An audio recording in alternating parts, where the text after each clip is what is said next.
Well, hello everybody and welcome to a sunny Snetterton. Yes, it is absolutely delightful here. We are here at the assembly area, the racing action about to get underway. I'm the Thorn. I'm delighted to be joined by the Rose. That is, of course, Sam for the Caterhams. Now, I'm going to be bringing you the British Endurance Championship and the Mini Challenge today. Sam, you're all about Caterhams, aren't you? We are. We've got the Roadsports with us this weekend. We've got, which is a massive grid. We've got the 270R Championship, 43 cars in that grid, 3 10R, and of course our 7 Championship UK cars. So a full-on action-packed day for Caterhams as well. Just look at this assembly area. It is absolutely packed in itself. I've never seen anything like it. Honestly, this has got to be the maximum for one grid, because obviously not every circuit can hold this many cars on one grid. So this is 43 cars. We've got 42 in Roadsport. Yeah. So it's fantastic to see this many cars in one place. Well, when we started to film this opening, we started up there, then we got told to move there, then we got told to move over there. We've had to come down. It's any place we're not going to get run over. Right, so I'm going to let you go talk to some of the drivers, and you're going to have a little chat with them before they go out. We're actually running ahead of the timetable, so if you are checking the timetable out online, we're running ahead of that. If you're watching on BARC TV at the YouTube channel as well, the live chat is open. Get in contact with us as well. We want to hear from you. I really want to know where everybody's watching from. If you're in the UK, whereabouts? If you're overseas, how many countries do you think people are watching? How many countries do you think people are watching from around the world? I reckon 5. No, I'm going to say 15. I'm going to 15. Yeah, 15. So if you're not in the UK, let us know. If you are in the UK, tell us where in the UK you are. Right, Sam, okay. Enough from me. Over to you. Enjoy. Have a great day. And I might catch up with you later for some cherry bakewells and some flapjacks. Yeah, looking forward to that. Thank you, Ian. We'll see you later. Right, let's get on with these interviews. I'm going to head straight over here quickly to our guys who qualified at the top, because they...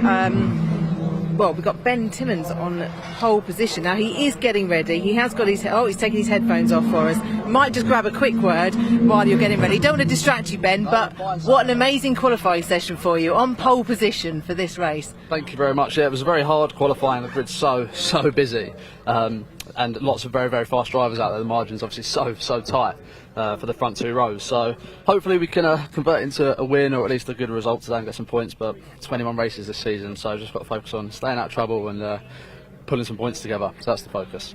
Excellent. Well, I wish you all the best. I'll let you get ready. Thank you, Ben.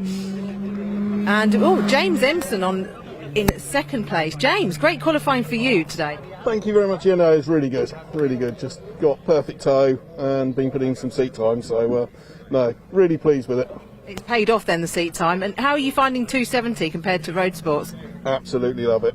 Absolutely love it. I did the grads race a couple of weeks ago, and that went really well. Just a bit of pre-season testing. So, no, really good. Excellent. Super. Well, enjoy this race. Wish you all the best. And then let's go around and look at Rog Patke's car. Now, let's just take in this car. This looks spectacular. Slightly different from last year. It was a pink car last year, but this livery is fantastic. I've got to say, it's probably one of my favourites. Not just because it's pink, but I love the glitter and the sort of the effect on the front. Absolutely fantastic. And you've gone well today as well.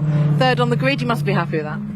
Yeah, absolutely. I think there's a good pace in the car. I've really managed to gel with the track as well. Yeah, it's been a fantastic day today, so looking forward to the race. Excellent. It's been a long wait, hasn't it, this winter? It has. We had a bit of racing obviously in Barbados, but yeah, the beginning of the year is obviously you're waiting in anticipation to get back on circuit, and here we are. Excellent. Well, wish you all the best. I'll let you get in the zone. Thanks, Sam. Thanks, Rog. And move on quickly to Dan Neal, who has come straight from the Academy Championship, skipped the Roadsports into 270s. Dan, quite a step up. How have you? You've obviously taken to that quite well. Great qualifying. Yeah, it was good qualifying, quite eventful, obviously on my part, near the end there. But it was a good session. I think it was a bit more. We'll see how the race goes today. Excellent. How are you finding the 270? I mean, yeah, it's just amazing. I mean, I kind of love it being slightly more open without the windshield. It's got, like a bit more revs, and it just, it feels like a proper race car. Yeah. Excellent. Well, I wish you all the best. Enjoy this. Thank you. So some people like to skip Roadsport purely because it can be a time element. They can have a team look after their car when you get to this category. So for some people that works quite well if they've got a busy schedule at home, and obviously some people just want to try out a bit further up. I'm going to come around to Megan now. Megan, fantastic qualifying for you. Obviously, you did Academy last year and jumped straight from Academy to 270. And you're also racing as well in a different series this year, aren't you? Tell us what you're doing. I'm doing GB4, so it's a bit more intense than this, but it's really fun, yeah. Have you had your first round in that one yet? Yeah, I was at Alton 3 weeks ago now, so yeah, it was intense, but had a very wet race and then 2 dry races. Fantastic. So how are you finding the 270 compared to Academy? To be honest, after doing not Caterham GB4, this just feels really like relaxed, so it doesn't really seem a big jump compared to what it would have been last year. So, but it's really good fun. Yeah. Well, I wish you all the best. Enjoy. Thanks, Megan. Right, I think now we're going to have a quick walk over this side because there's a few people that have come back into the championship that have been away from it for a year or two. So let's come down over here. We've got Louise Deason's car here. She's gone for a black car this year with her pink roll cage, looking very good. And I'm going to come and speak to Benja Headley.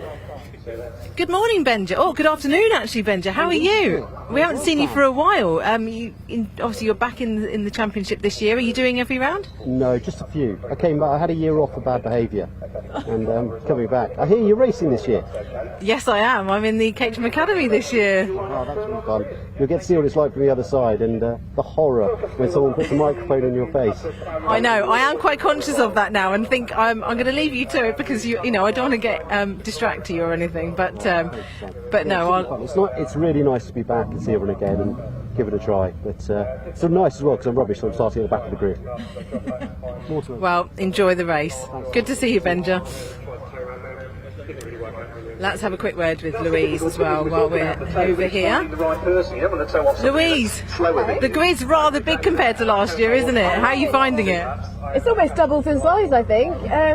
It's good. I think it's the nice thing about Caterham racing is that there's always someone to race, and I think the grid is quite spread out for that. So I'm really looking forward to that. Actually, I think the first couple of corners are going to be a little bit wild, but I think once we settle down, I think it's going to be some really good racing. So yeah, looking forward to it. Wow, great car livery. I like the black and the magenta. It looks very good. Thank you. Yeah, we've gone a little bit menacing this year. I think I'm not quite sure why, but yeah, I'm happy with it. It's good. So yeah. I wish you all the best. Thanks, Louise. Right, I think they will be going out in a few minutes, but we'll see if we've got time for another few interviews. Let's move down. Let's go and speak to Darren Butler. Hello, Darren. How are you? You're not driving. Our Academy are not out this weekend. That's true, no. It's going good. I'm a little bit further down than I was sort of kind of hoping. But, with this number of cars, you really just don't know. Qualifying was always going to be a tricky one, first time out with so many cars. So hopefully everyone will get through the first corner, then we'll race. Let's just get through the first corner. That's it. First lap, really. I think spread yourself out a little bit. Find ourselves, get into a groove, but I think everyone's had the right act read to them. So, and we've done this long enough now. So genuine mistake, fair enough. I think actually everyone's been quite respectful. Yeah, everyone's interest. Exactly, that's right. It's first week, first race weekend, so you don't want to do anything silly. You don't want to ruin your season for just something like, the first corner, the first thing. You've got nothing to gain whatsoever. It's a long sort of season, so who knows? And how are you finding the tyres compared to last year? The car's great. Obviously the tyre's different, but the car is, it's good. Nice 270 upgrade.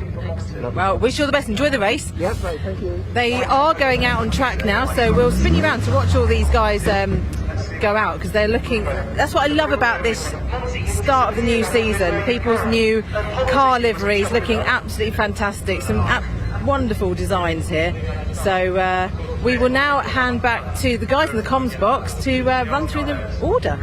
See you guys in a bit.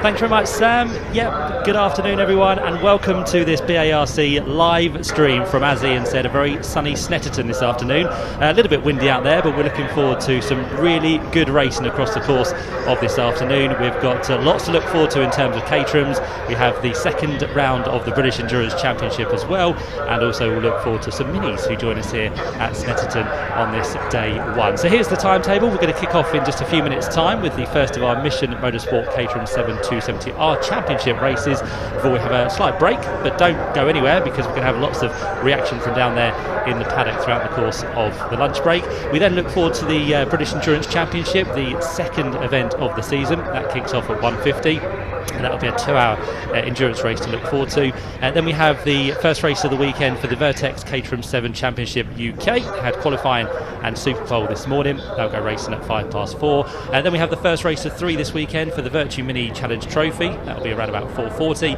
And then we have 2 Caterham races to end the day with the Motel Caterham 7 310R Championship and the Bilstein Caterham Roadsport Championship as well. So lots to look forward to, as we said. And it's going to be racing all the way through until around about 6 o'clock this evening. So as I said, lots to look forward to here on day one of this BARC meeting from Snetterton. You can see the cars now starting to line up in the background, ready to get what's going to be the first round of the season underway for the Mission Motorsport Caterham 7 270R Championship. And I'm delighted to welcome alongside myself Matt Suckling, Chris Hutchinson, who will speak to in just a few minutes. But first, let's run through the grid, how they line up for this first race of the weekend. It's going to be Ben Timmons on pole position. He did a 2:11.03 this morning in qualifying. James Empson almost on par with just 0.004 of a second separating the top 2. The second row of the grid is going to be Vertu Paddock with Daniel Neal alongside, the man who steps from Academy to 270R for this year. Nick Bryant then on row number 3 with Megan Bruce, who we heard from down in the assembly area, and she'll be there on the outside of row 3. David Rook and Daniel Hope then line up on row number 4, and Ryan Wilby with Lionel Tolomarsh round out the top 10 on row number 5. Further back onto row number 6 we'll then find the likes of Gareth Lucas. He'll be there in car number 10, alongside him number 11, which is Stephen Merritt. Then to row number 7, where you'll find Toby Ballard. He'll be joined by Rob Kennelly in the number 14 machine. Row 8 then sees Alistair Davidson with Rob Lowe on the outside. Toby Boys is next up on row number 9 with Zach Lower on the outside. Row number 10 sees the first of the Waitmans. We've got 3 Waitmans in the field this year, so welcome to Adam, who'll start alongside Oliver Kibblewhite. Further back on row number 11, we'll then see the likes of Scott Graham in car number 86. He'll be joined by number 77, which is that of Harvey Lawrence. Then to row number 12, you see the number 93 machine. That's going to be Craig Boyle. He'll be joined by number 70, which is Simon Sabin. Then further back, we have Craig Story on row number 13, joined by Gary Cross in the number 23 machine. Giles Perry next up on row number 14 with Darren Butler in the number 68 machine alongside. The 15th row of the grid, number 21 is Mike Whiteman, so the second of our Whitemans in the field. Not too bad, qualified 29th with Solomon Rogers alongside. Then back to row number 16, where you'll find number 31, which is Andrew Bailey. He'll be joined by Louise Deason, another one who we heard from down in assembly area with Sam a little bit earlier on. Then row number 17 is going to be number 42, which is Neil Warnock. Not that Neil Warnock, I don't think, from Football Manager history. Ian Summers alongside on row 17. Row 18 then sees Benja Headley with Oliver Knight on the outside. Tony Jenner next up on row 19 with Graham Finlayson. Mikey Clark on row 20 with James McCulloch. And right towards the back, the final car on the grid for this first race of the season is going to be number 63, which is Andy Palmer. So there we go, that is the grid for this first race for the Mission Motorsport Caterham 7 270R Championship. And just before we got into that grid a couple of minutes ago, I was about to introduce a co-commentator for the Caterhams here this weekend. It's great to have back for another season.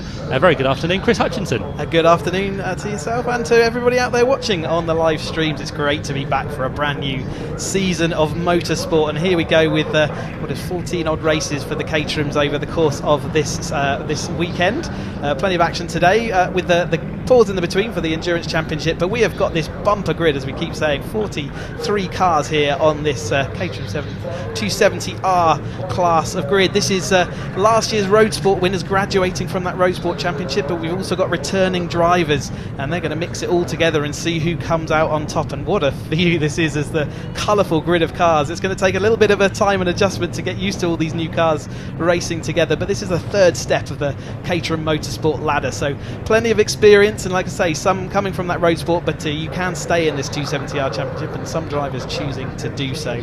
Out here in a sunny Snetterton, we have got a bit of a headwind. In fact, there's a tailwind into the Agostini corner we're looking at now, but up the start-finish straight headwind, so watch for that toe, and certainly we're going to see some swaps for position out of the last corner on that last lap. It's going to be a typical racing affair for these Caterhams. Certainly is, yep. And as always, Chris, it's a circuit which lends itself to great Caterham racing because there's two long straights here at Snetterton. We've got the centre straight, which leads us up to the first corner, and of course the Bentley straight as well. So we're probably going to talk a lot about overtaking today, but it's going to keep us on our toes. Yeah, it's going to be hard to keep up, and it's up for us to keep it all in alignment. Just don't get too excited too soon. We've got a 20-minute race, and while that doesn't sound a lot, you can pack a lot of action into that as you see them coming through this Brundle-Nelson complex at the end of that Bentley straight. And like I say, we'll be seeing lots of action.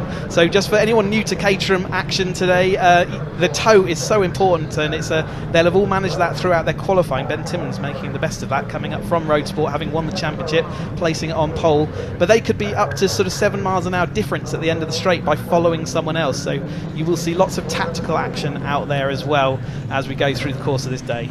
And as we said, as we ran you through the grid there, the top two in qualifying separated by 4 thousandths of a second. So very close to start the season. They're going to be hopefully as close as that by the time they get to the checker flag after 20 minutes of racing. But again, Chris, it just kind of shows testament to Caterham's and how close they were after qualifying. Yeah, absolutely, and you'll see that all throughout the course of today.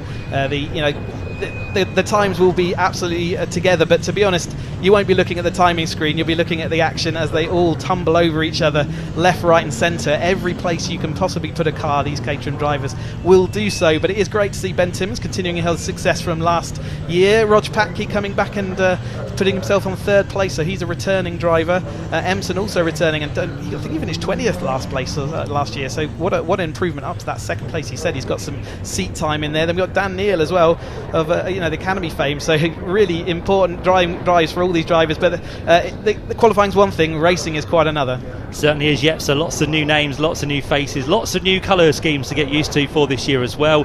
A packed grid of Caterhams to look forward to. And whilst the front row was forming up in front of us outside the commentary box, the last few cars were still working their way through Coram and in towards Murray. So just shows the extent of the field we have this year for Caterham, both the 270R and the Roadsport, almost packed to capacity, which is brilliant to see. So we're looking forward to some great racing. 20 minutes to look forward to. Somewhere down towards the back of the grid, you should be able to see a green flag very shortly. As soon as that comes up in the air, we will be ready to go for the first time this weekend with some top class Caterham racing for the Caterham 270R Championship. Still waiting for it, because I think the last few cars are still just about getting themselves into position. The red lights go out and away we go then for the first time this weekend, and the first time this year for the 270R. Ben Timmons and James Empson pretty much make an identical start off the front row of the grid, but it's going to be James Empson who tries to squeeze himself into the lead of the race as they work their way through Ritchie's for the first time. We all breathe in, we hope they'll get through safely for the first corner at Ritchie's, and then it's a long run down towards the right-handed hairpin, which is the Wilson hairpin here at Snetterton. And by the looks of it, Chris, they're all safely through. Yep, let's not count our chickens too much. This is the next stop, and they've got to get on the anchors for this Wilson hairpin. They are all feeding round nicely, so we had a good briefing this morning telling everyone, the drivers, remember this is a long season, and everyone's taking effect of that. But it is Timmons who made the best of that start, so he does take his purple machine to the lead.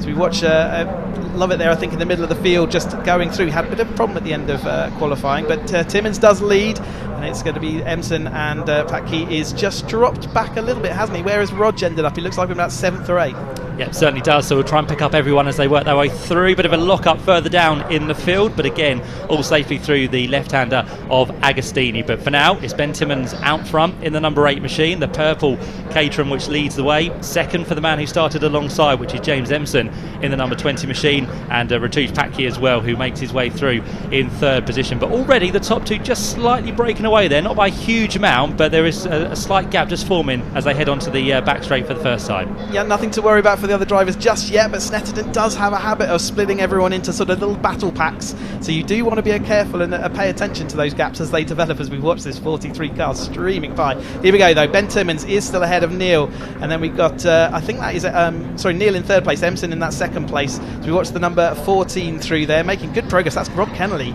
up from deep on the field. If that was the number 14, I caught it well. He's moved himself well up. We will get a full lap chart once we get them over the line. They're coming to the end of this 3-mile circuit, 5 kilometres around Snetterton 300 track, as they go around the endless right-hander of Caterham, and there is the number 20 of Neil, of Emson, as he goes through.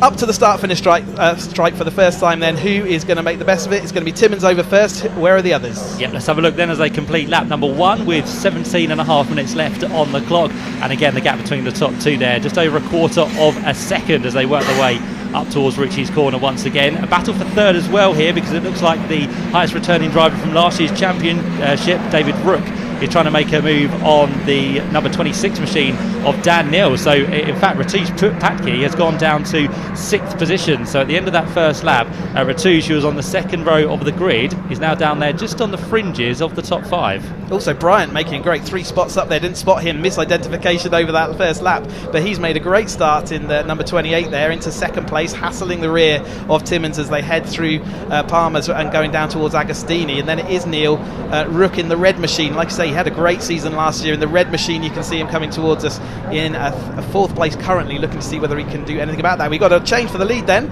It is going to be Bryant up to the lead of this race over the top of Timmins so far. First change of many. Certainly is, yep. So Nick Bryant makes himself out front in this race as they work their way through the left-hander of Hamilton, and now let's see what he can do to try and keep himself ahead of the man who was leading briefly in this race. So Ben Timmins pushes himself through the corner in second place. Keep an eye, as we said, on that machine of David Rook, highest returning driver from last year. He didn't get a win though, did he, last year? So he'll be looking for a maiden one here this weekend. He did tremendously well. He actually broke his hand at Thruxton. He did very well to end the season, and certainly to get a podium out of it was fantastic. So good to see him back here with a slightly more healed hand. We change for the lead once more as Timmins sweeps around the outside. Neil Toden in third, Rog Patki back up into about that 4th place, and then we've got Hope in just following along from them as well.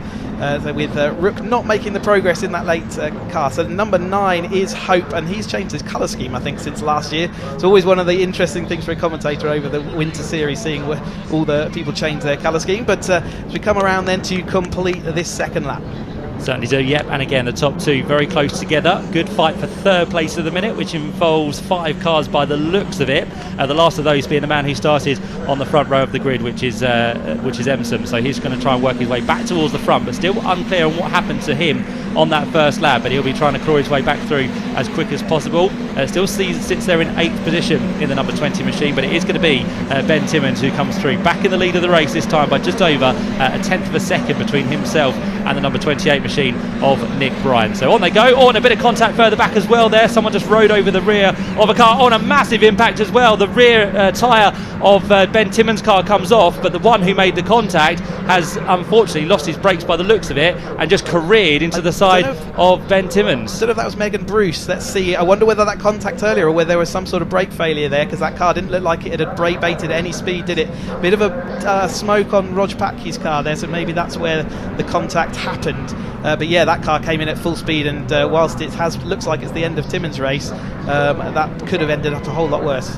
Yeah, so hopefully Ben is okay, but that does mean now that out front there's a bigger lead for the number 28 machine. So Nick Bryant is the man out front, so it has just broke the pack slightly there, but if those 5 or 6 behind can start to work together, they should be able to catch back up with the leader, shouldn't they, Chris? I couldn't see Megan Bruce in that sequence, so let's just hope that she's okay as well. That was a big impact if it was Megan.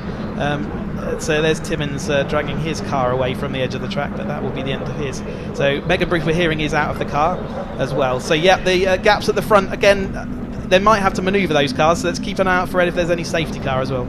Yeah, so Megan Bruce, I think, was the one who lost the wheel, but Ben Timmons' car looks like it's got all 4 quarters still on it for the time being, but he's just trying to limp that car to a place of safety, as we said. But as of yet, no safety car, so we're going to carry on with green flag racing as we work our way down towards the right-hander of the bomb hole. Second place now for the number 26 machine, so that's going to be Daniel Neal. So what a baptism of fire this is for the Academy champion from last year, up now into second place. Yeah, what a fantastic performance. It's not an easy thing to jump straight up into this new class. They are having to deal with new tyres this year, the Toyo A8s or AAARs, and so that's a new challenge for everybody, which might be helping him out.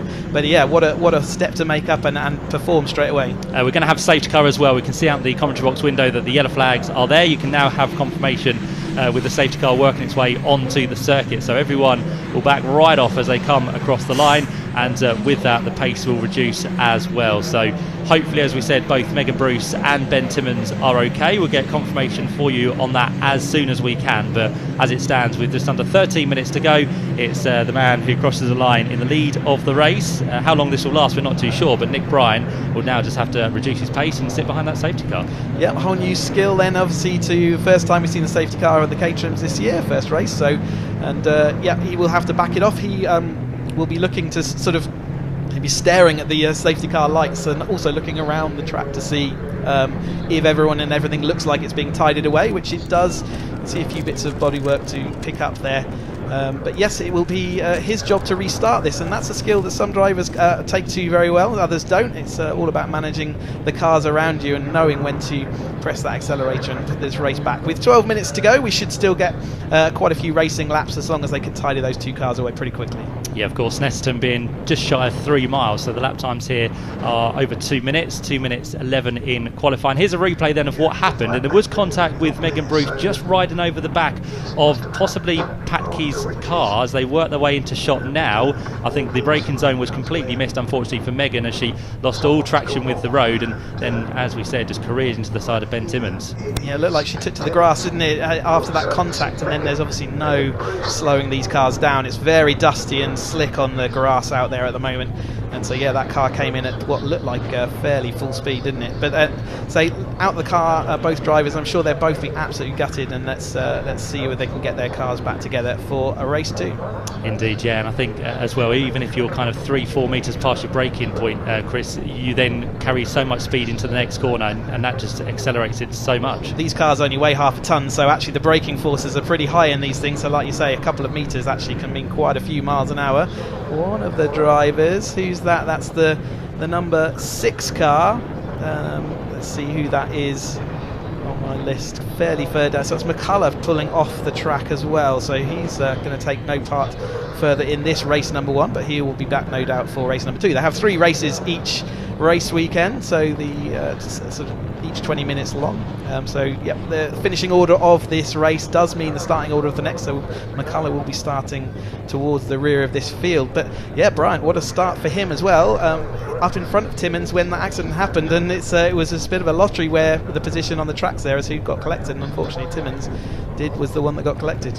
Indeed it was, yeah. So unfortunately some work to do for the team at this early stage of the weekend, and also at the early stage of the season as well. But as it stands, Nick Bryan is your leader. The man who came from 5th on the grid now leads by, well, the gap irrelevant, but it was extended to 1.2 seconds by the time we came across the line, with the safety car heading its way out onto the circuit. Second place as it stands is the number 26 machine. As we said, Caterham Academy champion from last year, so he's Miss Roadsport. He's come straight into 270R, and straight away he sits there in second place, so he's going to be looking good for the restarts. Further back in third place at the minute is Vertu Paddock. That's where he started on the grid, so runs where he started for the time being. Fourth place in the line is going to be number 9, which is Dan Hope, and then behind him we have the returning third place from the championship last year, which is David Rook, currently in the number 45 machine. Further back in 6th place at the minute is number 20, which is James Emson, so he's gained a couple of positions after that incident at the Wilson hairpin, so the man who was off the front row now back up to 6th place. 7th place for the number 3 machine is Toby Ballard, and then behind that in 8th place we have number 88, which is a car of Ryan Wilby. 9th place for number 2, which is going to be that of Lionel Tolomarsh, and under the safety car to round out your top 10, the number 11 machine is that of Stephen Merritt. Yeah, several of the drivers already gone on sort of several journeys in this. Where's where's Rog? He's in that third place. He's been sort of all the way down to 6th, 7th, 8th even at one point, now back up into that third place. So he's one of the drivers that's been up and down the order already, showing what doesn't really matter where you come over the line on any other lap. It's the final lap that counts, and he's back in that third place. A podium finisher from last year as well, so he came from the academy straight into 270 last year, has chosen this year to stay in 270 and give it another go, so he finds himself in that second. And Bryant's another returner.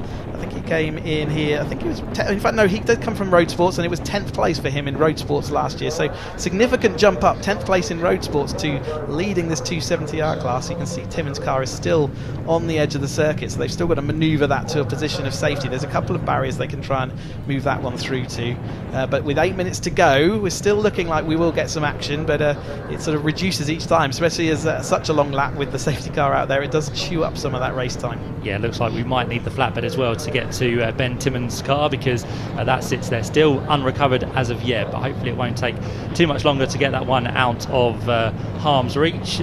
Just to say as well, we'll talk about him later on in the weekend, but last year's champion Freddie Chiddix has moved on, so he is not here in 270R this weekend. He'll be moving to 310Rs, but Freddie, one to watch later on this weekend, Chris, and after taking more than double figure wins last year, he was on a charge in 270R, wasn't he? Yeah, absolutely. It was a fantastic race between him and Charlie Lower last year. They were to and fro all the way down to the last round of the last race weekend, so it was fantastic to watch them, and Chiddix will be here fueled up and ready to see whether he can take on that 310R championship. As you say, they're up a bit later on today.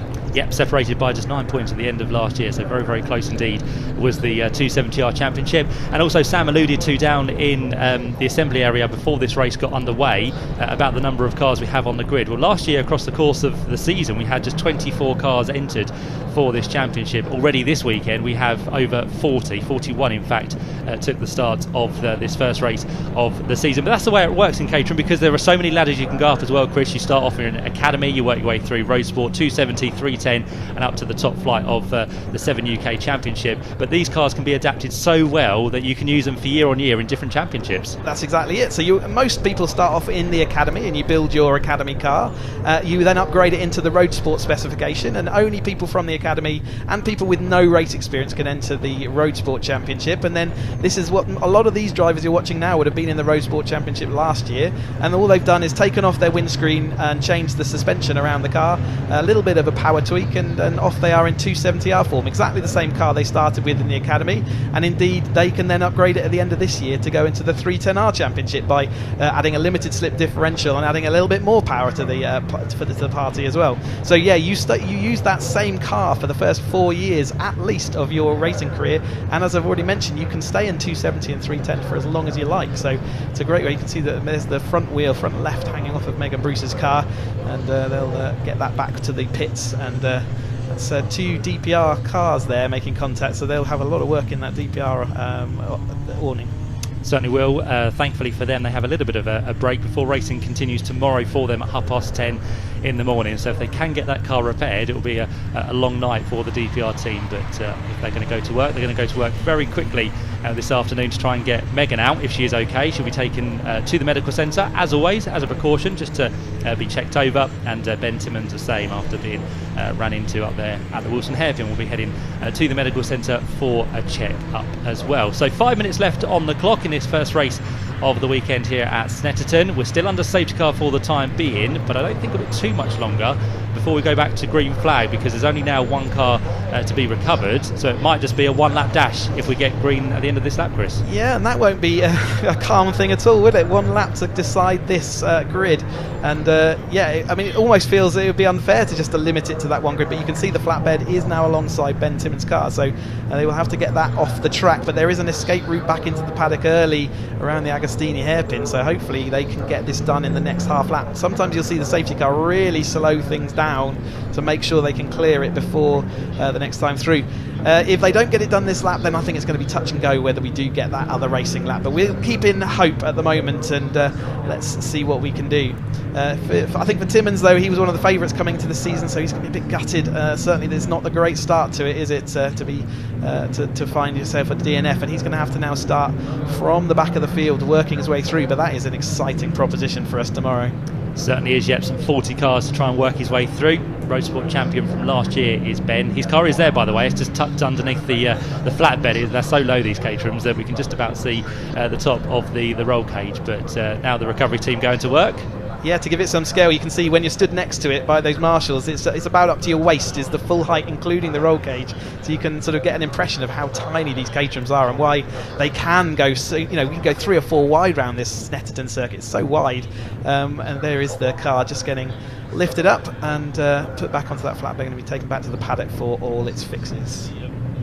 Yep, so recovery going well. Ben Timmons' car now almost onto the back of the flatbed. In terms of where the cars are, they're going to be working their way onto the Bentley Straight very shortly. In fact, halfway down the Bentley Straight, the safety car is currently going with the race leader behind. So if it's going to be a call, it's going to be a late call from race control to get the safety car in. So we'll keep an eye on that, hopefully in anticipation for a green flag. But at the minute, the lap times they're doing under safety car is just under 4 minutes, and we have now just 3 minutes left on the clock. So it might not go back to green flag racing here, but the safety car now really starting to slow down. Yeah. So word has come from race control just to back it off and hope to go green at the end of this lap. The race control will always try their best to get as much racing done as possible. It would be normally the Bentley Straight where the lights would go out on that safety car. I have seen it where they do leave it till Coram, but it's less usual that way, and so yeah, it is a bit touch and go now with that 2.5 minutes. Do we get that one final lap in? Certainly Nick Bryant's dropped back a little bit, so thinking maybe we can get this from Nick Bryant's point of view. I don't suppose he really wants to have another lap at the moment. He's guaranteed that win, and what a win that would be for him with Neil and then Patke in that 3rd place. Yeah, and with Dan Neal sitting there in 2nd place as well, he'll be eager to get this race back underway. Wouldn't that be a fantastic story to come from Academy straight into 270R and be the first winner of the new season? Yeah, that would be great. Yes, we nearly saw it happen from Matt Larby last year. He went and just about got it done over the line, I think in 2nd, but he might well have been gifted it, I think, because there was track limits. So yeah, it'd be interesting to see how that all goes, but it would be a great start. But even for Brian, just to say make that step up and suddenly find yourself in a win from 5th place on the grid as well. So he's done a little bit of work to get where he is. So just looking out the commentary box window, the green flag is not yet present, but the safety car board has been withdrawn. So we might be going back green flag racing this time. We've got 1 minute and 30 seconds left on the clock. Ben Timmons' car is now out the way, so we are now behind the Armco barrier, and I think the lights are about to go off on top of the safety car. The safety car is pulled into the pit lane, so I think we are ready to go racing, but that is a flat track. Yeah, there's a flat track. I hope they can get that off the track to a place pretty quickly. Here we go then, 1 lap of green flag racing to look forward to in the resumption of the Mission Motorsport Caterham 7 270R Championship, and it's going to be Nick Bryant who leads the pack up towards Ritchie's on this restart. Dan Neal is not that close, he's about half a second adrift, but Vertu Patke there in 3rd place is definitely on the prowl to try and make his way up higher on the podium, so watch out for that as they work their way down in towards the Wilson hairpin. It's Vertu Patke on the outside, Neal holds the inside very nicely, and keep an eye on the number 9 machine, the 4th car in line. Dan Hope looking to get himself on the podium as well. Yeah, he's looking thirsty for those positions up. It looks like Bryant's broken a little gap over Neil, though. Neil didn't make the best of that start, did he? It was all a bit uncertain as where they were going. There is no sign of that flatbed, so Rog is looking to see whether he can demote Neil into Agostini. Not going to happen this time through. He's late on the brakes. Bit of change further back, not quite making it. Rook holding on to that 5th place. But is this front 4 that are slightly broken away from Rook and then Emson, Ballard and the rest as they flow through. Yeah, a bit of changing further back there, just outside the top 10, but as it stands, Nick Bryant is your race leader. The gap looks to be about the same, half a second as they cross the line, but it's definitely this fighting pack for 2nd place, which is one to watch out for. And also, don't count out the equation as well, David Rook, who might just be able to get a nice toe onto the back straight for the final time. Yeah, they're straight. The toe down this final straight is going to be really important. They are all quite spread out though, but that does mean that by the end of this course, there's going to be quite a bit of speed difference. You can see Ryan trying to shake that toe from Neil in that 2nd place, and it is still Roger looking like he's holding on to that 3rd place, but it's Hope round the outside. Can he sling it round the outside through this Nelson? He's not going to manage it this time through. Yeah, very strange position to be in, attack and defend at the same time, which is never easy to do, but at the minute the man in 3rd place, Roger Patke, is doing a grand job in that very bright pink car just to hold on to the final step on the podium. But out front, it looks like Nick Bryant has just done enough as he works his way down towards the braking zone for the final time in towards Murray's. If he gets that correct, he should be up towards the line. line and good to go, because I don't think, Chris, that toe back is going to be enough for the man in second place. No, even with a headwind, I think that gap is sufficient. But can third place Hope, Packy, can he get through in front of Neil as they head to the line? It's going to be dead close. Yep, checker flag at the ready, and it's going to be Nick Bryant who takes the first 270R win of the season. Second place is side by side, and it goes the way on the timing screen of Packy. But we'll look back to the photo finish there and where the transponder is. But as it stands, Roger Packy came through in second, just ahead of Dan Neil by 9 thousandths of a second, so really close indeed. And then Dan Hope, and the man in fifth place, number 45, was David Rook, who rounded out the top 5 finishers. As the rest of this 40-odd car grid flow through and over the line. We've seen this before at Snetterton. We've got a start-finish line camera just for these very instances, and I would say that's a very provisional result at the moment. But Packy saying over the line he was just that 9 thousandths of a second over quicker than Neil in third. Yeah, you can see on the screen there that the gap between second and third is kind of irrelevant, but that only goes to hundredths of a second, whereas we get thousandths on our TSL timing screen, and it does show 9 thousandths between Roger Packy and that man in third place, Dan Neil. So Dan Neil, as it stands, has lost his second place, but he will still be on the podium in his first 270R race of the season. Further back, a couple of replays for you. There's the number 2 machine having a bit of a slide there. Lionel Tolomarsh, he was the one on the inside, and then a couple just in avoidance on the outside, try to keep clear of Lionel Tolomarsh. And here's the change for the lead then. That was earlier in the race before the safety car, and that saw Nick Bryant go through on Ben Timmons, who was still in the race at that point. Here's a move further back as well. The number 45 machine of David Rook working his way onto the back of Daniel Hope. So that was a good charge through the field there for both of them, but they just missed out on a first podium of the season. So there we go. Hopefully you enjoyed that Caterham action. That was hot stuff, Chris. Yeah, there's lots what happened. Here's just go watch a replay of that accident. The car, you can see Beckham was completely on the grass. No way to slow that car down. Big collection there, but yeah, as we flew across the line, it looked pretty easy for that win in the end, but that second place absolutely side by side. Let's get a camera work on that, but see all the cars starting to get back towards the Parc Fermé now. They take an abbreviated cut through the paddock to get back to Parc Fermé at Snetterton.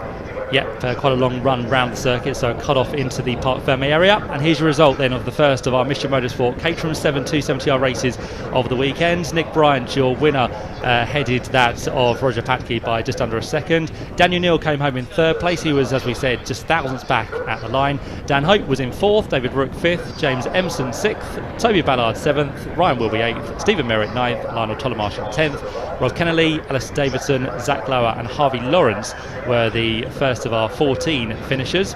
Quickest lap of the race went the way of Stephen Merritt on a 2:12.20, so it doesn't quite challenge that of Stephen Lyle from a couple of years ago. 2:11.5 is what we're looking for, but as it stands, a 2:12.2 is the quickest lap of the weekend so far. So there are your top 14. Lots more finishes down the order, with the likes of Lucas in 15th, Sabin in 16th, Boys in 17th, Story in 18th, 19th for Boyle, and we're now ready to hear from our top 3 after that first race of the weekend. Let's hand you down to Sam Parker.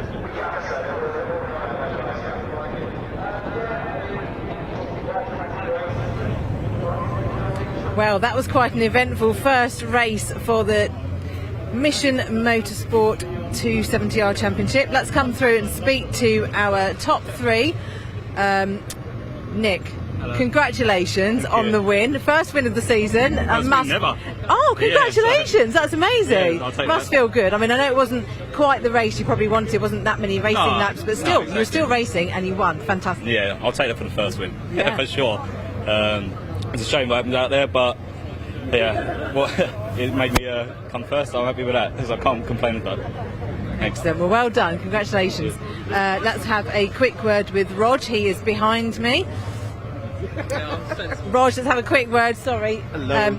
Fantastic. Second place on your first win, first championship weekend of the season. You've got to be happy with that. Yeah, absolutely. I think it was great. So first and foremost, thanks to the marshals. We love the Orange Army for all they've done, obviously, for us to come out and stay racing. Yeah, it was a really good race. Nick had a fantastic start.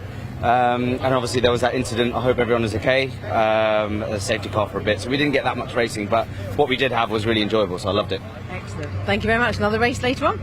See you later.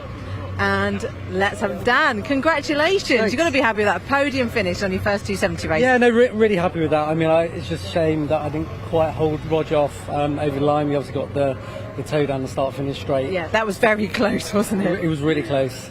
Did all I could, but you know, it's one of those things with Caterhams, right? There's a massive toe, so it was pretty indefensible. But I think first 270 race, you know, coming up for Academy, I think that's a pretty good result. So I think it's an excellent result, especially with look at the size of the grid. You've got people in there that have obviously done Roadsports last year. You know, they've got that extra year of racing, haven't they, under their belts? And I think it's a fantastic achievement. No, thanks very much. Yeah, so happy with today. For good sleep and see what happens tomorrow. Yeah, excellent. Thanks very much. Thank you, Dan. Well done. There we go. You've heard from our top three. We'll be back later on with some more Caterham racing.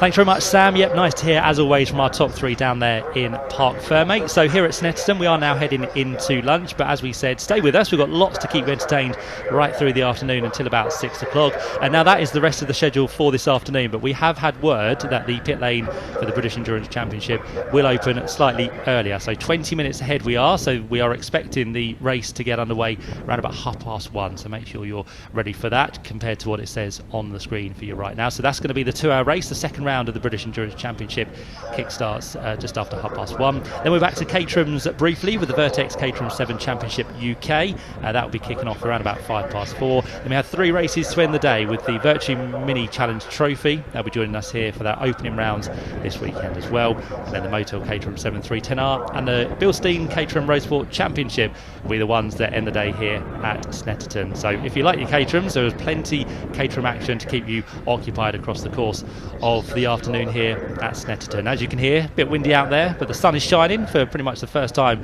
this year. Feels pretty warm as well in mid-April, and hopefully that will last for the rest of the weekend as well.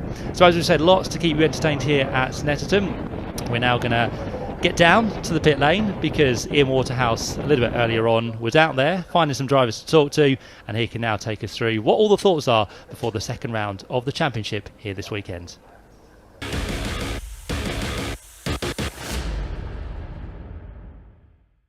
Right, everybody, welcome down to Parc Fermé here at Snetterton, the British Endurance Championship race. We're about to get underway. Here we are, though, of course, qualifying finished. So we're going to get some live reaction down here and find out how the drivers got on in that qualifying. So we've got Mark Werrell here as well. Just a quick reminder of what happened at Donington 2 weeks ago. Of course, Peter Ursig and Hugo Cook taking the overall win there in Class A in this Audi GT3. Can they do it again? Well, they're going to start the race on pole position. I did find Peter Ursig. We'll have a chat with him very, very shortly.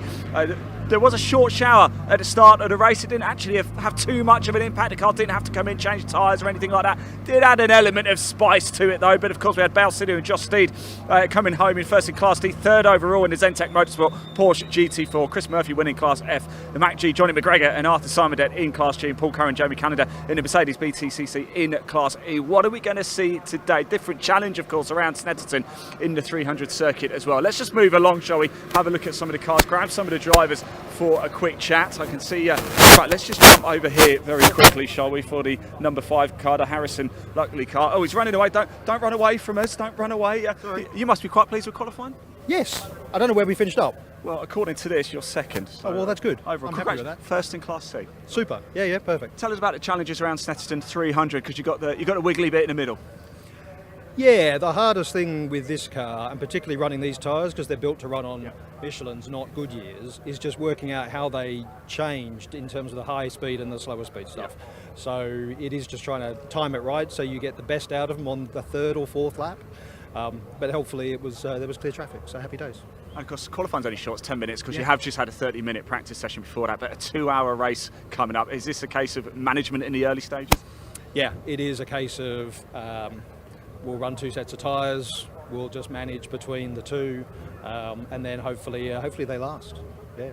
Top man, thanks for talking to us. Best of luck, really appreciate it. Best of luck out there. This is the car here, by the way, the number 5, the Porsche, as you can see. Thing of absolute beauty. Let's go get Peter Ursig, because I did just have a quick chat with him. I wonder if he's doing media duties, bits and bobs. I wonder if we can just jump in. Are we doing official? Is Peter doing official media bits and bobs, or are we all right to just grab him?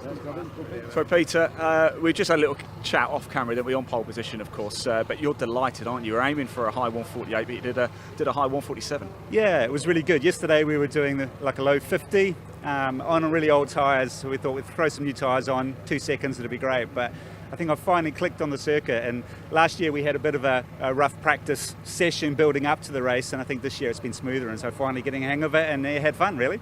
You've dominated so far. I know it's still early stages of the season, but looking good for this one. The challenges of Snetterton, no, compared to Donington? Snetterton is actually, it's funny, it's harder on the body. There's lots more G-forces in our GT3 car, and your neck gets a real good workout over the hour, so physically it's tougher. But you know, ultimately now with the handicap system, we have to go full on for the 2 hours, so no rest for the wicked. And Marcus is back, is that right? Yeah, Marcus only had one conflict last time with British GT, but he's with us for the rest of the season. Fantastic. Thank you so much, Peter. Congratulations. Let's just grab Chris over here as well. Let's just jump in there. We've got Chris Mylan and Simon Mason here. Let's have a quick chat with these. You're not getting away with it either, Simon, as well. Qualifying, how was it? Yeah, that was good. There was a little bit of oil on one of the hairpins, but other than that, the track was good. No, I mean, really good. Now, of course, Donington went well for you guys, didn't it? Oh, yeah. More of the same today, yeah? Well, hope so, but we're up against some fast cars, so let's believe in karma. What's meant to be will be. It's a long race, isn't it? A lot can happen. Simon, let's just grab you as well. First of all, good to see you again. Slightly different conditions. We're going to have some pretty decent weather today. No threat of rain that we had at Donington last time out. Yep, for sure. It's lovely just having some consistency and having a track and a car that we can work with without having to go, oh, what's he going to do, and then what do we do now, and all that. So we just get on with it today, which is nice. I was talking to Peter Ursig. He says Snetterton 300 is a little bit tougher on the body than Donington. Would you agree with that? I'm not sure I would. No, it's a much more technical circuit, but we don't have the stopping power and the acceleration power that car does. So it's a different thing. But no, I would say they're about the same. It's just much more technical to drive on. Fantastic. We're going to see the driver skills really come out. Best of luck. Thanks for talking to us. Let's just jump over here. We've got Josh Steed and Bal Sidhu. They had a good time at Donington as well. Josh, how we doing, mate? All right? It's good to see you again. Hide in there. Well, I could see you with these nice overalls, but it starts to get a bit more dirty after more track time. How was it today? Yeah, no, it's looking good. There was a bit of oil down at turn 4 earlier, but that seemed to have cleared up by the time Bal got out. But yeah, I mean, overall, looking like a nice sunny day, unlike Donington, which was terrible weather at the end. So it worked for you guys, though, didn't it, at Donington? I mean, you won Class D third, I believe, overall. I mean, what's the expectation today? Of course, we're always going to be going to win the overall win class. We do have the 15-second success penalty from Donington, so we're going to just try and extract as much as we can from the car, and we'll see where we end up. Ever the professional. Thanks for talking to us, mate. Really appreciate it. Best of luck out there as well. Let's just keep moving around, shall we? Because we've got one of the... Oh, let's grab Bal as well. Bal, very quick chat. So you've just got out the car. How was it out there? It was okay. It's okay. Yeah, so a bit more pace to find, but I think we'll be all right for the race. You've got plenty of time to find it as well, haven't you? A quick qualifying session, 10 minutes, but you've had the 30-minute free practice. Josh was saying there's a little bit of oil out there. Did that just slow things up a bit? A little bit for the first couple of laps, but after that it was fine. Yeah. The best of luck. Congratulations as well at Donington. Look forward to seeing you later as well in the pits. We've got Mac G. We've got Johnny McGregor. I don't know if we can just grab a quick word with Johnny. Literally just getting out of the car as well. Johnny, how was it? All right? Yeah, good. Yeah, it was a good session. Given the number of cars on the track, there was still quite a lot of traffic, which was a bit frustrating. But yeah, no, there wasn't much left on the table with that lap, so yeah, pleased with how the car went. Of course, Donington went well. You picked up the class win. More of the same, really, I guess. Yeah, I hope so. Yeah, we want to be mixing it with the GT4 cars and see how we get on today later on. Top man, Johnny. I will see you later in the pits, no doubt, as well. Thank you very much. I just want to have a look at, look, we've got Team Brit boys over here as well in the McLaren. I did see the Porsche. I wanted to go see if I could grab a quick word. Oh, over here, because Aaron Morgan's running away from me, but I want to chat to Aaron, as I always do. How you doing, mate? You all right? It's good to see you again, mate. How was it out there? Yeah, good. Really good session. Confident this weekend, yeah? You look confident. Yeah, feeling good. We had a great outing at Donington. Unfortunately, that late mechanical failure unfortunately cost us there, but you know, feeling good and bringing that good feeling into this weekend as well. Tell us a little bit more about Team Brit, your involvement with them, and how the car is adapted so you can drive it as fast as you do. Yeah, so Team Brit are the only race team in the world made up of all drivers with disabilities. So we have a mixture of psychological and physical challenges within the team. So I have no use of my legs, so I use my hands completely to control the car, so throttle, brake, and obviously the gears as well. So the way the car sets up, I use my right hand, the paddle behind the wheel with my right hand to accelerate, the paddle behind the wheel with my left hand to brake, and then I use my thumbs. We've got 2 rocker switches inside the wheel to change gears. Now I know, Aaron, from experience, Dave Player rather madly let me go out in the 1 Series at Silverstone a few years ago, which is hand controls only, and it is really, really difficult to get adjusted to. It's quite remarkable how you do it, isn't it? In some ways, I think I have a bit of an advantage there. I've been paralysed since I was 15, so I've only ever driven with my hands. So for someone like yourself, obviously you're used to using your feet, so to try and train your brain to do it a different way is very challenging. Yeah. Whereas for me myself, because I've only ever driven with my hands, it's maybe a little bit easier. But I think it's incredible anyway, Aaron. We've been kind of stranded here alone, haven't we? Up here, the car's gone. It's absolutely gone. We better go find it, haven't we? Look, best of luck, mate. It's great to see you again, and I will see you in the pits, no doubt, as well. Let's just keep moving around, shall we? I did want to find one of the Porsches, but I think it's gone through already. Let's just keep moving around a little bit further into the grid, shall we? Round 2, of course, of the British Endurance Championship. Donington Park 2 weeks ago. We've got a bit of a gap after this, actually. Silverstone in June for round 3. Let's just keep moving down, shall we? And see who we can find to have a quick chat with. There's Peter just making way through. I think a lot of cars are now just heading their way off, but we've got look at that, by the way, some fantastic array of cars, isn't it?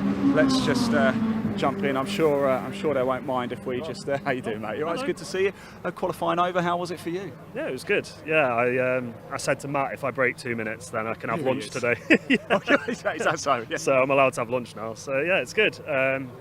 The car felt good. It was nice with the fresh tyres on. I managed to go, I think, 159 on my first 159.6 and then 159.3, and then just the grip went down from there. So decided the weather's going to be nice though, isn't it? So obviously qualifying, you're going absolutely flat out. Strategy for the race, just manage the first portion, get through it. Yeah, exactly. So I'm racing with my dad today. So I'm gonna start off. Hopefully have a nice clean start, get him in the car, and then see what he can do. So yeah. What can he do? Come on, he's not watching. Don't worry.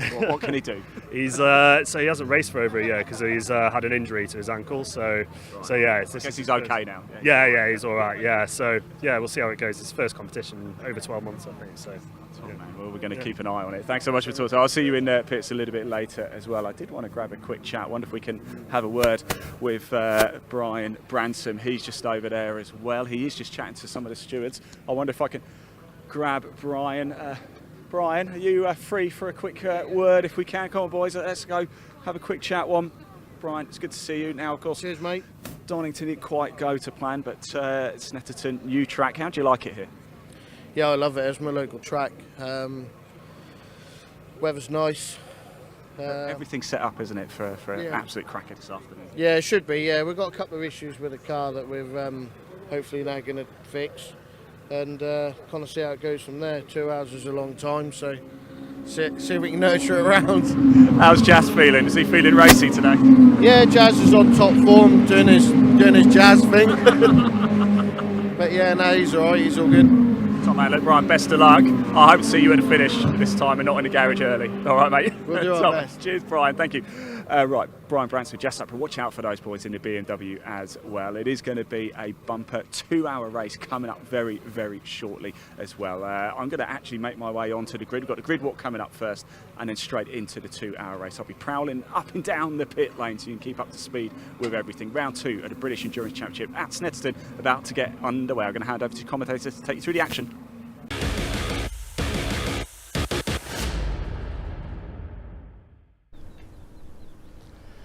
Thanks, Ian. Yep, likes to keep himself busy down there in the paddock and doing a tremendous job once again to find all those people from the British Endurance Championship, which, as he said, kicked off a couple of weeks ago over Easter weekend, Friday and Saturday. Weather conditions slightly different there than they are here this weekend, but yeah, looking forward to what the second round does bring indeed. A busy year ahead once again for the BARC with the live stream schedule. We've got a little bit of a break before the next event after this one as we head to Pembrey in the middle of May for the next next round of the British Truck Racing Championship, and then, as Ian alluded to, a little bit of a break before the third round of British Endurance, which goes to Silverstone on the Grand Prix circuit in the middle of the summer, the height of the summer, hopefully, with some nice weather conditions there. It can be quite hard for the drivers to cope with, but we'll be looking forward to that one on the 15th and 16th of June. As we said, the full Grand Prix circuit for Silverstone to take in, and the Caterhams will be there that weekend as well. That will be another live stream event for the British Automobile Racing Club. We also head to Oulton Park, first visit there of the year in July for another round of the British Endurance Championship,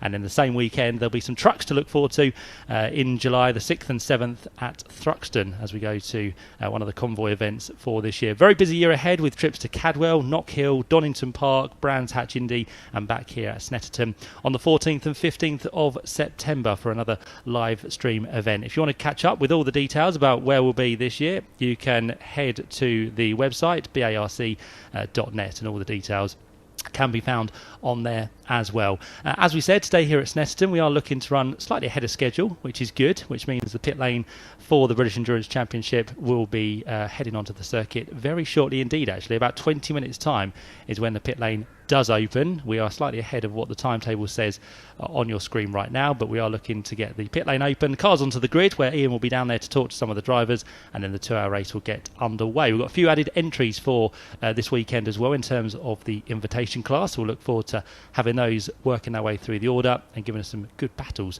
as well in dry conditions here on the 300 circuit. Caterhams are the order of the day, pretty much, order of the weekend, with opening rounds with the Vertex Caterham 7 Championship UK. Got 3 races this weekend.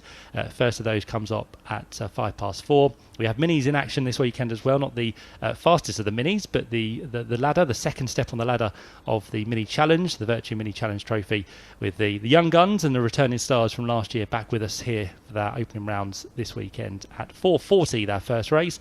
And then we have the first race at the Motel Caterham 7 310Rs at 5:10, and we round out a busy day here on the 300 circuit with the Bilstein Caterham Roadsport Championship, which this year is again a bit like the 270Rs, oversubscribed. We have over 40 cars out there ready to do battle later on today. And for the road sports, they just get the 2 races, whereas all the other Caterham categories will have 3 races, 1 today and 2 further races to look forward to tomorrow. And tomorrow, just to give you a brief update, we have things kicking off here nice and early at 9 o'clock with qualifying.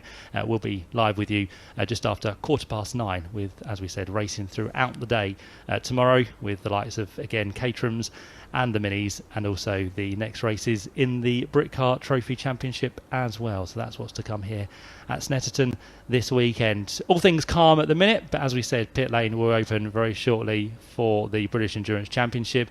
We'll have the likes of the Audis, the Porsches, the Mercedes, and also the lower rungs in terms of the classes, also heading out for the second round of 2 hours.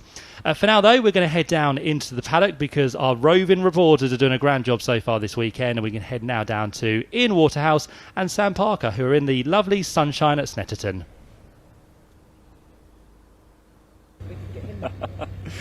Right, everybody, welcome to the outer paddock here. I've caught up with Sam again. You've been busy already this morning, haven't you? I've just been pottering around Parc Ferme and having a lovely time of it. We're going to play a little game over the course of this weekend, aren't we? And it's called Hospitality Wars. Who has the best hospitality unit here? Is it Caterham or is it the British Endurance Championship? We're going to find out. First of all, we're going to test Caterham's hospitality very, very shortly. Before we do that, though, Sam, let's talk about you, because you're now a racing driver, aren't you? I am indeed, yes. I'm doing the Caterham Academy this year. So we've had our first round at Kerbera last weekend, which was absolutely so much fun. Really, really good fun. Proper tight, twisty track. You get a couple of practice runs and then 3 timed runs. So you want to do more and more runs at it, but obviously, you know, there's 52 cars to get through on that one day. So that's how many people are doing the Academy this year. Tell us about your experience then. How did you find it? How did you find controlling the car? Because they're a handful of Caterhams, aren't they? They are. It was quite sideways around the track, but I'm used to that, so I really enjoyed it. Probably enjoyed it a bit too much because that's not quick, but I absolutely loved it. You know, you're pushing the car to the limit in like second and third, well, second gear mostly, and it was just, yeah, so you're learning more about the car from doing the sprint, and it gets you used to a competitive element, getting you ready with all your, you know, you've got to be fully race ready on that event. So it's yeah, there's a lot to take in, a lot to learn, and our race is next month. But you've learned a lot, and yes, race next month, and you're heading to where? Croft on the 18th of May. All the way up north. That's going to be. I love Croft. It's a great circuit, isn't it? It looks brilliant. I've been there only to watch racing, never been round it before, so it'll be interesting. We get 2 test days before with the academy, so that'll be good practice. Right, Sam, you said to me you are starving. So I think it's about time we tested out the Caterham Hospital. We haven't got long, actually, by the way, because we do have the British Endurance Championship grid walk coming up. That is literally in about 10-15 minutes, so I need to be over there soon. Let's go over. So here is the Caterham Hospitality. It is fantastic, isn't it? I think we might have even done this last year, actually, haven't we? But we only do this because we're hungry, aren't we? That's it, I'm starving, I can't wait. But we're going to sample the sweet treats, I think, aren't we? We certainly are. So this is the unit in total. Looks pretty good. We've got some cracking work going on over here. Let's just jump in. You're a busy lady today, aren't you? Yes, very busy. You told us to come back because there's going to be some goodies going on over here. We're going to go check them out. But tell us why it's so good with Caterham. It's a really big family. Lots of laughs, lots of fun, lots of love put into it all. Yes. So yes, that's into the cakes, really, which is why you should go try one. Well, I do appreciate it because I'm wearing British Endurance Championship. You guys have welcomed me, so I do appreciate that very much. Look who I bumped into. Very own Chimsey. Straight out, come over for lunch. Straight out of the commentary box for my lunch. We've had our first race. Yeah, that was a bit dramatic, wasn't it? I didn't know if you've seen the footage, but yeah, it could have been a lot worse. But actually, no, everyone's good and ready for loads more Caterham action. So what more could you want? I know. Now lunch break. Have you had lunch yet? That's what I'm trying to do now, but you stopped me. Sorry. Come on then. Why don't you do it? Yeah. Okay. Come on then. Let's go jump the queue, shall we? Let's see what they've got over here first of all, because oh my word, look at this. Right, there you go. Can you see that? That is the menu there. We've got beef bourguignon, we've got gratin potatoes, buttered green beans, flapjack. Oh, I love the flapjack. Bakewell tart slice. Now I know you like the flapjack, don't you? I do like a flapjack. I'm not really into the Bakewell tarts, but flapjacks me. But you like a Bakewell, don't you? Love a Bakewell. Let's have a look at the food, and then if that had a back, I've broken it. Sorry. Better go before I get kicked out. Let's keep moving along. Right, here's the goodies. Here are the desserts. This says something. There's not many flapjacks left, so I feel like they are. There's quite a lot of Bakewells as well, though, isn't there? I'm going to have a Bakewell. You're going to have a flapjack. Yeah. Would you like me to get one? Yeah, is that okay? It's okay. Daryl, cameraman, what would you like, Daryl? Daryl would like a Bakewell as well. Oh, look at this. Okay. You get that is right. I'm going to take a bite of this. So apologies, everybody. This is probably the best feature we've ever done for Res. For the viewers, probably not so much, but crunchy, good. 8 out of 10.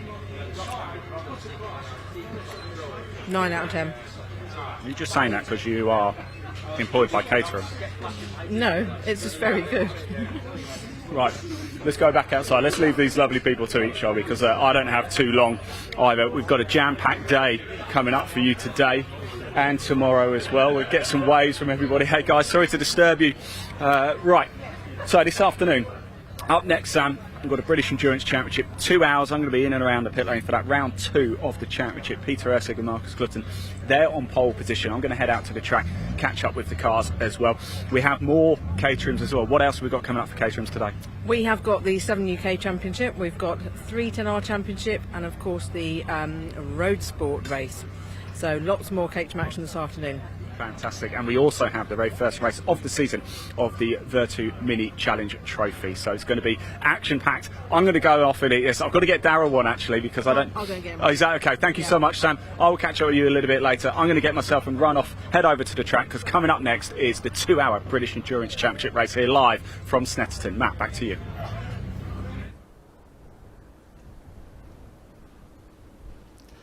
Thanks, Ian. Yep, isn't he a lucky man? Gets all the treats, doesn't he, out there on the circuit through the hospitality units. It would be nice if some of those could make their way to the commentary box. That would be absolutely wonderful. We're very busy over here.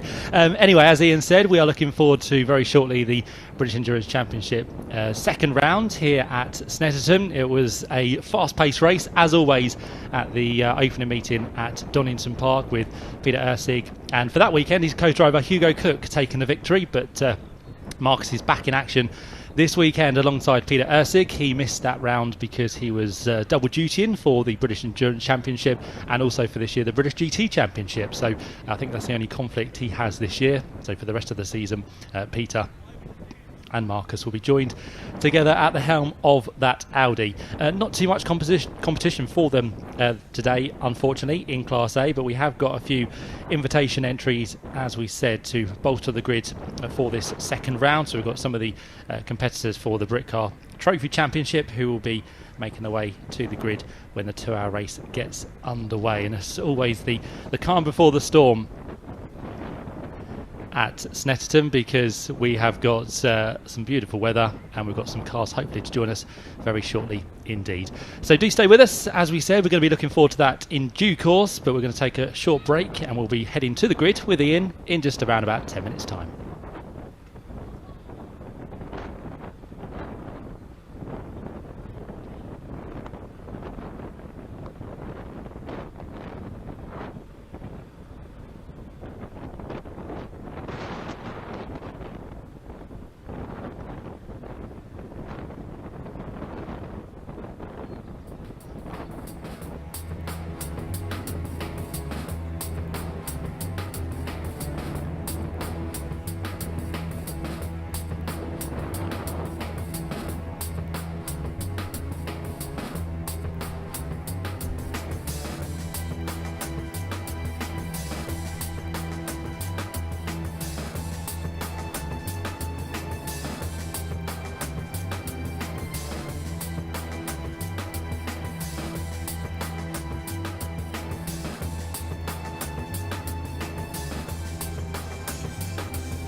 seeing 5 down.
Right, everybody, I've made the hop over from the Caterham hospitality over to the pit lane here at Snetterton. As you can see, the cars are about to head on out. Here we are, though, with road and competition engineer Nick Hull and Richard Avery, the number 22 Porsche. I've come here for a very good reason. Look at this livery, gold tooth as well. Who's got a bigger mouth, me or the car? Let's just have a quick look. Me, I think, yeah. Right, let's just grab, we've got Richard over. Let's just jump in here with Mr. Hull. Right, how are we feeling ahead of this? Yeah, good. Still a bit nervous, quite new to the car, but we've had 2 good days of testing, so we're confident. Ryan from Race has really prepped the car nicely now, so we're getting our speed up. So yeah, looking forward to it. Perfect conditions today, isn't it? Absolutely glorious. Yeah, beautiful. It's going to be hot in there though. I bet. We had, of course, different changeable conditions at Donington Park. We're not going to have that today, but a different circuit. What are the challenges here at Snetterton on the 300 circuit compared to Donington? It's obviously it's longer, so more fatigue from that point of view, driver fatigue. But there's a couple of tight hairpins which we've got to just get after racing the TCR car last year. We've got to get into the habit of waiting to get on the power, which is what we've struggled with at Donington. So it's still a learning curve for us, but we're going to have to give it a good go this afternoon. Top man, thanks for talking to us. I'll see you out there. I'll see you a little bit later as well. The cars are making their way out track. Let's just watch the cars as they come across and head out on circuit. This is Chris Murphy just coming out in the BMW, as you can see there, just behind Jabbersport. Chris Byle and Simon Mason. We spoke to those guys a little bit earlier too. Just behind us as well, we've just been talking to Nick Cole there, and Richard Avery in the car, the road and competition engineer in the number 22, the Porsche 992 Cup car heading out on circuit. We're going to make our way onto track as well, so you may as well stay live with us. Remember, of course, this is round 2, Donington Park. It was just 2 weeks ago. God, it feels like it comes around so quick, which is great. We do have a little bit of a gap though between round 3. That's going to be at Silverstone, not until June though, so you can keep on tuning in on that one as well, just to watch ourselves as another one comes through as well. There we go. I'm trying to see, is that Brian Branson behind the wheel of that one? Let's keep moving on up, shall we, and get ourselves onto the grid, give you the best possible look. Normally we don't get long on here, so let's go. Look, we've got a nice bumper crowd over here. Let's turn around, let's give everybody a wave. So, there you go. Look, we're getting some waves. Hello everybody. Woo! Right, let's go get ourselves onto the grid here. Beautiful sight at Snetterton. Now, our commentator as well, Matt Suckling, I wonder if we can see him, because he's in this building over here opposite the track and it's quite difficult to get to. I saw him at lunchtime and he had to run across the track. I wonder if we can see Matt. I wonder if he'll give us a little... He's in one of these bottom windows, I think. Matt, if you can see us, give us a wave. I'm not sure which one you're in, but he's in there somewhere. Hey guys, I'm trying to get Matt, but we've got some guys here as well. Hey boys, how we doing? All right? There we go. I'm very good. You having a good time, guys? Yeah, we are. Beautiful, isn't it? Perfect. Round 2 for the British Endurance Championship. Here we go. One car onto the grid already. Let's head on over. That's the Venturi Innovations. Neville Jones and Chris Jones. We caught up with Chris a little bit earlier, didn't we? Racing with his father today. So the car's coming round. Let's. We just got to make sure we don't get ourselves run over. Here we go. Here's the team Tasman, Dave Harrison and Nathan Lucky just pulling up on to the grid right at the very front there as well. They line up in second place. So I think they're going to have to be pushed back a little bit. Yes, they've been told to go push back a little bit. Here we've got Mac G Racing, the number 83 car. Here it comes now. Behind the wheel there, Johnny McGregor and Arthur Simondet. We're going to grab a word with some of the drivers very shortly. We spoke to Johnny a little bit earlier, didn't we? I'm not too sure. Somebody I want to talk to over here is Matt George. He was racing for Venture Innovations last season, not racing today. Matt, this is unusual for you, isn't it? Just chilling out, not racing. You got the bug though, right? Yeah, I mean, I've been benched, but look, I'm still on the grid, still here for it, so yeah. Now, I model my hair on this man. What a handsome chap, but what are you doing this year? What's the plan for you? So we obviously did the championship last year, had a great time, won the GT4 class. Yep. We're moving into more endurance-based racing this year with the guys Nev and Chris. So I'm basically benched until we start going to them, and they're doing these races to build some momentum, build some experience. And Neville's been out of the car for a year, so it's his first race back for a while. So he's excited for it. We all are. How's he been? Is he a bit nervous, or is he's all right for this? Yeah, I mean, we've done plenty of days in the car already, but you know what it's like until you get on the grid and the butterflies come. It's a different thing. So yeah, I'm sure he's nervous, but he's holding it together well, and we're just going to have a good time. I'm really glad you're here, Matt. Good to see you, mate. It really is indeed. Some of the cars coming through as well. We will see if we can grab a word with a few more. Just watch yourself there as well, because we've got cars coming absolutely everywhere. Is there anywhere else you'd rather be? Look at the McLaren 4 Team Brit here as well. How are they going to get on this weekend? Well, we're certainly going to find out. 2-hour race coming up. Remember, mandatory pit stop as well.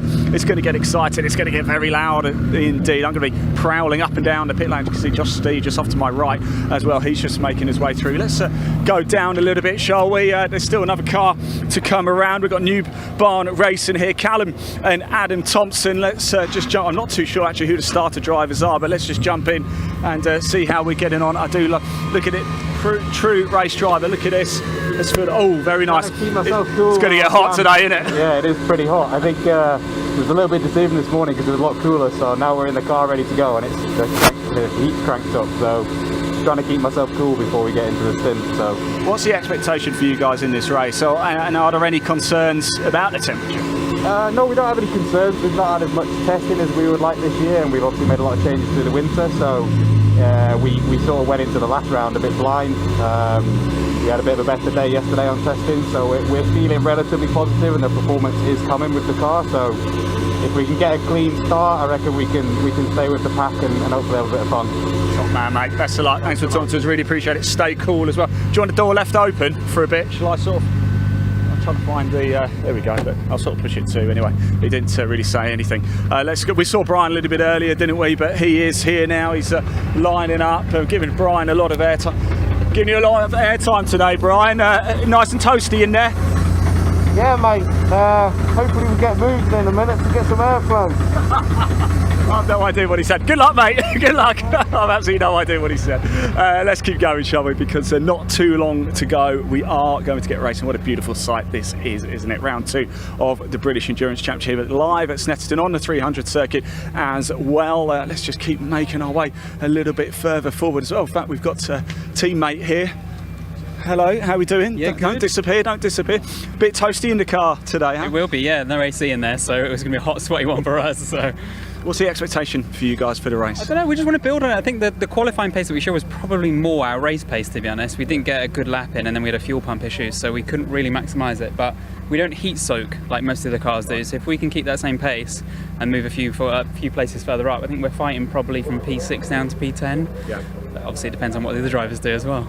It's going to be exciting though, isn't it? Thanks for talking to us. Appreciate it, mate. Top man. Let's keep going, shall we? Make our way a little bit further forward. We've got Bal Sidhu there in the number 61 Porsche. Let's keep moving our way up a little bit further, shall we? And somebody I never really often talk to is Chris Murphy. So let's just jump in, because Chris does it all by himself. Chris, can I just jump in, have a quick word with you? Is that all right?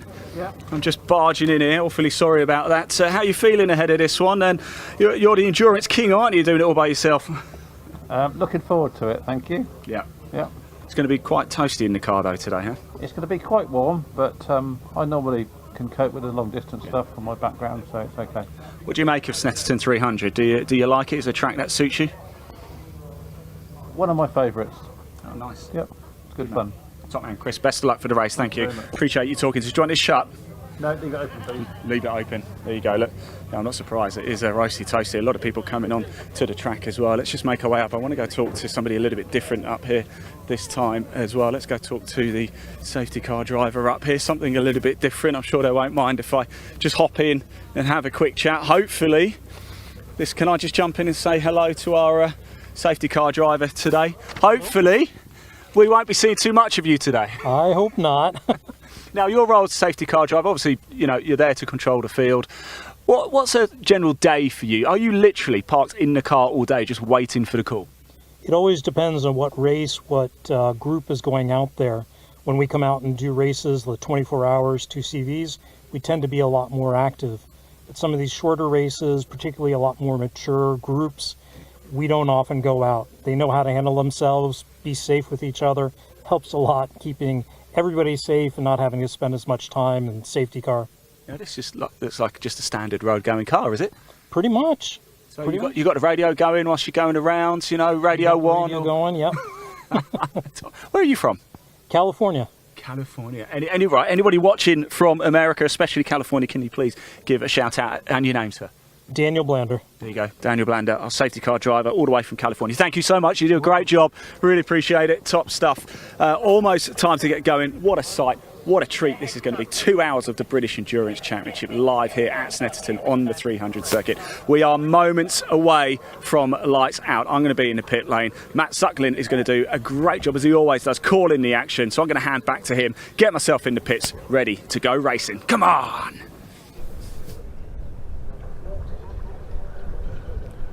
Thanks, Ian. Nice build up there for the second round of the British Endurance Championship, which is probably going to get underway a little bit later than we planned in terms of when we got ahead of schedule, because the pit lane opened a little bit ahead of time. So there is probably a little bit more time down on the grid to have a chat to some drivers. But we'll take you through how the grid lines up then for this second round. It's going to be the PB Racing by JMH Audi on the front row of the grid. As we said, Peter Ursig back with his normal co-driver Marcus Clutton for this weekend, so they go off the front row. We'll take you through starting drivers once we've got through the grid. The second row, the outside of the front row is going to be Team Tasman. That's going to be the cars of Harrison and Lucky. They're going to be starting their Porsche 9912 Cup car from the outside of the front row. Row 2 then sees the man who goes solo, the number 72 machine of Chris Murphy. He's got a long afternoon ahead of him in that BMW E46, and on the outside is going to be the number 22 machine, which we see out there once again this weekend in the hands of Nick Cole and Richard Avery, the Porsche 992 Cup car that they run here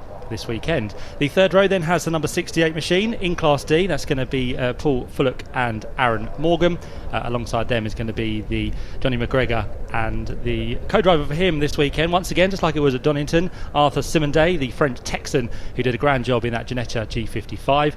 The fourth row of the grid then sees the Jones. They will be in the number 21 machine, Neville and Chris in the Mercedes AMG, and on the outside of them, slightly changed number for this weekend, the 161. So there were 116 at Donington, but 161 for this weekend. Josh Steed and Bal Sidhu are going to be in the car for that one. The fifth row then sees the number 23 machine, which comes from Class E. That's going to be Simon Mason and Chris Bylan in the Seat Cupra, and on the outside of them, the Jaguar F-Type, the V8 machine of the Thompsons. Back again, Callum and Adam, and for the start it will be Callum on the outside of row number 5, and then just one further row to give you, row number 6, and that's going to be the Intersport team, car number 40, which is a late addition for this weekend, Jasper Sapra and Brian Bransom in that BMW M3, and then alongside them the Mercedes BTCC machine of race car engineering with Mac G Racing, number 75, and that's going to be the car of Tyson, and that's going to be a Christian name, which we haven't unfortunately been given, so we can't tell you who that is, but we'll get to that as and when we can. That was a TBA on the entry list here for this weekend, but that gives you the 12 starters for the second round of the British Endurance Championship. We have a lovely afternoon in store. As we said, temperatures rising throughout the course of the day. 18, 19 degrees we're up to now. Still pretty windy out there, gusts of just shy of 30 miles per hour, so conditions almost perfect for the drivers, especially when they get going. You heard from the likes of Brian Branson down on the grid. He was wanting some circulation through the car, not just for himself but also for the car itself, to make sure that goes as well as it possibly can.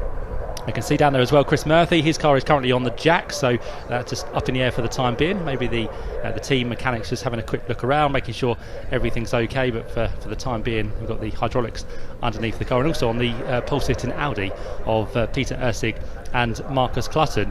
Not too sure if Marcus is about, but it's great to have him back this weekend. It's going to be, of course, Peter Ursig to start that one. It's always the AMs who have to start. If there are two AMs in the car, then it's up to the team who they stick in for the first stint. But for the number 9 machine, it will be Peter Ursig who goes first, and as become accustomed, they have kind of shared the duties in that car, an hour each pretty much. I think Peter did about 55 minutes or thereabouts in the first round of the championship, so Peter Ursig looking to do a good fair stint in the car for the first hour or so before he hands over to his teammate Marcus Clutton. Alongside him, the number 5 machine, that is going to be started by David Harrison, so the Porsche 991 is going to be started by David, and that will be handed over to Nathan Lucky in the second half of the race. Row 2 then sees the number 72 machine, so solo driver, so Chris Murphy will do the full 2 hours, which is never easy, especially around a tight and twisty Snetterton 300 circuit, and with the temperatures rising, that's going to be a long afternoon for Chris, but coming off the back of a good result at Donington Park last time out, finished with inside the top 5 and got a first within Class F as well, so Chris Murphy looking to replicate that as best as he possibly can. On the outside, as we said, it's going to be the number 22 machine. That is going to be the Porsche of Nick Hull and Richard Avery, another pair who normally go quite well, and we'll be looking to try and pick up some good solid points from the outside of the second row. And for that car, that will be started by Richard Avery in the Road and Competition Engineering Porsche 992. The third row of the grid then sees the Team Brit number 68 machine. That's going to be the McLaren 570S, the GT4 spec car. They run within Class D, and it'll be Aaron Morgan to start that one from the inside of row number 3. Alongside them, number 83 is going to be the Mac G machine, and again Johnny McGregor and Arthur Simonday together for the second round. It'll be Johnny McGregor to start the car before he hands over to, as we said, the French Texan, who seemed to love his outing at the first round at Donington Park, and he'll be doing as best as he can in the second half of the race once Johnny McGregor vacates that car. They start from the outside of row number 3. The fourth row of the grid then sees number 21. The starting driver for that car will be Chris Jones. They are in the Venture Innovations Mercedes AMG GT4 machine, so Chris Jones will start. Neville Jones will be the second driver into that car, and then we move back to the outside of that row where we'll see the 116 machine, which has now been renumbered to 161. New combination for this year, and a great car they have brought with them as well. That's the Porsche GT4 machine of Zentex Motorsport. It'll be Bao Sidhu who gets the race underway before he hands over to Josh Steed in the second part of the race. The fifth row, as we mentioned to you, is the number 23 machine. That's going to be the car from Class E, the only remaining car now within Class E, unfortunately. We did have a second Cupra, which was meant to be entered, but unfortunately race car experiences haven't managed to bring that to the grid this weekend. So Chris Byland and Simon Mason. Simon is the pro driver, so it means that Chris Byland will be the man who starts that in Class E. And then on the outside of them is going to be the number 88 machine. That is the New Barn Racing Jaguar F-Type, which has been around now in the BEC for quite a number of years, but Callum and Adam really starting to get on top of that car, and again has shown some good pace over the end of last year and also towards the beginning of this year as well. And it's going to be Callum Thompson who starts that, and you heard from Callum with Ian down there on the grid, and also from Adam, he was outside the car as well. So Callum will be starting the number 88 machine. And then the final row of the grid, car number 40, Jazz Sapra and Brian Branson, and with both of those being AM drivers, it's Brian Branson who has been deemed to start the car. So Brian Branson with the Intersport BMW M3 will start before he hands over the car to Jazz. And then the final place on the grid, as we said, is the 75 machine, a late addition to the entry, so we can't give you a Christian name unfortunately, but it is a solo driver, so it'll be Tyson who does the full 2 hours in that machine. So that's how the grid lines up, that's how the starting drivers will line up as well. And we're going to be looking forward to, I'm sure, plenty of action, hopefully clean action. As we said, we don't really want to see the safety car across the course of the afternoon, and with plenty of room around the Snetterton 300 circuit, there is lots of places for people to pass, and we're going to hopefully have some good inter-class battles as well. Now, after Donington Park, the championship stands as follows, with just the one round completed. Peter Ursig, Marcus Clutton, and of course Hugo Cook, who is credited in that car now for the season. He will only do the one round, we understand, but now Marcus Clutton is back. Those three are the championship leaders on 32 points. The second place team in the championship is from Class D, that's Bao Sidhu and Josh Steed. They in that Porsche 924 sit on 31 points, so just 1 point adrift in the overall championship. Third place in the championship is Paul Curran and Jamie Callender. Unfortunately, those two are not here this weekend. They were meant to be entering a Mercedes machine from the BTCC spec, but they sit 31 points as well within the championship. And after a great run at Donington Park for round 1, Johnny McGregor and Arthur Simonday sit fourth in the Ginetta G55 Super Cup. They lead Class G and find themselves on 30 points. So a long season ahead once again for the British Endurance Championship, with a visit back here to Snetterton later in the year. We are off to Silverstone on the Grand Prix circuit, as we said, in June, and also we have to look forward to rounds at Oulton Park, and once again back to the Donington Park and National Circuit in August alongside the British Truck Racing Championship. So a busy year for the championship, and not as many cars as we'd have hoped for this second round, but again there's lots going on up and down the country. Lots of people have been taken elsewhere, but hopefully for now a couple of months break before the next round we'll have a full complement of cars on the grid for round number 3 on the Silverstone Grand Prix circuit. But there's a small matter of a 2-hour race here at Snetterton to get through, and who's going to be taking the top spot we'll find out at the end of this 2-hour race. Can the Audi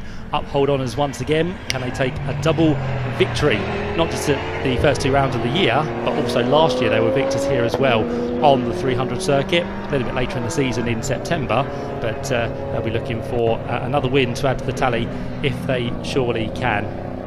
There's the addition to the entry for today, the number 40 machine, which is going to be that of Jasper Sapra and Brian Branson. They sit towards the back of the order, but we'll be looking to make some good progress in the invitational class. Class F they will run in, and they'll be fighting the likes of the Jaguar F-Type and also the BMW of Chris Murphy, who finds himself a little bit further up the field. We are going to have a second green flag lap as well, so the safety car heads on by, and this second safety car lap will also be the start of the race effectively, because the timer has started ticking away, so the 2-hour race is underway, but all the drivers just having an extra formation lap just to build the temperature into the tyres once again, making sure that everyone's up to speed. And of course, after sitting on the grid for a good few minutes, they now just want to get themselves back into rhythm. Just looking towards the rear of the field, just seeing if that Mercedes BTCC machine was actually there. I can see the BMW of Jasper Sapra, but the Mercedes doesn't seem to be there by the looks of it, so we are missing the number 75 machine, unfortunately. So whether we have any news on that, I'm not too sure, but the 75 machine has gone missing from the rear of the field. So Peter Ursig continues to warm the tyres up, not so much now down towards the left-hander of Agostini, but the Porsche right on his tail now, ready to get this race underway. Two drivers in that number 5 machine, run within Class C, the only runner within Class C this weekend as well, unfortunately, and they did miss the opening round at Donington Park. So this is a new event for them. Both David Harrison and Nathan Lucky in the Team Tasman Porsche 991 Cup machine. And again, you can just see the variety, can't you? A GT3 spec Audi towards the front of the field. You've got the Cup car, which find themselves in Class C, predominantly. That of, as we just mentioned, David Harrison and Nathan Lucky. And then behind that, you saw the third place car of Chris Murphy, that BMW, which again is a bit more modified. It's slightly older BMW in the hands of Chris Murphy, the E46 variation. And then further back from that, you can see another of the Porsches, which sits in the hands of Richard Avery and Nick Hull. But again, wherever you look, there is a variety around this field. Ginettas are out there as well. We've got some Cupras in the mix, which we want to watch out for in terms of Chris Bylan and Simon Mason. They, at the first round of the championship, picked up a second within class, but they were hampered with some problems early on, unfortunately, and will be hoping to get through the early parts of this race without too many dramas. And they now just coming into the shot in the background through the second part of the old S's down towards Nelson, and as they work their way in towards the bomb hole, they'll be very shortly gridding up side by side for 2x2 formation. And once good formation has been achieved, we'll well and truly get this race underway. The clock, as we said, has started to tick down, but in terms of overtaking, that will be happening this time round, hopefully, because the safety car has switched its lights off on top of the Ford Focus, and that now works its way into the pit lane. So it's up to Peter Ursig to lead them to the line. The red lights are on the gantry, and it may be Grand National Day at Aintree, but we've got plenty more horsepowers here at Snetterton as round 2 of the British Endurance Championship gets underway. The lights go out now, and it's going to be the Audi who leads them away up towards Ritchie's for the first time of asking. And can Peter Ursig hold on ahead of the feisty Porsche on the outside as they turn their way in towards the right hander? It's going to give it a good go, but the Porsche's run wide. The number 5 machine is off onto the grass, and David Harrison tries to fettle the car round the corner, gets it back in a straight line, but what would have been a move for the lead there on Peter Ursig, unfortunately the Porsche has now dropped right towards the tail of the field, so possibly not enough temperature into those tyres. So David Harrison is the first man who has quite a lot of work to do, but thankfully here at Snetterton there's plenty of runoff, so there was no drama in terms of contact as they work their way now through the left-hander of Palmer.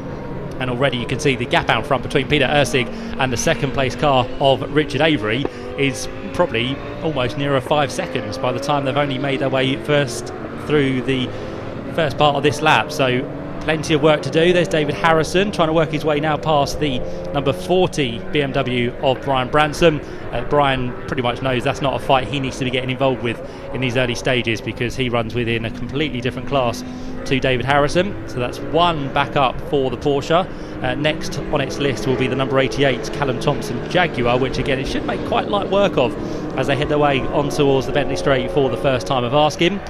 Further up you can see the Johnny McGregor Ginetta there, the black and yellow livery, which MacG Racing have run now for many years, whether it be on this car or previously on the other car they used to run within the British Endurance Championship, but it's a familiar livery, as we've got a great tussle going on here between the Jaguar, the Mercedes, and now the recovering David Harrison Porsche. And it was actually the Jaguar of Callum Thompson who made the move on the number 21 machine.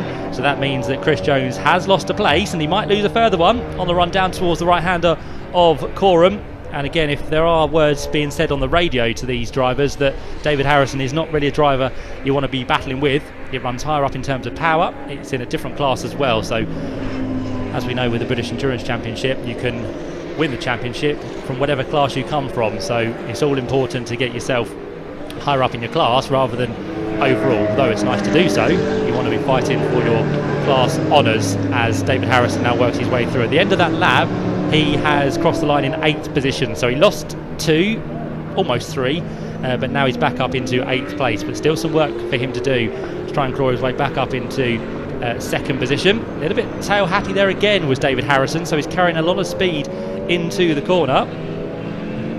Down towards the left-hander he goes. Again, still not able to make his way through past the Jaguar F-Type, but he now pushes on down towards Agostini, and again in a straight line the Porsche might just have the slight advantage over the Jaguar as they turn now in towards the left-hander of Agostini. It's a nice four-way battle actually, with the Jaguar, the Porsche, the Mercedes, and also the car of Brian Branson just about hanging onto the tail here. So again, an older spec BMW, the M3, as the Callum Thompson Jaguar runs slightly wide through the exit of Hamilton, which means that David Harrison might be able to cut back here, but again he wasn't quite alongside. So Callum Thompson in the number 88 Jaguar holds on to the place for the time being as they work their way now through the right-hander of Williams on towards the Bentley straight for the second time of asking. And who's got the best of the advantage in a straight line? It looks to be the Porsche at the minute, and it switches back to the inside of Callum Thompson. Will Callum fight this one? Not massively. He leaves a little bit of room for David Harrison to get his way through, and again the Porsche just slightly deep into the corner there. It managed to get through and out the other side okay, but into the corner it just wasn't happy to turn in, was it? So David Harrison just again building the temperature in these tyres, making sure everything is okay, as Peter Ursig has well and truly cleared off up the road. He's almost the straight of Senna up the road here, so that is a good 15 plus seconds as they cross the line. It's 18.3 seconds that separate the top two at the end of the second racing lap. The third lap effectively after that second lap behind the safety car. Here's the next battle then that starts to build up, with Brian Branson now all over the back of the Mercedes. Can Chris Jones keep it at bay? The grey machine goes to its racing line. Brian Branson looks towards the inside, and with Chris Jones just again taking the high, wide and handsome line around the outside of the Wilson hairpin, it does mean that Brian Branson has got his way through in towards the left-hander, finally in towards Palmer. So down the short straight in towards Agostini. The next target for David Harrison is going to be that of the Ginetta, and Johnny McGregor is going to be the man up the lead of this race. So he's gradually making his way towards the head of the field, but again, to get onto terms with the race leader Class A, that of Peter Ursig, it's going to be quite a way for him to go, unfortunately. But David Harrison, all he cares about for the time being is Class C, and his next competitor in Class C is the number 72 machine of Chris Murphy in their BMW, who's up in 4th place. But what happened on that first lap with David Harrison? Let's find out from his teammate Nathan Lucky, who's down there in the pit lane with Ian Waterhouse.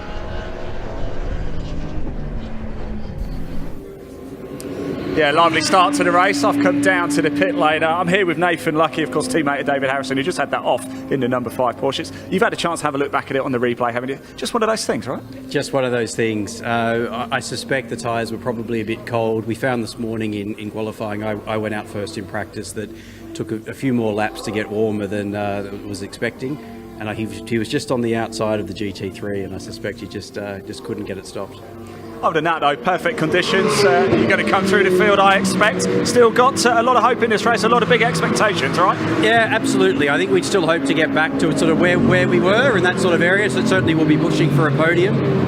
It'll all depend on the average time that people can do, and being an endurance race, tyres going off, drivers getting tired, it'll be interesting to see. I suppose if you are going to go off, it's not terrible to do it right at the start. You've got plenty of time to make it up. Nathan, best of luck for your stint. Really appreciate you talking to us. Best of luck. Thanks very much. There you go, Matt, back to you.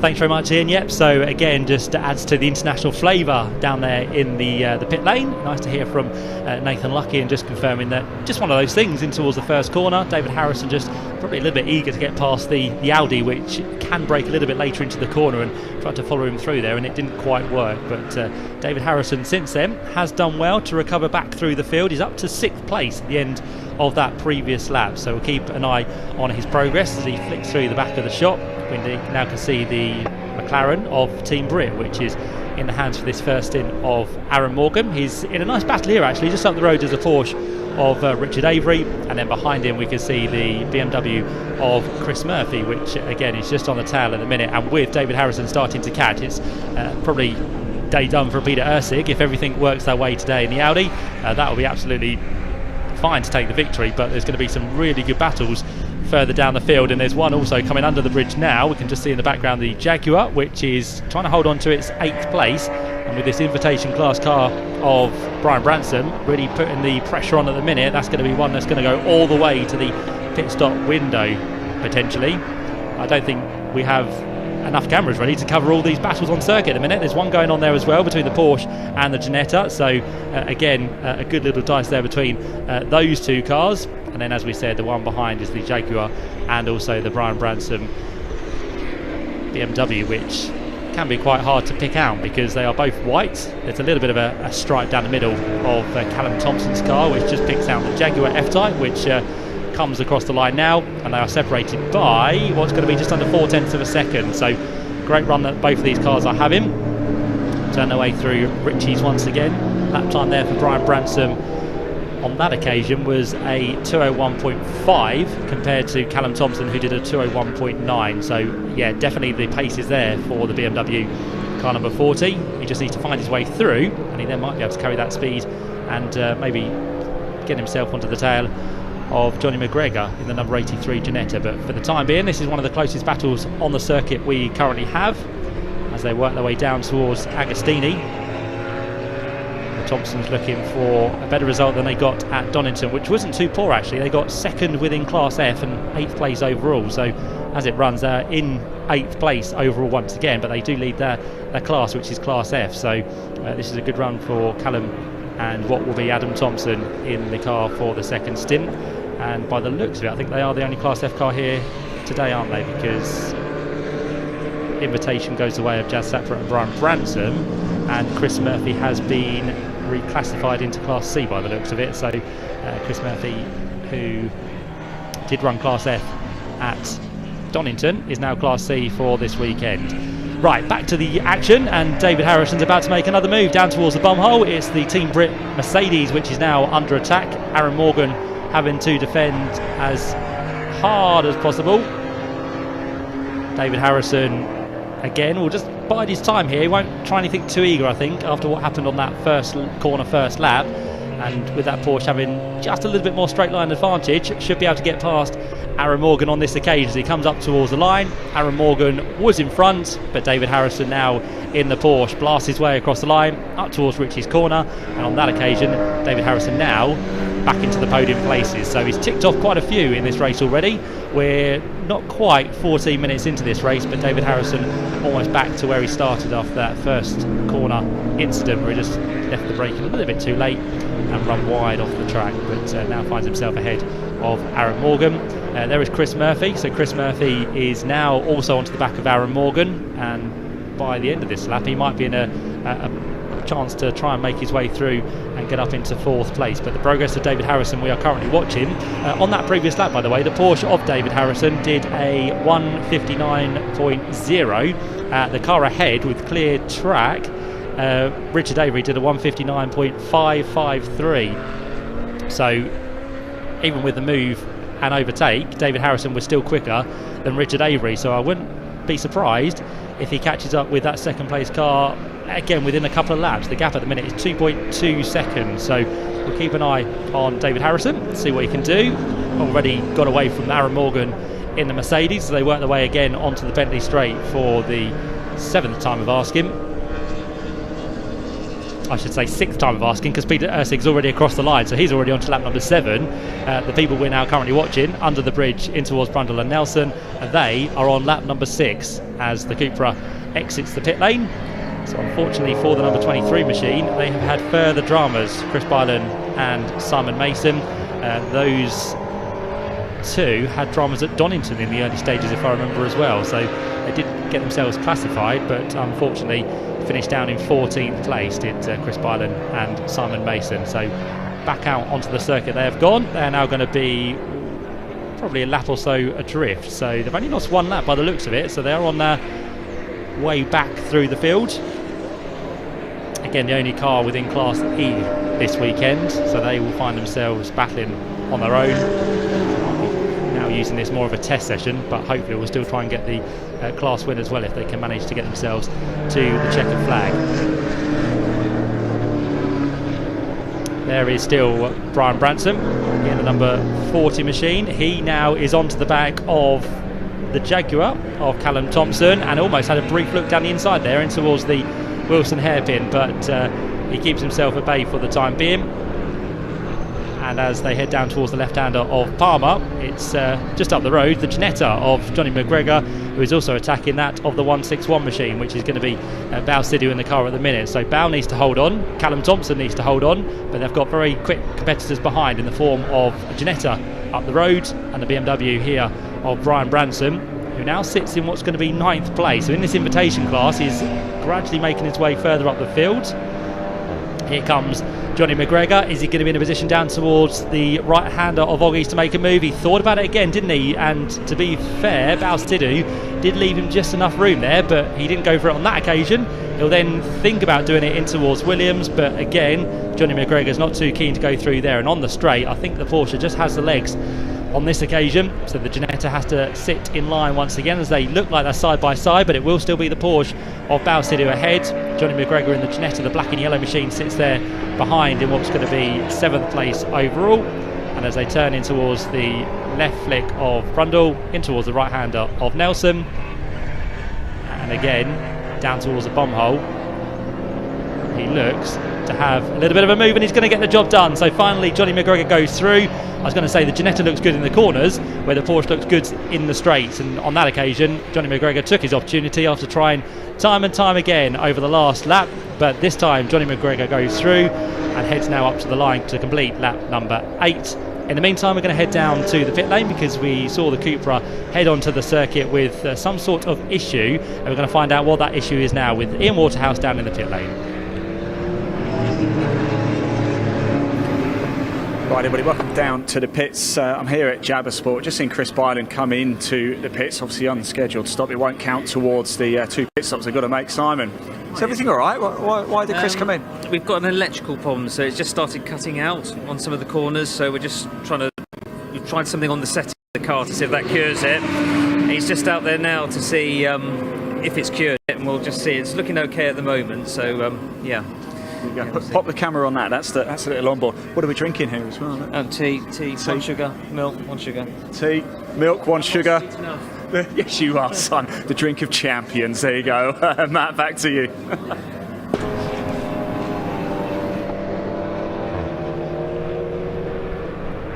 So a slight gremlin with the Cupra, but hopefully everything will be good as they work their way closer towards the end of the race. Oh, and the Jaguar's got a problem as well. It's gone straight on down towards Oggies. So for Callum Thompson, something possibly has gone wrong there, because as we look at it, it doesn't seem to have any further momentum to get back through the corner. So for Callum Thompson, who was running fairly strongly within 8th place overall, he was also leading Class F as well, but Callum Thompson all of a sudden just didn't seem to want to turn into the corner there, so that's not good news for the Jaguar, which by the looks of it is in quite a precarious position on the outside of Oggies as well. So is that going to be the first interruption of the race? We'll keep an eye on the safety car boards and flags, which are directly opposite the commentary box. But as it stands, we are still green flag racing as Peter Ursig works his way onto lap number 9.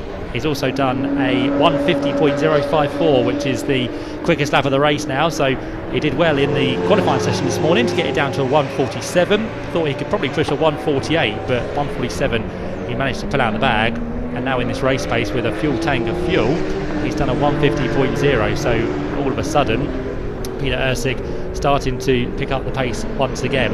Meantime, we have a Porsche battle going on as well, because Richard Avery is under attack here from David Harrison. He's already brought that 2.2 second gap down to pretty much nothing, because David Harrison works his way down towards the braking zone in towards Agostini. You can see Richard Avery taking a defensive line there, so he keeps himself on the apex. He runs slightly wide, and we're going to get safety car by the looks of it, because the yellow flags are out there at Hamilton, and it's just a localised yellow for the time being, because there is no safety car board that has flashed up, so it's just a localised yellow where the Jaguar has pulled off. And on the exit of the corner, we should possibly still be able to see it there somewhere. Yeah, there it is, still on the grass, and that's quite a hard place to get to here at Snetterton, because there's the infield section and there's no real way to get a flatbed or a live snatch underway without bringing the safety car onto the circuit. But we'll see what happens with that very shortly. In the meantime, we've just seen the Jaguar, which has pulled out of this race. Unfortunately, Callum Thompson seems to have a problem. Let's find out what that problem is, because Ian's down there with his teammate Adam Thompson.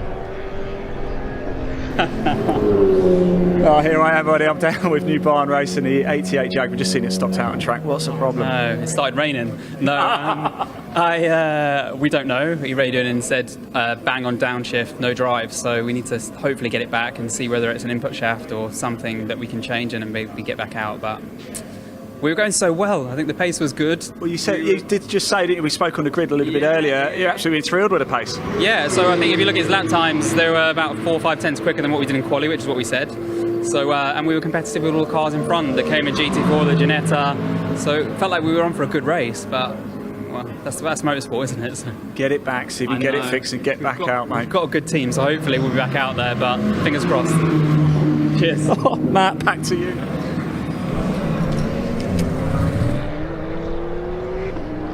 Thanks, Ian. Yep, so whilst we heard from Adam down there in the pit lane, the safety car has now been called for. So safety car conditions on circuit, which means the lead that Peter Ursig had of 1 minute 22 seconds is now going to be eroded, and with that the pit window is open, because 20 minutes into the race the pit window opens.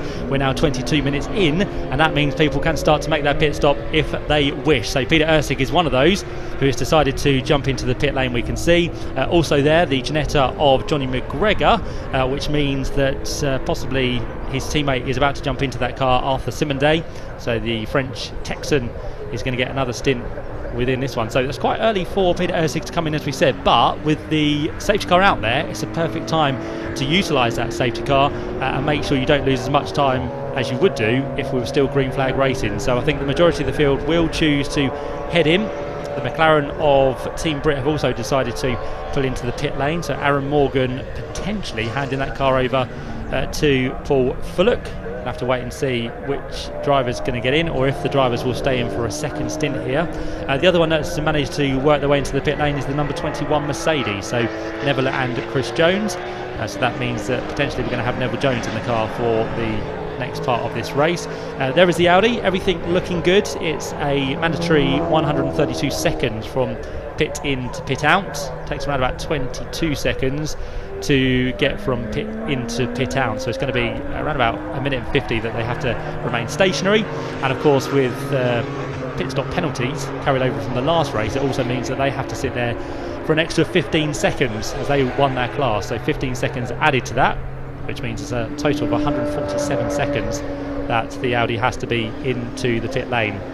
So that could cause a bit of confusion for the safety car of who to pick up, but they should be able to pick up the Porsche 991, or is it the 992? Yes, the 992, isn't it, which has just gone through.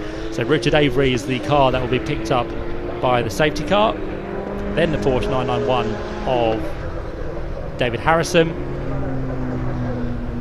who did get past, didn't he, the Porsche of Richard Avery, and then all of a sudden it's gone back down to second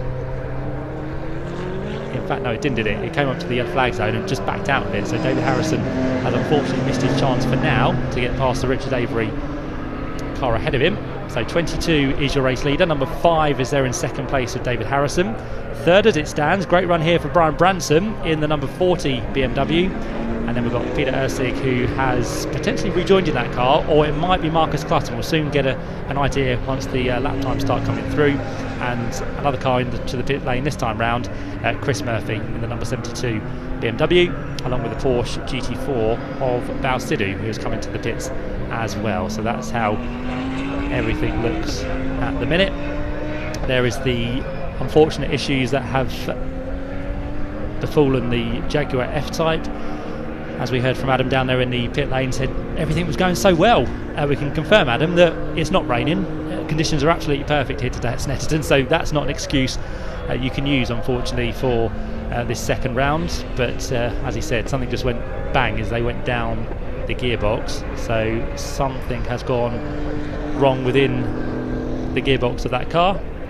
But if they can get it back to the pit lane, then they can hopefully get that recovered and get it back onto the circuit, because if they do finish, then Class F, they would be the only finisher and would get some good points as well. But we'll see what they can do to recover any sort of result from this second round of the championship. There is Chris Murphy. He will stay aboard the car. The reason we know that is because he's a solo driver, so we've got full confidence in that information, that Chris Murphy's going to do the 2 hours today here at Snetterton. So he works his way back onto the circuit, and he's going to have to be quick here actually, because the safety car is just coming up to the line, and I think the green light is still on, is it? No, I think it's gone red. So Chris Murphy unfortunately will not be able to head back onto the circuit, which means he will lose a lap as well, which is pretty crucial in a race like this. So Chris Murphy didn't quite get to the end of the pit lane in time. The red light was on, and he's also been joined at the end of that line by the Bao Sidhu and Josh Steed Porsche as well, who was quite eager to get back onto the track, and now they both have, and they're going to rejoin right behind the Peter Ursig and Marcus Clutton Audi. So Chris Murphy fires his BMW back into life. An hour and 33 minutes left on the clock, and hopefully next time by we'll be able to give you a full rundown of how the order looks after a few of the drivers have done their first pit stops within this race, because Peter Ursig has dropped now to the tail, although that should still see him somewhere within inside the top 6, I think, after that pit stop, and with others making pit stops around him as well. It does mean that he hasn't lost out too badly, and he's only 5 or 6 cars back from the race leader overall, which is up the road, Richard Avery, who is yet to stop within the Porsche 992. Behind him is the other Porsche of David Harrison, who has also not come into the pits either, along with the BMW of Brian Branson, and also the Mercedes, by the looks of it, hasn't come in either, of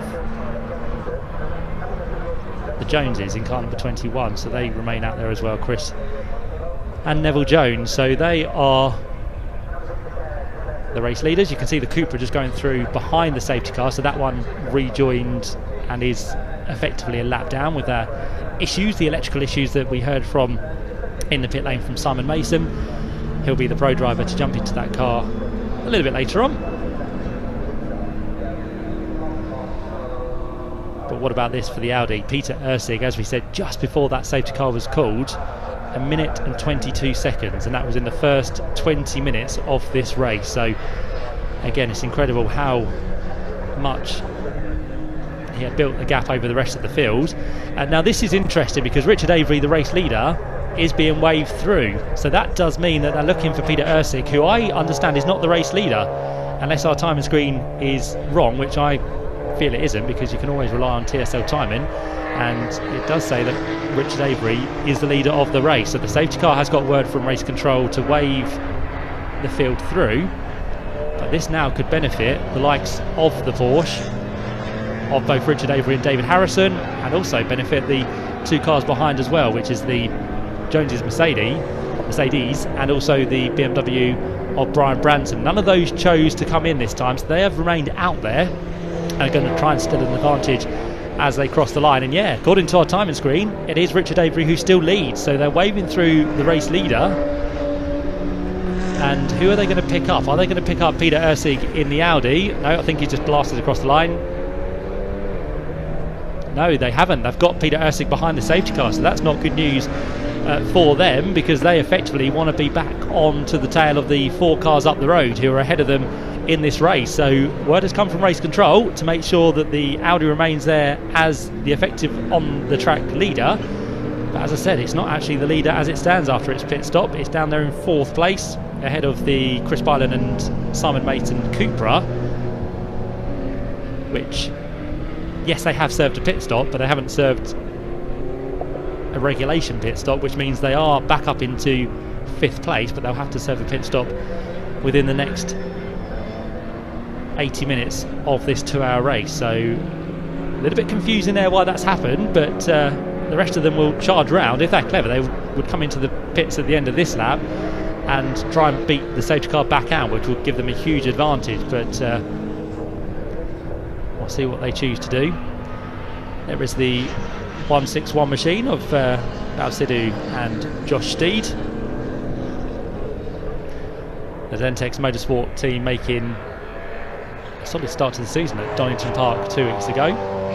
They finished 3rd overall and also won Class D as well, so that's what's put them in a really good position in the championship. I know it's the early stages of the year, but still, if you can make a really good start to the season, it then becomes a little bit easier as the year goes on, with still 5 rounds to go this season and some good points on offer as well. So under this safety car, we have still got 90 minutes remaining. Doesn't look like we're going to get that safety car in anytime soon, but for now, here's down in the pit lane Ian with Neville Jones.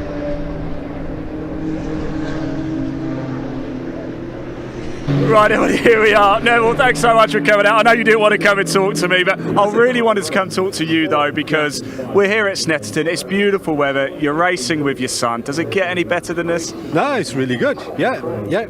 It's a shame about the grid today, but we're here just to do our own thing. Chris is going well, and I've just got to come in, get in later on and just keep it clean, really. Of course, you had a year away from track action. How was it this morning going out and getting the bug back? A bit rusty. Yesterday I was really struggling, and it's lap by lap it's getting better today, and I'm feeling a bit more positive. So yeah, we can hear ourselves behind you in the garage. Matt's just turned it down. I'll let you go. Best of luck for your season. Thanks so much. There you go. Neville Jones, his son Chris Jones, out in the car right now. We'll catch up with him a little bit later. Matt, back to you. Hey everyone.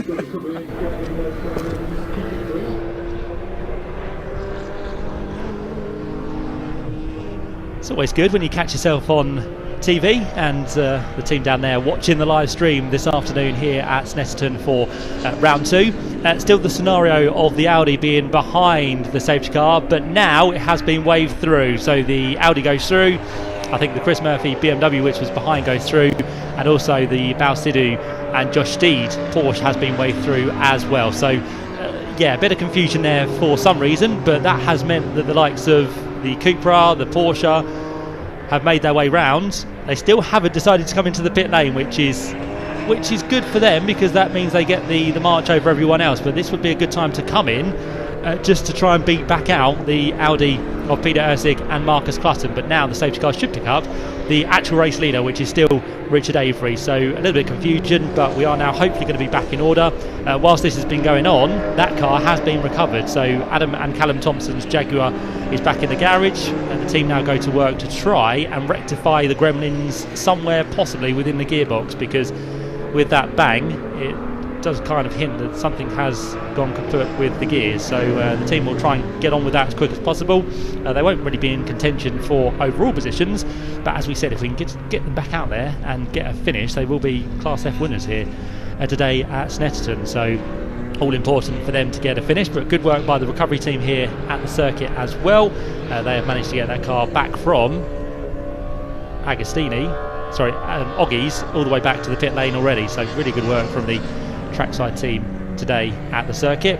So we're back to where we were a couple of laps ago with the Cupra behind the safety car. That one should be waved through, and then Richard Avery should be the car that starts behind the safety car.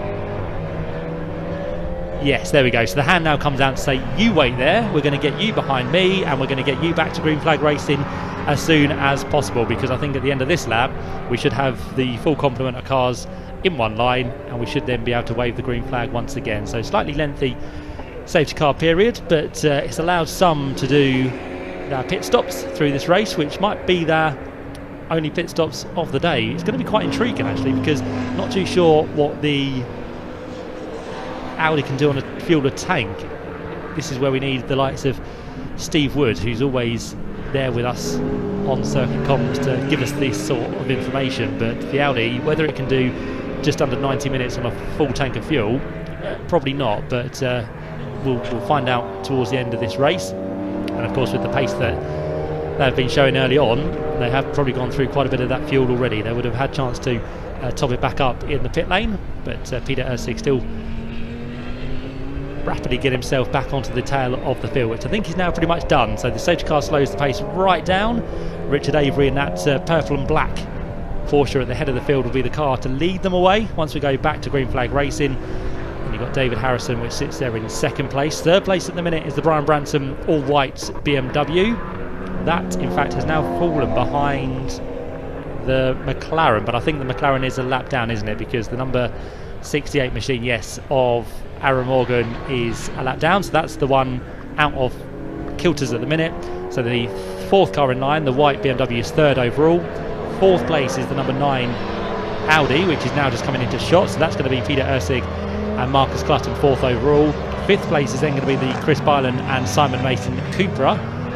That was the one that was waved through, and we'll catch back up with the tail of the field. And then the 68 McLaren, which we just spoke about, third in line, is actually now in 6th position, but a lap down. So if it could get a lap back, it could then start to work its way through again, but it's going to have some top opposition ahead of it in the form of the two Porsches. Behind in 7th place is the Johnny McGregor and Arthur Simonday Ginetta. 8th place is the Joneses Mercedes. 9th place is the Chris Murphy BMW, and 10th place at the minute is the Bao Sidhu and Josh Steed Porsche 924. And after that safety car period, we're now back to green flag racing once again. So round 2 commences as the Porsches lead us back to green. The Audi cannot yet overtake that Mercedes, and now it does as it gets the full power advantage down towards Richie's corner, and the Audi turns in just a little bit gingerly there, but it's made it through. Didn't do a David Harrison through the first corner.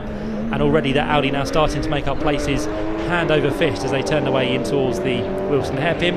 Already past the Johnny McGregor and Arthur Simonday Ginetta, and I don't think it will take it too long to get back to the head of the order, where it will be the race leader once again. But as we said, not too sure if it's still Peter Ursig behind the wheel or if Marcus Clutton has taken that one over. It would make sense that Marcus has taken it over on the thoughts that maybe it can get to the end. If it is still Peter Ursig in the car, then we do know that that car has to make a further pit stop within this race, but they might be quietly confident that they can do that and still hold on to the advantage over the rest of the competitors in the field today. But at the minute, it's just trying to work its way past the McLaren. Here is the top 2, so the Porsche of Richard Avery still heads David Harrison for the time being, and just before that safety car, David Harrison was looking to make the move on the lead car, and now he should be in a better position down the back straight, because that 991 might have the slight grunt over the 992 variation.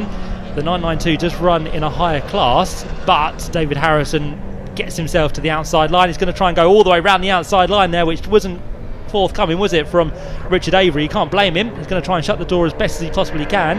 Again, this is not for class battle honours, this is for overall position only, because they run in separate classes, and now they've got the small matter of an Audi to try and get past as well. So 3 for 1. This is all for the race lead as they work their way down through Coram in towards the left-hander of Murray's.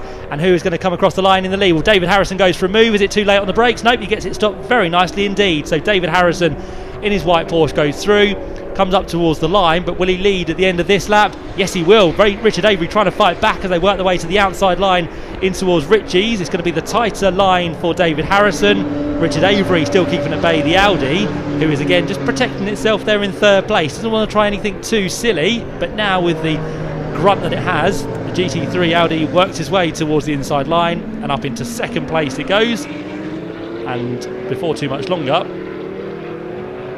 I would say that it will be up into the race lead as well, because David Harrison can see an ever looming larger Audi. The black and orange machine gets a good exit from Palmer. It'll look towards the inside line, down towards the hairpin, the widened hairpin at Agostini, although it doesn't make it easy, does it? David Harrison still keeping at bay the Audi here, so good little scrap between the two of them. They had this all the way through turn number 1 on the opening lap, and David Harrison made that small mistake which just put him onto the grass, but now he's keeping his elbows as wide as possible, but finally the Audi does take the place away. So Peter Ursig and Marcus Clutton find themselves back into the lead of the race, and that took them the best part of a lap and a half, but good fighting from all of those three competitors as they go back onto the Bentley straight with an hour and 20 minutes to go. An hour before the pit window closes, so plenty of time for all of the drivers, if they need to head back into the pit lane to get a stop done within this race. Under the bridge they head once again then. There's Chris Murphy just making a move now on the Joneses, and that will be a battle for position as well. So off into 9th place now goes the E46 of Chris Murphy. We heard from Neville Jones down in the pit lane. Chris Jones is the man in the car at the minute, so it'll be Dad to take over once they decide to bring that Mercedes into the pit lane for that pit stop. But for now, just lost the position to the Chris Murphy solo driven BMW E46, which now gets back on its way. And Chris Murphy, as we said, driving solo, so it's going to be a long afternoon. So he's going to bide his time, but who does he need to now try and work his way up onto? But he's going to try and get himself up onto David Harrison, who finds himself in the lead of Class C. He's well up there in second place. For now though, let's head back down to the pit lane, because Ian Waterhouse has caught up with the team down there at Team Brit. Right, I'm come down to the Team Brit garage. You've got Paul over here. He doesn't know I'm going to come and have a chat with him. So let's just jump over and act all cool and casual. Paul, I told you I was going to come get you, didn't I? Do you know you're doing You're right? enjoying it? I'm loving this. We put the camera, we're actually watching the onboard, aren't we? Yeah. Just watching Aaron doing his thing at the moment. He's having a really good race. It's been obviously quite a lengthy safety car. You guys did come in, but you didn't drive a change. Yeah, we did our dummy stop, so we got that out of the way. Yeah, very happy with that. It was the right call, and our engineer called it brilliantly. How was the car this morning when you were out on it? Yeah, it was really good actually. We had a few issues with over testing, got those ironed out. Car seems to be absolutely brilliant at the moment. Aaron's doing his thing, is making the most of it. Top man. Paul, thanks for talking to us. I've just heard a car come in as well. Just stay with me a second. Let's just go see what is going on out here. Have a quick little look. I thought I had somebody come in. Let's keep moving. Let's keep going round. We've got the new barn Jag in. We also, may remember a little bit earlier as well, Jabba Sport, Chris Byland and Simon Mason. They had a bit of an electrical issue a little bit earlier. They're back in now. The bonnet is up. Let's hope nothing's too major. I wonder if I can just run in and find somebody. Just stick around with us just a little bit too. The drivers are having a chat. Sorry, come around this way. Stay with me if you can. Let's just jump in. Simon, all okay? I don't think so, no. We've got a problem. We think it's probably with the fuel pump or something, so it's not delivering the power that it should deliver. And obviously we've got tomorrow's race as well to go, so I think we might be we're going to plug the computers in and see that that's what it is, but yeah, it's not looking like we can continue at the moment. I'll tell you what, we want to be Chris right now. I can feel the heat coming off. Yeah. It's roasting, isn't it? It does get very hot in there. Everything's at the front. The back of the car is just coming along for the ride. The front's doing all the work. So yeah, it gets hot with the turbo and the brake disc, the temperatures they reach. So yeah, he's just done a really good run in the car, but we obviously we're challenging for the championship and trophy as well. Yeah. So we need to find out what's causing this problem here now. Well, I'll let you crack on anyway. Thanks, Simon. Thanks for talking to us. There we go. Issues down here at Jabba Sport. Matt, back to you.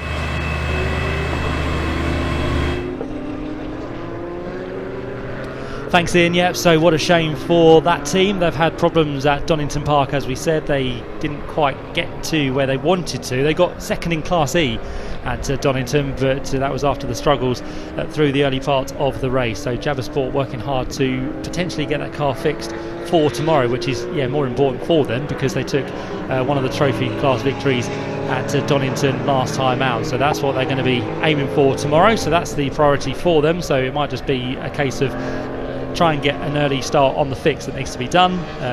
Potentially an electrical problem early on that Simon Mason reported, and now something with the fuel pump is just not quite delivering the power into the car either. So Jabba Sports Cupra is currently down there in the pit lane, alongside what you saw as well, the Callum Thompson, Adam Thompson New Barn Racing Jaguar, which still finds itself in the pits as well, with that drama it had down at Oggies, which brought out the first safety car of the race. A nice little BMW battle happening here. We've got the Chris Murphy BMW, which is trying to chase down Brian Branson at the minute. So this is not a battle on track, because Chris Murphy, with his pit stop completed, is just trying to get the lap back from Brian Branson, but it's still a good battle to focus on as they work their way up towards the line. Not too far away as well from the likes of Balsidou in the Porsche GT4 machine, and just up the road from them the McLaren of Aaron Morgan, which, as we just heard, Simon Fullock is not in the car yet, but he'll take over once they decide to bring that car in later in the race. But effectively, as Simon was saying, I've got that mandatory stop out of the way, so the longer one has been completed. It means that when they come back in, they should just be able to do the driver change and head back out onto the circuit. That's the plan anyway for the number 68 McLaren, which currently sits there with a pit stop completed and in fourth place. A really good run for Team Brit at the minute. Chris Murphy is now through and up the road on Brian Branson. As I said, they are a lap apart, just under a lap now, as Brian Branson has dropped behind Chris Murphy. This is a fight though, the McLaren and the Porsche, as they work their way down towards the left-hander of Hamilton, separated at the line by just under 0.8 of a second. But Aaron Morgan doing a grand job to hang on to the place at the minute, but the pressure is definitely coming from the 161 machine, and Balsidou is, by the looks of it, still in the car, because last time round that did a 1:59.920, which is a second off that car's quickest time. And if Josh was in the car, who is a slightly quicker driver I believe than Balsidou, then yes, he is a pro driver, isn't he? So Josh Steed should be going a lot quicker than what times that car has set so far. As they head under the bridge, there goes Brian Branson on his own, runs within third place, an extra addition for today in the invitation class, yet to serve that pit stop. Let's just very quickly run you through who has and hasn't served that pit stop within this race. Peter Ursig and Marcus Clutton have gone through with the pit stop completed, and again they've done their first stop, but they will have to come back in, because as it stands, Peter Ursig is still in the car, because that time that Peter has just done is a 1:50.4. The car's quickest time is a 1:50.0. With Marcus behind the wheel, it should again go probably about a couple of seconds quicker. So that is an indication that Peter Ursig still has to make a further stop.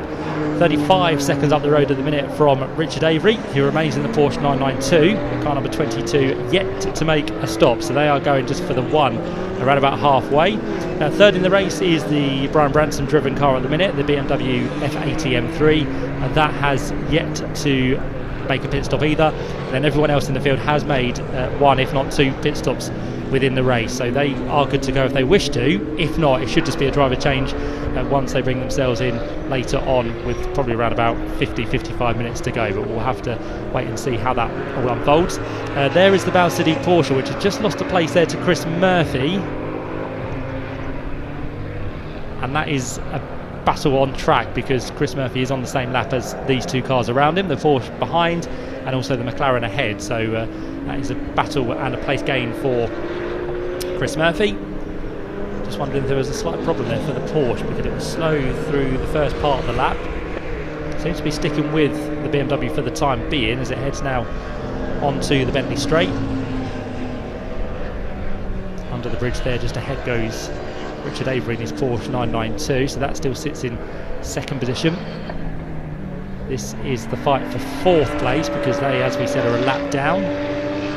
Fourth, fifth and sixth running all line astern pretty much, but it's Aaron Morgan still hanging on for the time being. Here's a replay then of Chris Murphy, who managed to get himself down the inside of the Porsche, and it was Balsidou who again was a little bit late on the brakes there. Again, you saw the back end just stepping out, trying to control it was Balsidou, and then Chris Murphy just had the correct line in towards Palmer, which means he can brake a little bit later, and that was the place taken away from the 161 machine. So that is a switch for fifth position as they work their way through Palmer and onto the straight down towards Agostini. Already across the line they've gone once again. And here is our race leader, Peter Ursig, still out front. He's just gone and done the quickest lap of the race so far. So with that fuel tank getting lighter, Peter Ursig now on a 150.022, means he's extended his lead to just over 45 seconds over the rest of the field. So Peter Ursig on a really good run at the minute. It's a shame we haven't got the fellow Class A car from JMH Automotive, that of John Seal and Jamie Stanley, who returned to the championship last time at Donington Park, but the Lamborghini not here this weekend unfortunately, but hopefully we'll see John and Jamie back for the next round at Silverstone on the Grand Prix circuit through the middle of June. The other car we haven't got here this weekend, which is a shame, is the KTM Crossbow. That ran very well at Donington also, finished with inside the top 4 places, got second within Class D as well, but the KTM Crossbow is another one of Mike McCullum and Sean Cooper, which is missing, but hopefully again we'll see them later on in the season. Has been a quick turnaround from the opening round, which means that some of the teams which suffered problems still probably not rectified as of this point, so they'll have a lot more time to get things sorted, as we said, for round 3 in what's going to be a couple of months' time. Battle resumes then for what's going to be 4th place now. So now that Chris Murphy has got past Balsidou, well, he's got past it, but he hasn't got away, has he? Because Balsidou has come right back onto the tail of the number 72 BMW. So we've got 4th, 5th and 6th together. Balsidou using all of the road and a little bit more there on the exit curb of the bomb hole. And now as they work their way down towards Coram and in towards the left leg of Murray's, who has the advantage in a straight line. Well, they all look pretty similar at the minute, but let's see if Chris Murphy can take another place away as they get towards the line, up to complete lap number 21. And they go through, separated by just over a second actually, so not less than a second, just over a second, these 3 cars. You can see the comparison of lap times. Chris Murphy has been quicker than the McLaren on all 3 previous occasions, so the gap has come from 2.5 seconds down to just under 3/4 of a second. So good illustration there how quick Chris Murphy has been going. And one of those laps he also made the move on Balsidou in the corner we just went past at Wilson Hairpin. So Chris Murphy is charging hard as it stands, but just finding it a little bit tricky to get past the McLaren at the minute. So Team Brit putting up a really good defence in the hands of Aaron Morgan. I'm sure Paul Fullock will be watching with bated breath in the pit lane, because he'll be the next man to jump into that car to try and keep the progression going up the field, because as it stands for the McLaren, currently leads its class and sits 4th overall. I can also tell you the race leader has come in for its 2nd pit stop, so not quite 55 minutes. Normally we see Peter Ursig going all the way to the hour mark, but they've decided to bring Peter Ursig in a little bit early this time. With an hour and 8 minutes left on the clock, he's going to hand that car over now to Marcus Klassen after 1 pit stop has been served, with the fuel also going into that car. Let's see now what Marcus Klassen can do in the second half of this race, because he'll be the man to jump aboard the Audi to try and keep the pace going that Peter has shown in the first 52 minutes of this race.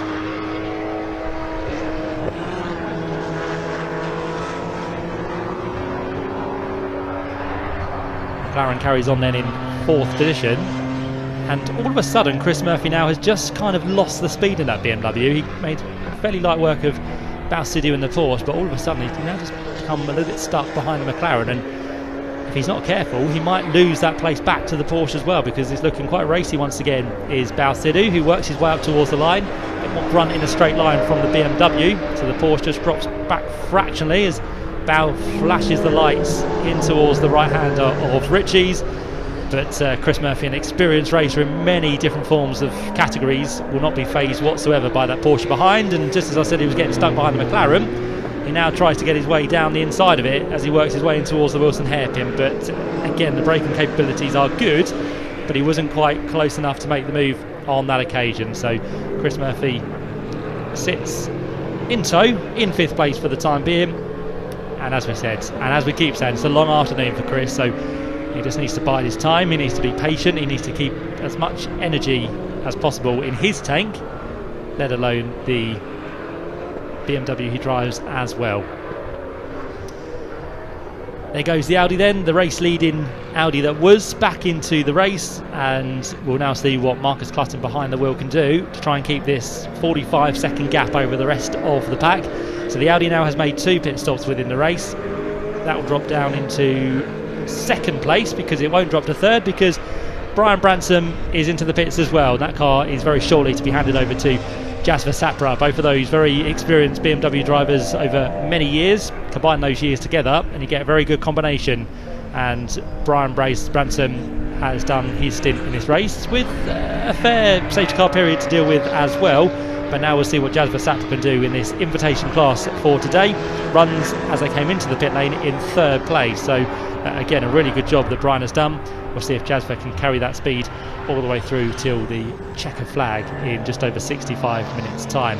Fight for 4th place continues. The McLaren ahead of the BMW, ahead of the Porsche. The Porsche runs wide into the corner of Murray's, runs out of road almost, kicks up the dust, and now it's going to be a drag race all the way up towards the line here. But can Balsadou get through? I don't think he will, because we know that Chris Murphy BMW is quite quick in a straight line, and with that the Porsche is able to keep himself behind, and the BMW stays ahead for the time being. But the McLaren is loving this, I'm sure, from Team Brit, because it's looking in its mirrors. He can see the 2 cars behind fighting quite aggressively as Chris Murphy outbrakes himself on that occasion in towards the Wilson hairpin. So that gives again a brief opportunity, but none taken, for Balsadou to think about having a move. But again, it's kind of a tricky position here for Balsadou. He's good through the corners, he catches up right towards the end of the lap, but then all of a sudden, as they unleash the grunt along the centre straight, Chris Murphy is just able to keep himself ahead. But we'll see how this one unfolds for 4th, 5th and 6th places. All of these cars have done their first pit stop within the race. They don't have to come back in if they don't want to, although saying that, Team Brit will have to, won't they, because Paul Fullock has yet to jump into that car, so he will have to take over, and also Balsadou will have to jump out of the Porsche and allow Josh Steed a chance in that car as the pro driver. So those two will have to come in. I think Chris Murphy will come in more to fuel the tank rather than anything else. So let's see what he can do on this occasion. He gets a good run through Williams. He's now in the tow of the McLaren. He's going to leave his braking as late as possible down under the bridge in towards Brundle, the first part of the S's.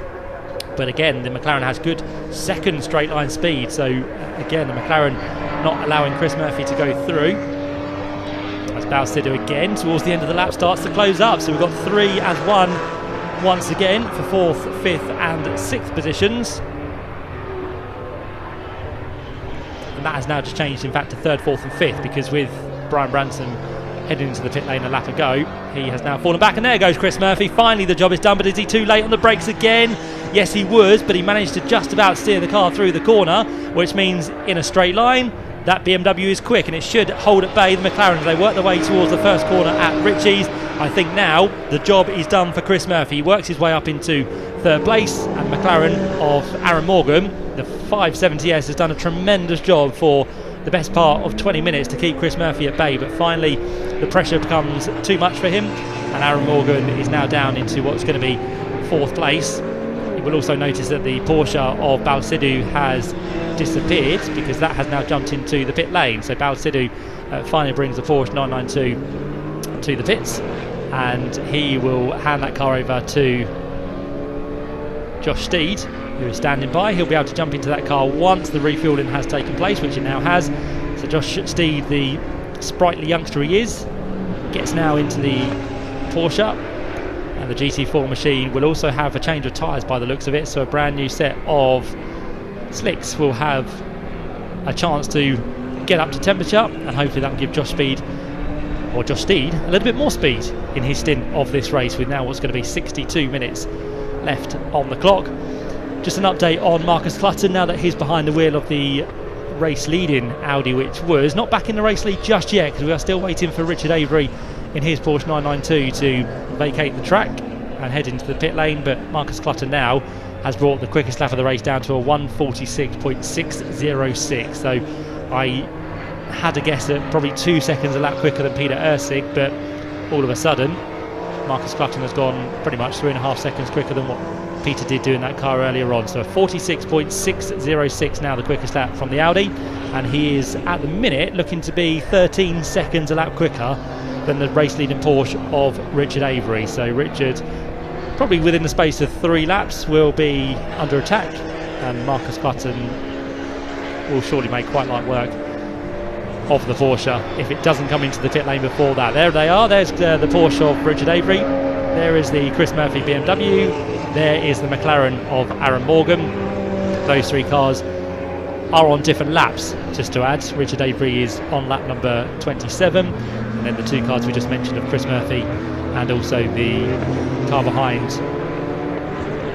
are on lap 26, so they are a lap separate, but we still have the 132 second stop for Richard Avery to serve, plus he has the extra 15 seconds to add as well after the class victory from Donington Park. So in total, from line to line, it'll be 147 seconds, which effectively will lose that car a lap and a tiny bit as well. So when it does rejoin, it might actually be behind Chris Murphy and also behind the McLaren of Team Brit. So that's going to be an interesting one when they do eventually pit, but we know all three cars will potentially have to pit again. Of course, Richard Avery for his first pit stop, then the BMW and then the McLaren for their second pit stop to either refuel or hand over to the second driver. So we will find out what the pit strategy will be on those cars. So with 1 hour completed, we've got 1 hour to go, and I think Ian has caught up with what was the race leader in that early part of the race, because Peter Ursig now has vacated the car. Marcus Clutton is aboard, and Peter is in the hands of Ian Waterhouse. Right, here we are with Peter Ursig. Peter, you've just done your stint, of course, and all was going really well, and then the safety car came out and just slowed progress somewhat. Yeah, I mean, we were just catching the pack, because with the handicap we've got to lap most of the field quite a few times, and it came out just the wrong time for us, really. It was the only good thing was the pit stop window was open, so we can come in and do one of our pit stops, and we had a success penalty from Donington, so we used that there, but yeah, it wasn't ideal. Now we know we had Hugo last time, of course, out at Donington. Now we've got Mark. We know what Marcus can do. He's gonna absolutely fly around, isn't he? Yeah, that's the plan. We kind of, I mean, normally I do a good half, but this time we thought let's box a bit clever and put Marcus in early and just give us a maximum chance to try and win the handicap. So he'll be doing qualifying laps every lap, I think. So that's what he gets paid for. Now, are you sure you've actually been out? Because look at these overalls; they're so clean, aren't they? A new pair for you. A little bit of dirt there. Ignore that. Ignore that. Yeah. No, I did, believe it or not, work pretty hard out there. It's a tough circuit on the body, this one, especially in the GT3. The G-forces are quite high, so yeah, you certainly felt your hour, but I'd go out again if they asked me to, so it's all good. Top man, Peter. Best of luck for the second half. Thanks for talking to us. Right, there we go. Matt, back to you.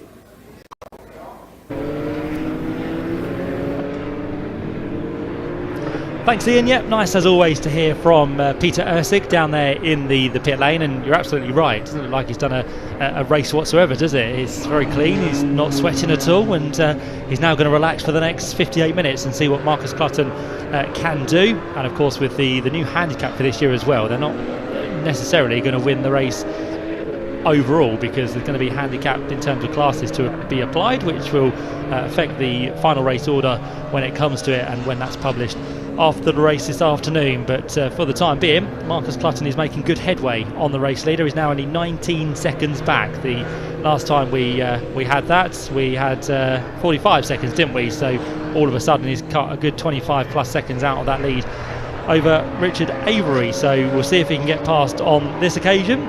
Probably not this time round, but he's going to be right on the back by the time they head on to lap number 29. Meantime, McLaren has decided to pit, so for the second time the Aaron Morgan McLaren from Team Brit is into the pit lane. They will also have a change of tyres, so possibly some fresher slicks on that car for Paul Fullock to engage once he heads back onto the racetrack, and they will be hoping to get themselves up the order as best as they possibly can after dropping down now under these green flag conditions. They will lose out further. They have also lost Class D honours to the Joneses, but we do reckon that car has to stop once again as well. So Neville and Chris Jones will have to make a further stop within the Mercedes. The 22 leading Porsche is in, so we thought we were going to have a battle on track between that car and the ever faster Marcus Clutton, but Richard Avery has decided to dive for the pit lane to hand over to Nick Hull. So that will give race leader Marcus Clutton an even bigger advantage in this race, probably a lap by the time they get towards the end of lap number 30. And Marcus Clutton has, as you can see, just to clarify, done the quickest lap of this race. Average speed around this circuit 100.83 miles per hour. So Marcus Clutton definitely not hanging about. It's been a great start to the season so far with the win at Donington Park. It was a great season last year for this car, just missed out on the overall championship, but it was a great time here at this circuit in 2023 because at the later stage of September they were race victors by a lap. Can they do a little bit more this time? Can they win by more than that? Well, time will tell, as we know, but Marcus Clutton is showing no signs of slowing down whatsoever, so he's on a charge, takes the corners absolutely beautifully through the right-hander of Nelson in towards the bomb hole. He now heads, and Marcus Clutton absolutely throwing the Audi around just to dab of the brakes in towards Coram, and then it'll be a heavier braking zone in towards the tighter nowadays Murray's Corner, which they negotiate. Used to be the old Russells, of course, which was a lot quicker back in the day before the circuit redevelopment in the late 2010, early 2011 season. It's a much more challenging circuit now with the fast sweeps of the Senna Straight and the Bentley Straight, and of course now the new infield section as well for the drivers to deal with. Into the pit lane has also gone number 72, so Chris Murphy is in for his second stop of the race. We did think he was going to come in. Of course, there's no driver change to be done for that car, but it will possibly be a refuel for Chris Murphy. The other one into the pit lane, and has been there quite a while actually. This might be one to investigate, but Jasper Sapra and Brian Branson in fact are in for a second stop, so just wondering if there might be an issue for the number 40 BMW, which was running inside the top 5 for the first part of this race, but all of a sudden Brian Branson and Jasper Sapra has unfortunately remained in the pit lane and finds itself down in 9th position. We'll try and get to the bottom of that as quick as we can. There is a Mercedes of the Joneses. That is the car which currently sits in second place, so a really good run here for number 21 Chris Jones and Dad Neville Jones in the Venture Innovations Mercedes. Works his way down towards the left-hander of Hamilton. They are a lap behind the Audi, but they are more concerned about Class D and trying to keep themselves ahead of the Porsche GT4 of Balsidou and Josh Steed. So that's going to be one that evolves towards the end of the race, and there's quite a few class battles that will be evolving. We can almost forget Peter Ursig and Marcus Clutton. They are almost in a different class. They are in a different class of their own actually. Class A car for this weekend once more, but they are the only Class A car here, unfortunately, due to the withdrawal of John Seal and Jamie Stanley, which has not brought the Lamborghini to Snetterton for today's action. So the Mercedes works its way down towards the bomb hole. The car behind is the sister Class D car, but they are at the minute a lap apart. So this is Josh Steed trying to get himself back onto the same lap as Class D leader, and with Josh Speed's ability and his pace and being a pro driver, he should be able to get past the Joneses Mercedes as they work their way up towards the line. Let's see if the Porsche can get through. It's going to be very, very close on the run towards Ritchie's. The white Porsche will go to the outside line. The Joneses Mercedes backs out of it at the last minute, and it will allow Josh Steed to go right around the outside and take its lap back. So that's going to see it now back on the same lap as the Class D leader, as there goes the Ginetta now in the hands of the French Texan Arthur Simonday. So Arthur doing a grand job as well. That car currently down in third place with one pit stop completed, so just wondering if maybe that is still Johnny McGregor in the car. It's all got a little bit confusing under the safety car where teams and drivers decided to pit. Some decided to stay with the same driver, others then decided to stick a second driver in, so we won't necessarily know if Arthur Simonday has got into that car unless it pits again, because I would probably hazard to guess that Johnny McGregor has stayed aboard that car because the lap times are very similar to what it had been doing. So yeah, 2:03 is its quickest time. Last time it was a 2:09, so not too much difference there between Johnny McGregor's time, as we keep an eye on this battle between third and fourth. This is the Ginetta up against the Porsche as it works its way in towards the right-hander of Williams. David Harrison, he is trying to get himself sorted, and we'll see if that Porsche can get through, which I don't think it can. I think the Ginetta has the straight line speed down the Bentley straight. So we're going to leave this battle for the time being as David Harrison does get himself through. I think that was made very easy by Johnny McGregor. He kept himself to one side. He knew that the Porsche was in a different class and let it go past easily down on the Bentley straight. Right, we're going to head down to the pit lane because Ian Waterhouse is standing by, and I think he's caught up with Aaron Morgan from Team Brit.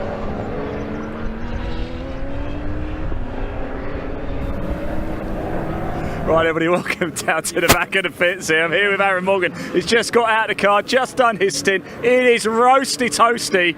I think there's only one thing to do, isn't there? Now, Aaron, I wanted to come find you again. I know you're charging me for coming to talk to you because I talk to you so often. However, there's a family member of yours watching all the way over in Thailand. Now, I promised I'd give them a shout out as well. You know who, don't you? Your sister Hayley. She is watching, so can we give a big shout out to Hayley? Yeah, big shout out and massive love to Hayley for following me in Thailand. I know she's been cheering me on.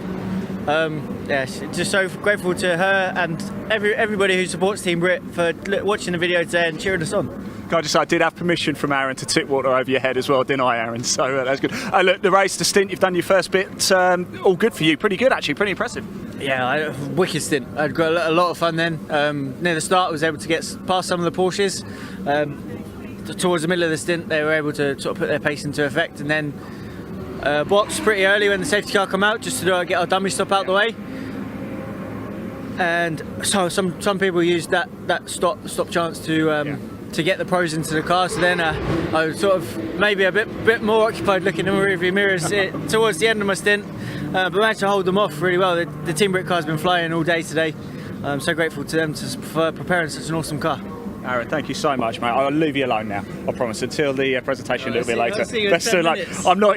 We'll be talking to Aaron in 10 minutes. I'm not going to litter either. That's going to go in the bin. Matt, back to you.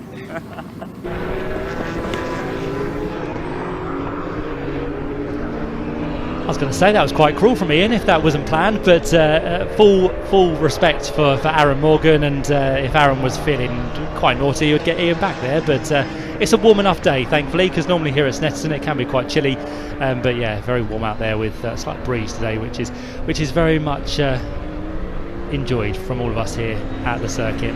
So there is your race leader, still Peter Ursig and Marcus Clutton. Now the pro driver of Marcus Clutton behind the wheel. He leads by pretty much 2 laps. We'll just wait for the second place car to come through, which it does now, and it does mean that it's a lap and a half, I think it's fair to say, between first and second. There is the second place car, so that is David Harrison, and I believe Nathan Lucky has now taken that car over, because what are the lap times doing? Last time was a 159.6, so yeah, the early pace was set by David Harrison on a 156.9, and now it looks like that Nathan Lucky is behind the wheel with a 159.6 last time through. So the Porsche doing well, leads within Class C. The race leader overall is your Class A leader, and then further back we have the Ginetta, which leads Class G. That is Johnny McGregor and Arthur Simonday. Class B leader is then in 4th place, which is the Nick Hull now driven Porsche, which was started by Richard Avery, so that's now been handed to the capable hands of Nick Hull. And then further back, Class D leader is going to be the number 161 machine of Bal Sidhu, and now Josh Steed behind the wheel, who is another pro driver. So you've got the 5 class leaders in the top 5 positions overall, so we've got some brilliant variety towards the head of the field, and we've got 3 different manufacturers inside the top 5 there. So Audi, Porsche and Ginetta, they cover the top 3 positions as it stands for the time being. There is your 4th place car, so that is now Nick Hull behind the wheel. There is the BMW just behind, which I was a little bit concerned about, but that is now back out there, which is good. So Jasper Sapra, after losing a little bit of time in the pit lane, he is now back out in the all-white BMW. But what a mean Porsche that does look, doesn't it? It's got the teeth on the front. It's the 992 spec Porsche, which we have this year for that team. And both Nick Hull and Richard Avery doing a grand job for road and competition engineering. And nice to see them up there at the minute in what's going to be 4th position. We'll keep an eye on the lap times as well, because there could be potential for that car to progress higher up the order, all depending on what Nick Hull can do compared to the Ginetta and also the Porsche 991 up the road ahead of it. So now we're looking for another good solid finish. They took the Class B honours at Donington Park and they finished 10th overall within that race as well. So already they're doing significantly better with more adaptations of this car and a little bit more testing that they had here on Friday. The free practice session this morning, followed by the 10-minute qualifying session. and every single time that car is adapting nicely in the hands of both Richard Avery and Nick Hull. Jazz Versapra seems to be going pretty well at the minute. That car last time did a 2-minute 2.8, so not quite on the pace of Brian Branson, but Jazz Versapra, as we mentioned earlier, another experienced BMW racer. Most weekends Jazz is out there racing something somewhere. If he can, he'll try and get to 2 different circuits on the same weekend, but I think he's content with just being here today alongside Brian Branson. And he is looking to catch the back of Nick Hull actually at the minute in this Porsche 992, so not battling for overall positions on track, but again it's looking like the BMW might be able to get its lap back from the Porsche. Here's the other Porsche, the GT4 spec of now Josh Steed, and that car is doing fairly well. It is currently just behind the Nick Hull Porsche 992 that we've been focusing on, so that's 4th, and this car is now in 5th position.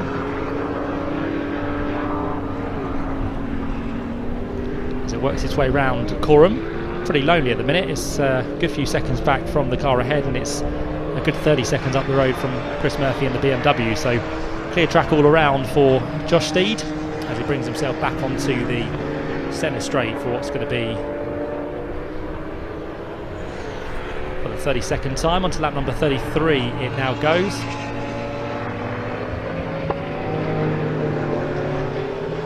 So 45 minutes left within this race. The pit window will remain open for another 25 minutes if anyone wishes to make any further pit stops. I think the majority of the field now have done at least one,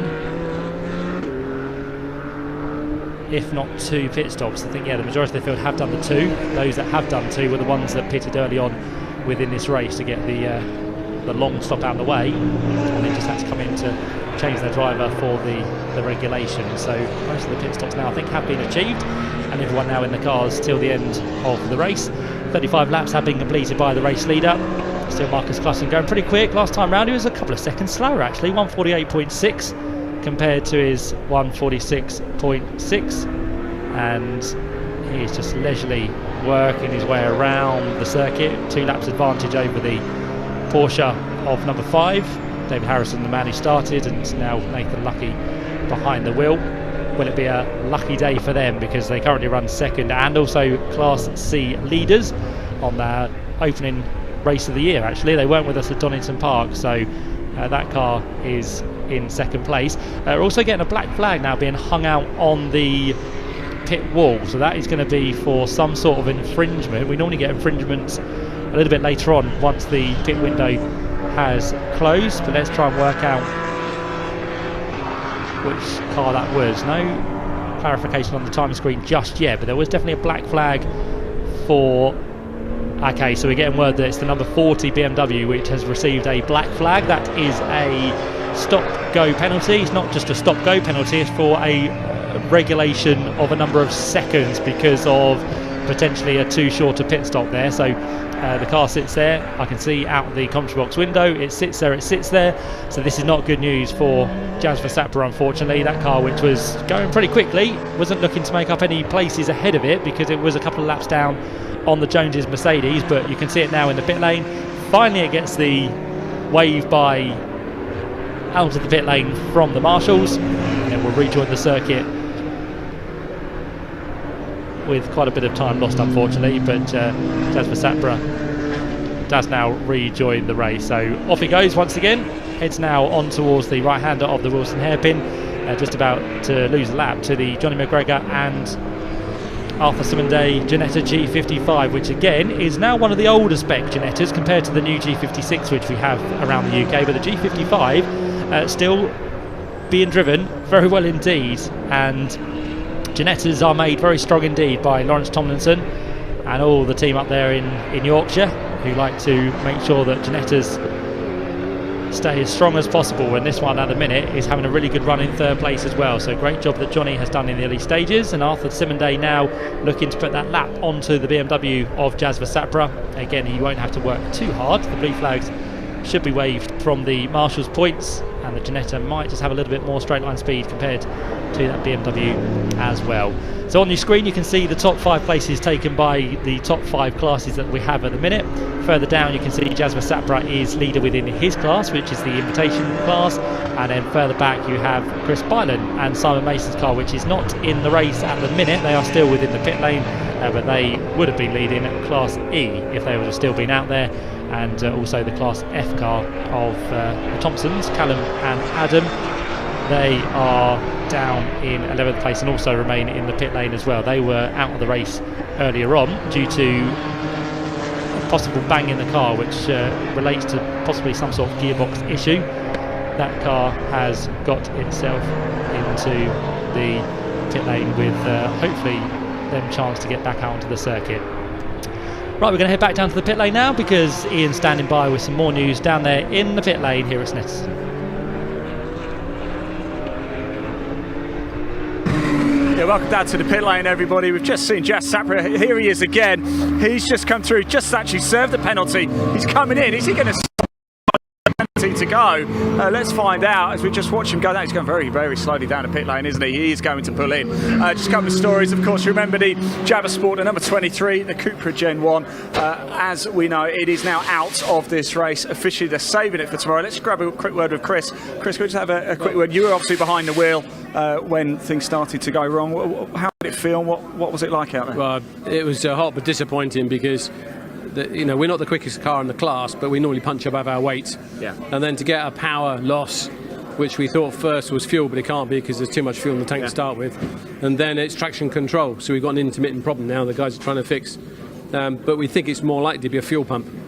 So we got a spare, so it should be okay for tomorrow. I was going to say, because tomorrow's actually the big one for you guys. That's the big one, isn't it? Yeah, it is. So we've got a bit of practice in the morning, but we're confident it's the fuel pump, nothing else. Yeah. 2 races, 2 50-minute races in the Britcar Trophy. Yeah, good. Chris, thanks for sticking around talking to us. Really appreciate it. Let's just move back out a little bit. I know actually the signal here at Snetterton's not great, so whenever we sort of move around the garages quite a bit, signal sort of cuts out a little bit. So sorry for that. But just a quick update as well on the New Barn racing. We saw it stop at the side of the track a little bit earlier. Brought that safety car out. I have spoke to Callum and Adam.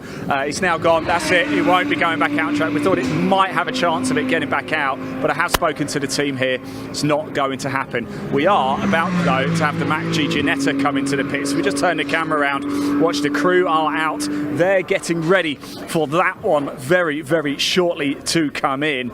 It's going to be exciting down here. It's going to get very loud. It's going to be very, very, very exciting. Arthur Simon behind the wheel of that one. Very shortly, Mac G coming into the pits. In fact, they're coming around the final corner now. Let's just see if they do come in. Stay with us just a little bit longer, if you will. It does. It dives into the pits right now. The Mac G, Johnny McGregor, Arthur Simon, the 83 Ginetta G55 Super Cup. In it comes for its stop. Let's just stay with us. Let's watch it as it happens and unfolds here live in the pit lane at Snetterton 300 for the second round of the British Endurance Championship 2024. Listen to it roar. A bit of refueling going on here as well.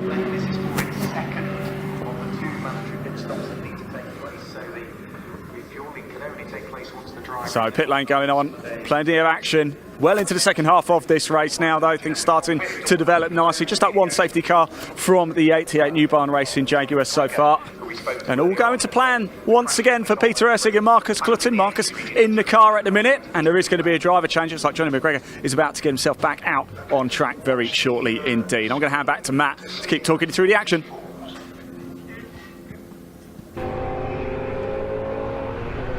Thanks, Ian. Yep, so you can see the refueling going on with the Ginetta. 2 churns of fuel being put into that car just to make sure it can make it to the end with just under 40 minutes to go. And Ian correctly spotted that there is going to be a driver change as well. So Arthur Simonday has done the middle part of the race, so probably 40 minutes or so in that car for the French Texan, who thoroughly enjoyed his time at Donington Park.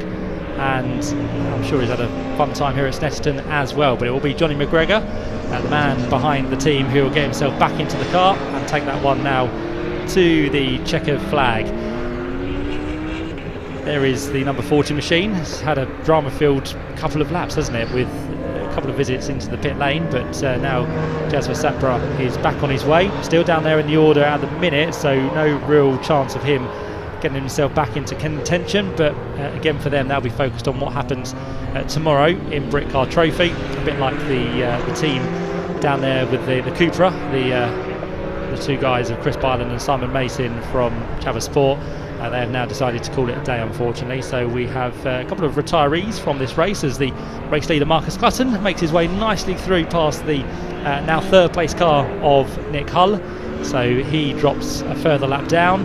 Marcus Clutton again will go past the Jasper Sapra BMW, and again by the time they get onto the Bentley Straight, he's well and truly past there is the Audi GT3 spec car. So Marcus Clutton having a wonderful day so far in the Snetterton sunshine as he works his way under the bridge.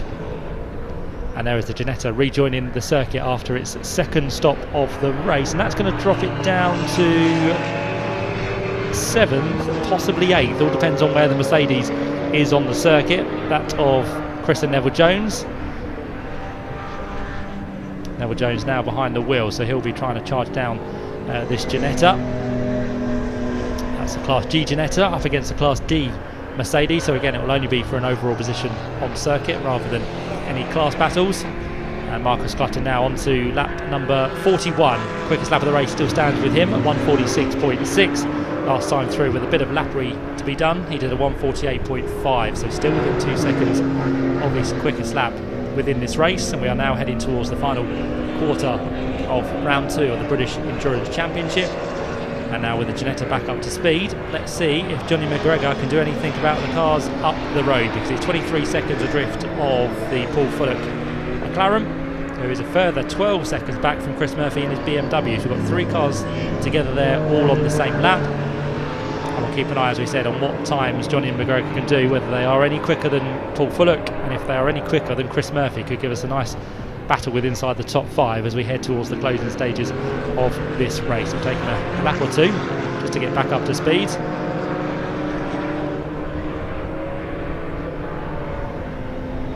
So onto the back straight goes Johnny McGregor now behind the wheel. You can see in the background the race leader of Marcus Clutton about to put a lap onto him this time round as well.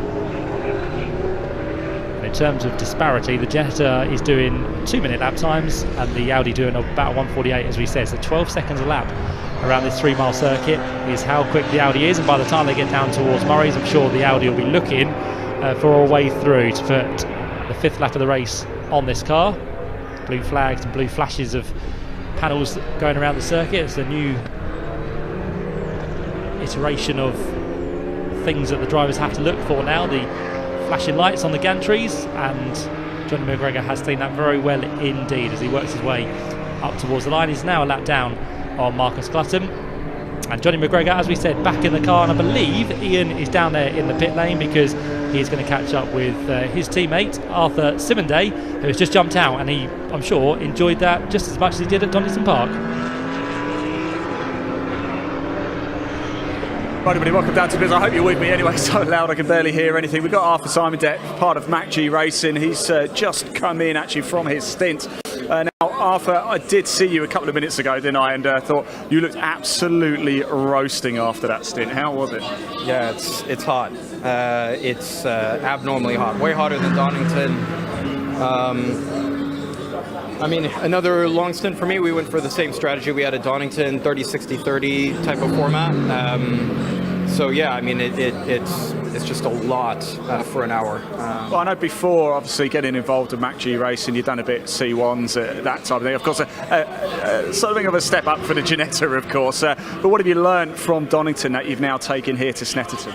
Yeah, so that's a good question. I think basically looking at testing from Friday, I was able to get pretty much right up on the pace I wanted to be at. Donington, it took the whole day, and then a little bit of even free practice really on race day.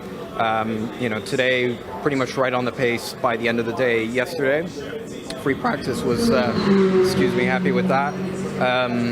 So, I mean, really, it's just getting used to the car, getting used to things moving at you much faster than... Should you be used to the heat from Texas? Yeah, well, there's heat and there's heat. There's car heat, isn't it? Yeah. So, I mean, the inside of that Ginetta is boiling hot, and Silverstone in June is going to be a whole nother animal. It certainly is. Look, go sit down, drink plenty of water. Best of luck, and we'll see you later. Matt, back to you.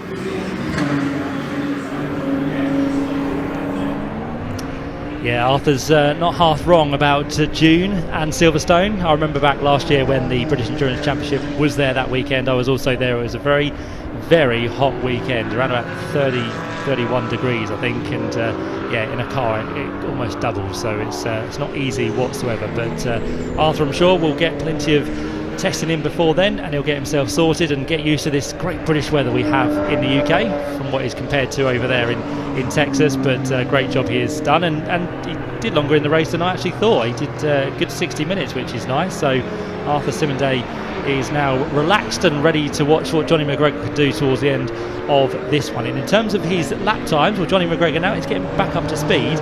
He's actually slower than the 3 cars ahead of him, so he's not catching that of the McLaren of Paul Fullock. So at the minute, Johnny McGregor has a little bit more pace to find from the Ginetta to try and bring himself up the overall order, but as it stands, that car runs within 7th place. Let's have a quick look at the order as it runs then. So 42 laps have been completed by the race leader Marcus Clutton.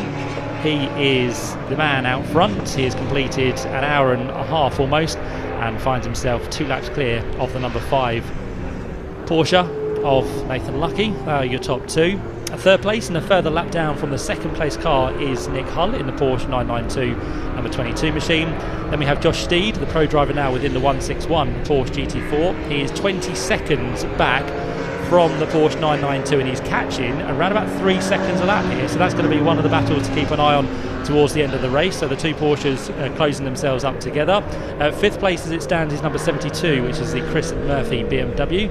That is the 46 GTR version. That in a minute is 33 seconds back from Josh Steed, and around about the same pace actually he's showing to Josh there. So 4th and 5th looking good. I don't know if Chris will be able to catch before the end of the race though. Behind them in 6th place is now the Aaron Morgan but Paul Fullock driven McLaren 570S. That sits about 17.5 seconds back from Chris Murphy. Then it's the Ginetta we've been talking about of Johnny McGregor. That is the number 83, which sits 30 seconds adrift, and it has just gone and done actually its best lap of the race. So all of a sudden Johnny McGregor starting to pick up the pace on a 2-minute .368. 8th place is the Joneses Mercedes AMG, and then just ahead of them, or just behind them I should say, is the Jasper Sapra driven BMW F80 M3, which sits as the final runner in 9th position. So they are your positions overall. That's how it stands within this race with now under 30 minutes to go. And as we said, the battle we're going to keep an eye on is between the number 22 Porsche and the 161 Porsche, which is chasing, because last time through it was 3 seconds quicker, and the gap now down to just under 17 seconds. So we'll keep an eye and see if that comes right down in the closing stages. That will be for 3rd and 4th place. Not for class positions, but it will be for an overall podium within this 2nd round of the British Endurance Championship. But I don't think there's any stopping the man out front of Marcus Clutton as it stands. So that is your Porsche, which currently sits in 3rd place. This is Nick Hull behind the wheel, the mean looking Porsche with the teeth out as it heads its way down in towards Oggies. So that turns now on towards Williams, and on its way towards the completion of the infield section very shortly will be that of the 4th place car of Josh Steed. So that is what we're going to keep an eye on, as we said. Sector times will be dropping all the time. It's all going to be dependent now on traffic, because if they get the traffic in the right place and if they can get past that traffic in good speed, then potentially Josh Steed as a pro driver is going to catch up with Nick Hull before too much longer. But Nick's job now as not a pro driver will be just to make sure that he can keep that further Porsche at bay and make sure those elbows are as wide as possible. Nothing to worry about at the minute. As I said, the gap is 16 plus seconds, but with the rate of knocks that Porsche is coming, then it won't be too long until it's onto the tail here. So will it get there before the end? 3 seconds per lap. You're looking probably at 13, 14 laps we have still to go. So yeah, it's definitely going to get there.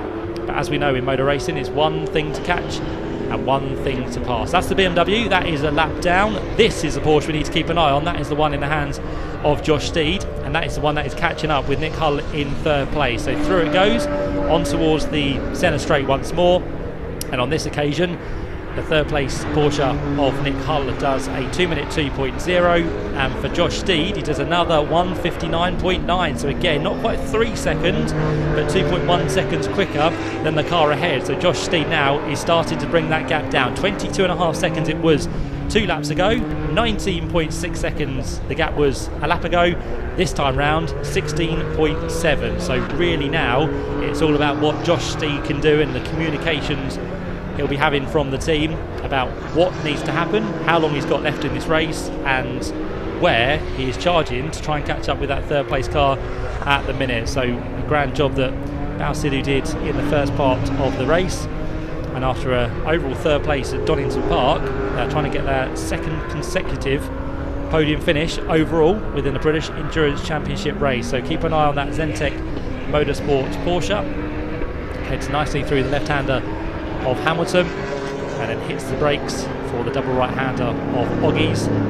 The corner which carries on and on and on, and finally they straighten up on towards the short straight down towards the right-hander of Williams, and then it's the long straight here at Snetterton, which is the Bentley straight, the back straight, where they head under the bridge down towards the left and right flick of Brundle and Nelson. And just coming through there is that third place car, which is Richard Avery. So Richard works his way through the bomb hole. There is the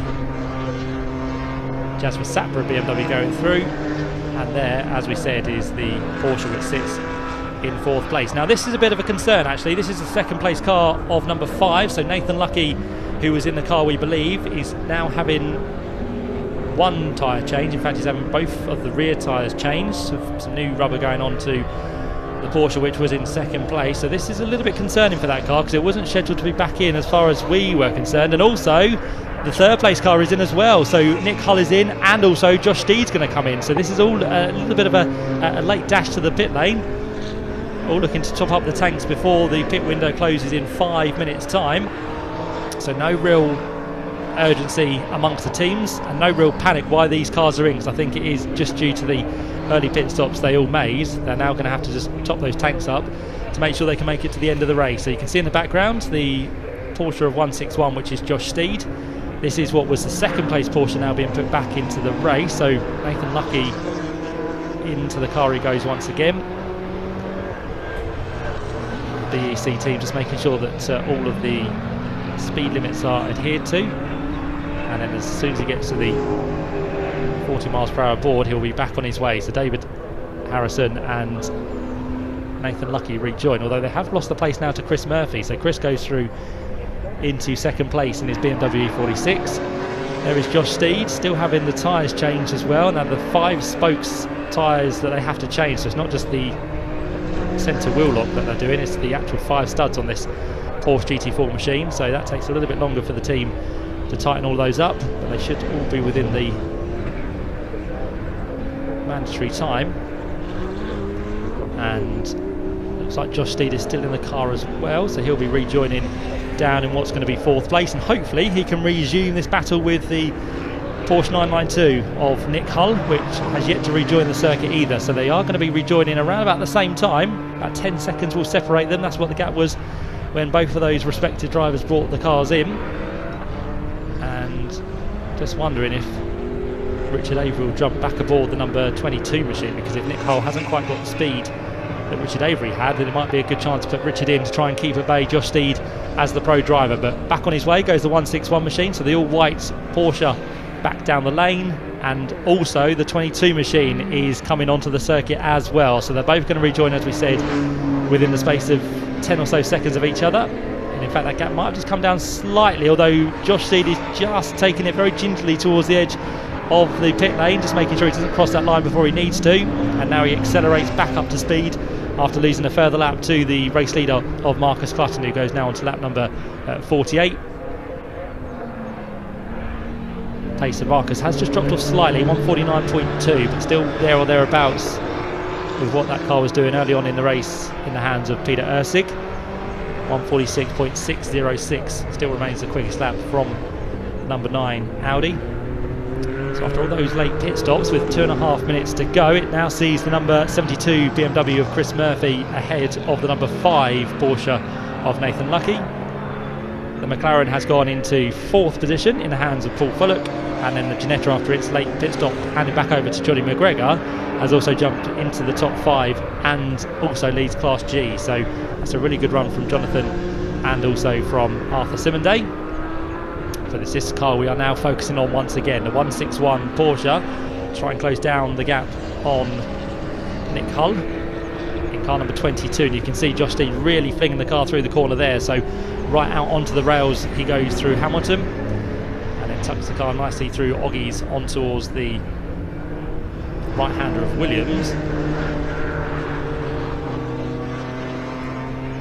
Be again a good indication to see how much time Josh Steed has lost over that of Nick Hull, or if he's closed the gap down once again. Of course, it will be about building the tyre temperature once again, making sure that they've got enough in the car to make sure they can push to full throttle. And as they work their way down towards Brundle and Nelson, now the Josh Steed Porsche on a roll once again.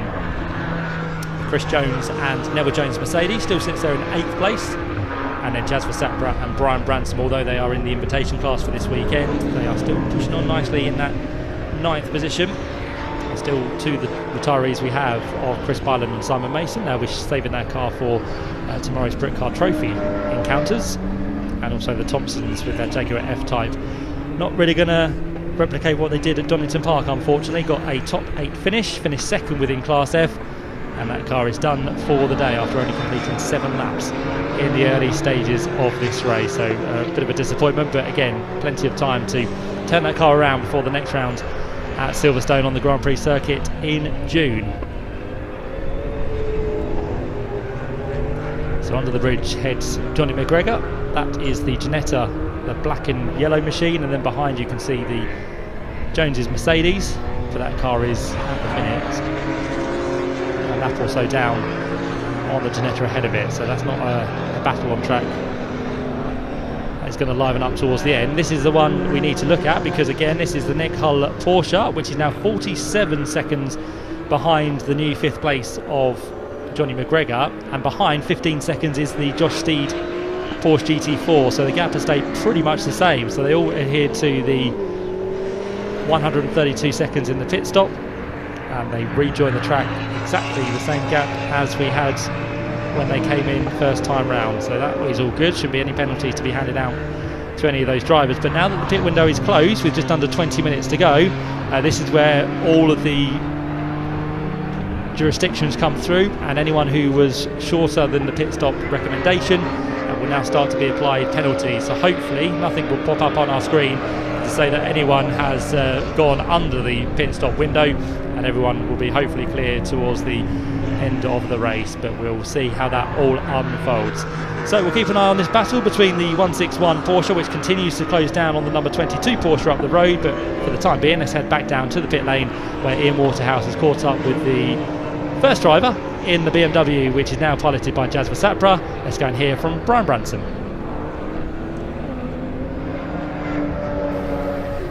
Welcome to the pits, everybody. I got Brian over here. I did promise I was going to come down and have a quick chat. One of the reasons I wanted to talk to you, Brian, is because you've done your stint, and then Jas went out in his stint, and he came back into the pits twice in quick succession for speeding in the pit lane infringements. Yeah, he done the speeding infringement twice, and he's done track limits, so he's kind of ruined the whole thing for me, to be honest. I went out for an hour and 10 minutes, bust a gut, put some really good times in, got us up to P3, and he just totally ruined it, basically. I don't know what's wrong with him, but yeah, we'll be having a chat later. Can we bring the camera to that chat? Yeah, I would. I'll record it for you and send it to you. Please. Might need a bleep machine now, will we? Yeah, probably. Yeah, I'd say so. He's been absolutely useless. But you are out tomorrow as well in the Brit Car Trophy. Yeah, we're doing Trophy tomorrow, which is obviously 2 races, so see how that goes, and hopefully Jas sorts herself out. Brian, you got a cheeky grin on your face there. There we go, Brian and Jas. It's great to see you guys as well, and of course things didn't quite go to plan at Donington, but a lot better here, other than Jas's multiple penalties.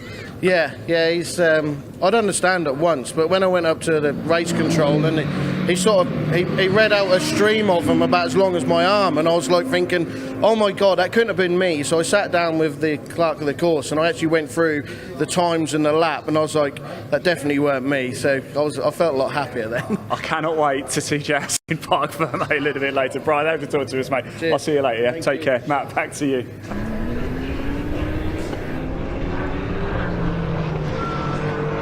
Thanks, Ian. Yeah, nice that Brian Bransom is passing the blame to his teammate. He's got no answers to that, unfortunately. He's in the car and doing his job. So Jasper Sapper, I'm sure they'll have a wonderful conversation after this race about who did what and who was to blame. But Brian Bransom severely putting the blame in Jasper's court right now. But we'll see what he has to say, I'm sure, at the end of this race.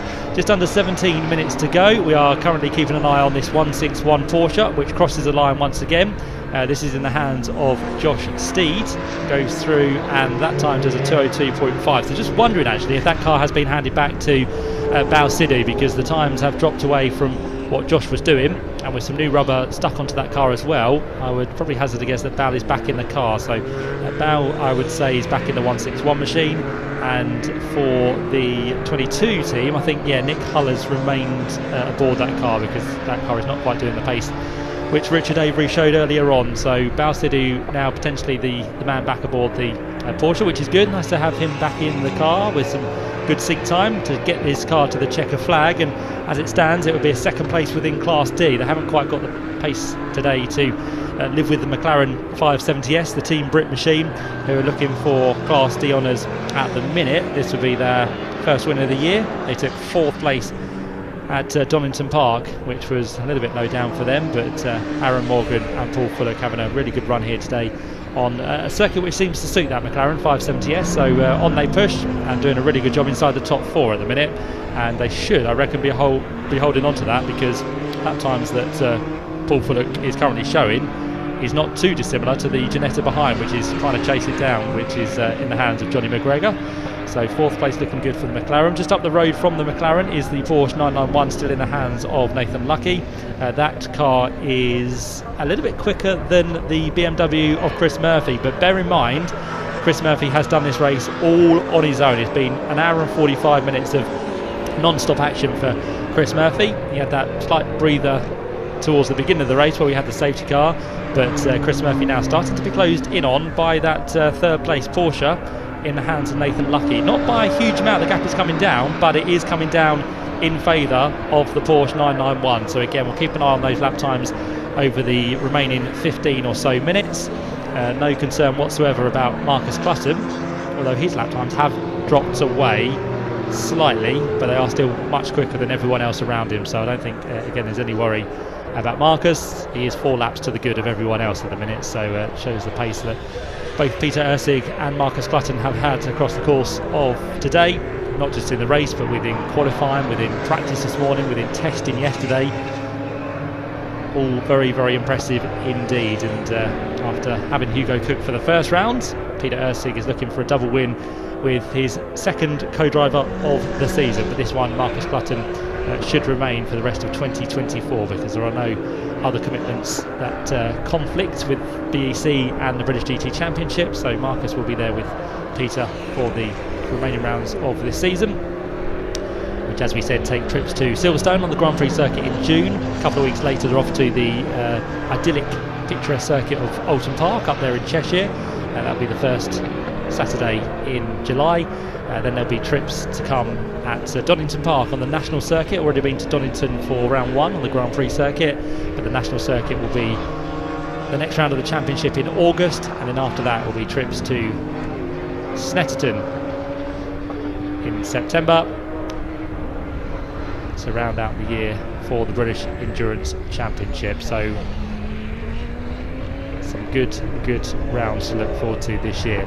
So we're keeping an eye on the progress, as we said, of this 161 machine. At the minute the gap is just starting to eke out once again, and I think we were right that Balsidu is back in the car, because Ian Waterhouse has managed to catch a word with Josh Steed, and he's down there with him now to find out how the race has gone for him so far.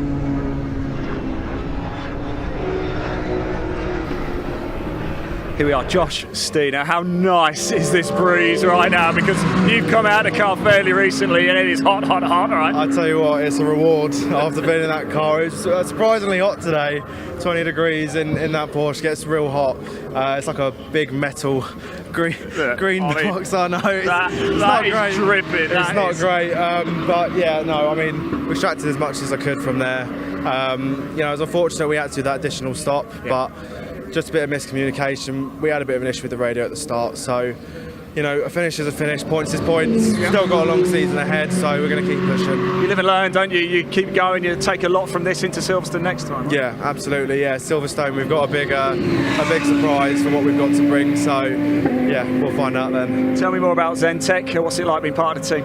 Amazing. For long story short, I've been working with Zentech this is my 4th year. The first year I joined with Zentech was back in 2021 in the Ginetta GT5 Championship. Straight away joining, we took the title by a massive margin. So since then I've been working with Bao and the team, and this year fortunate enough to be racing back with the team with Bao. Top man, look, take it home, and not long to go, just over 10 minutes or so left of the race, and I'll see you up there a little bit later, Josh. Yeah. Recover, go on, get some water. Cheers, mate. Cheers, mate. Back to you.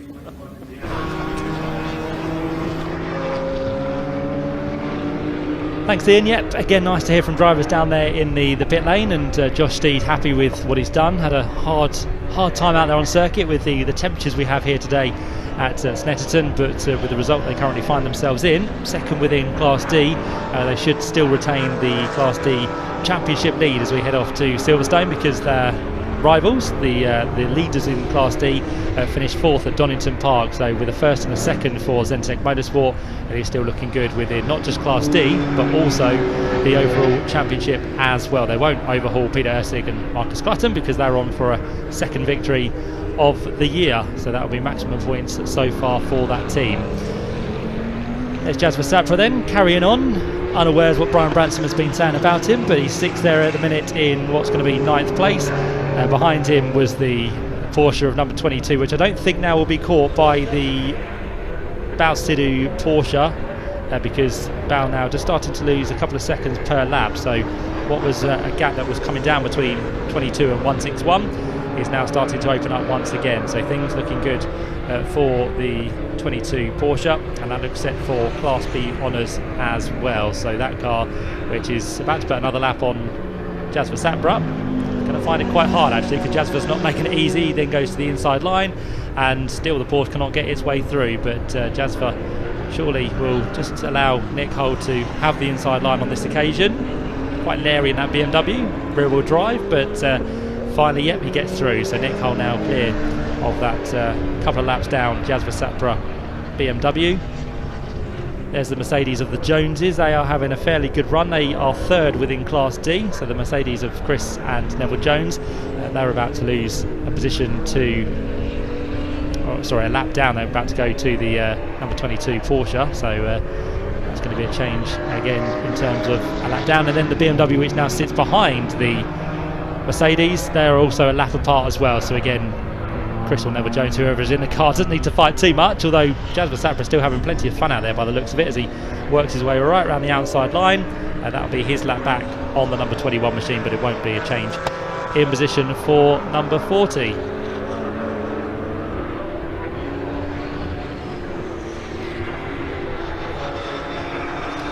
Just under 9 minutes to go then.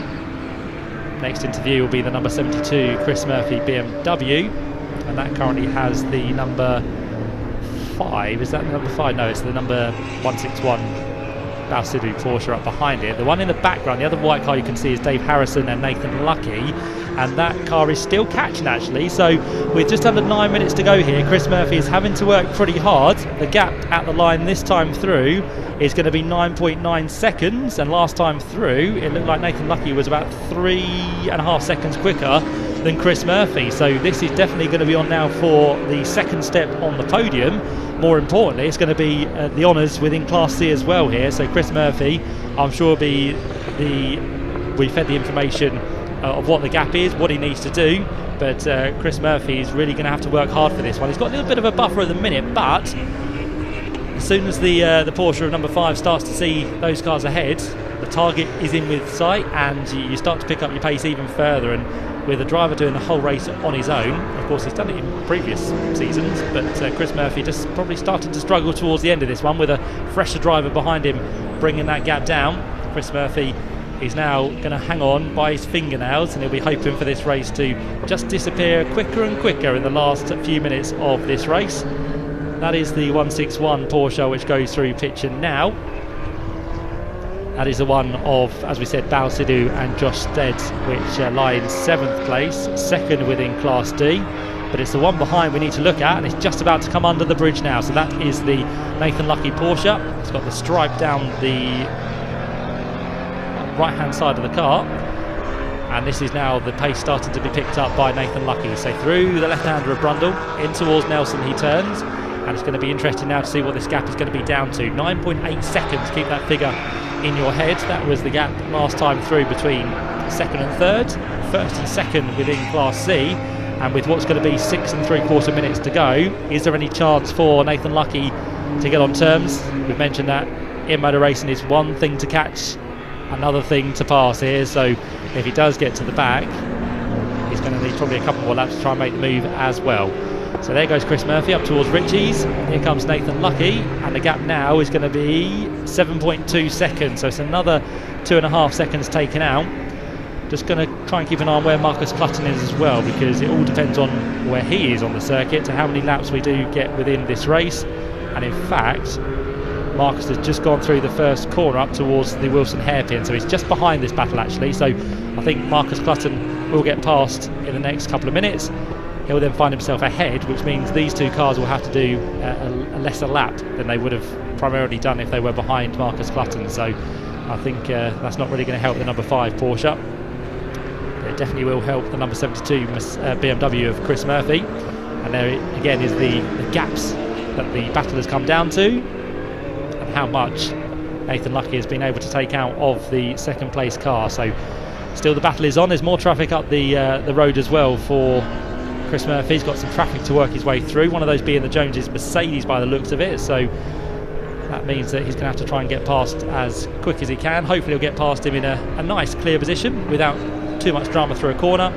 But now Marcus Clutton is just about to put a lap onto this third place car, so it's another lap down for the rest of the field, and I think it's going to be by the end of this race 5 if not 6 laps difference between the race leader and the second place car of Chris Murphy. But what a fantastic run this has been for Chris. Finished 5th within the opening round of BEC at Donington Park. He took the class honours there in Class F. He has been recategorised for this weekend up to Class C because the balance of performance and the speed that he has shown is now putting him into a higher class. So Class F honours at Donington, it could be Class C honours here at Snetterton. He's about to come up to the Joneses Mercedes, is about to be lapped by the 161 Porsche of Josh Steed, and he's now definitely being caught by the number 5 Porsche of Nathan Lucky. So what was just over 7 seconds is now down to 3 seconds. So all of a sudden Chris Murphy is really starting to struggle. The race leader can't find his way through, but Neville Jones keeps to one side on the inside of Richie's corner, and here comes that number 5 Porsche. So he is definitely on a charge. There are 3 cars between himself and the Chris Murphy BMW, so that does help him slightly. And with 4 minutes to go, we're going to get, I reckon, 3 more laps now, with the leader doing 1:53s. That's still 3 laps left within this race, so it is absolutely a charge on for Nathan Lucky as he works his way now down through the left-hander of Palmer. He's now just got 1 car between himself and that fight for second place, so the only one that may be able to help here is the Porsche of Josh Steed. But with Josh being a fellow Porsche driver, he might just help out the number 5 machine behind him, but we'll have to wait and see. There will be blue flags waving here to the 161 machine. That is currently down in 7th position, so it does need to move out of the way of these quicker cars as they work their way through Hamilton down towards the right-hander of Oggies. And what was 3 seconds already through the first sector, it is another second taken out by Nathan Lucky, so we're down to 2 seconds between second and third as Nathan turns himself now onto the Bentley straight. Hopefully it is Nathan in the car. I'm not giving him a disjustice and calling the wrong person, but I would hazard a guess that Nathan is currently in the car. David Harrison was the man who started the race, so he is hopefully done in terms of his stint. As they head under the bridge, there is now nothing to choose between these 2 cars in second and third place. A nicer run there taken by Nathan Lucky as they work their way down towards the bomb hole. What was 3 seconds became 2 seconds at the end of sector 1. Through sector 2 there's been another second taken out, so we're now down to 1 second between these 2 cars, and by the time they get towards the end of the lap it might well be side by side for second place and honours in Class C with just 2.5 minutes to go. Marcus Clutton crosses the line now and goes on to his penultimate lap of the race. And here comes that fight for second place, albeit 6 laps down. But what can the Porsche do now as they draw themselves along the line? And there goes Nathan Lucky up into second place as they head now onto that penultimate lap of the race as well. And it comes in the dying stages of this one. A great clawback there for Nathan Lucky and also David Harrison. And unfortunately for the solo drive for Chris Murphy, he's not able to hold on in the dying stages. So what a shame for Chris. It'll still be a really good solid result inside the top 3, but it will now drop him down to second within Class C for this second round of the championship. But a great charge there for the number 5 Porsche. And if you remember back to that first lap, first corner, David Harrison was out wide, he was on the grass, he just didn't quite have the control into the corner. He was trying to outsmart the Audi of Peter Ursig, but just ran slightly wide and all of a sudden dropped to the tail of the field. So lap by lap, hour by hour, he's made his way almost back to the front of the field, and it now sets him up nicely for a second place in his debut weekend within the British Endurance Championship. And it's been a welcome addition to this second round as well. So Nathan Lucky and David Harrison looking good for second. Chris Murphy, I don't think will be caught by the next car because the McLaren at the minute is, albeit quicker, that car is over 20 seconds adrift of the third place car. So it all looks good for Chris Murphy in third place. It looks like the Aaron Morgan and Paul Fullock McLaren from Team Brit will finish as Class D leaders and 4th place overall.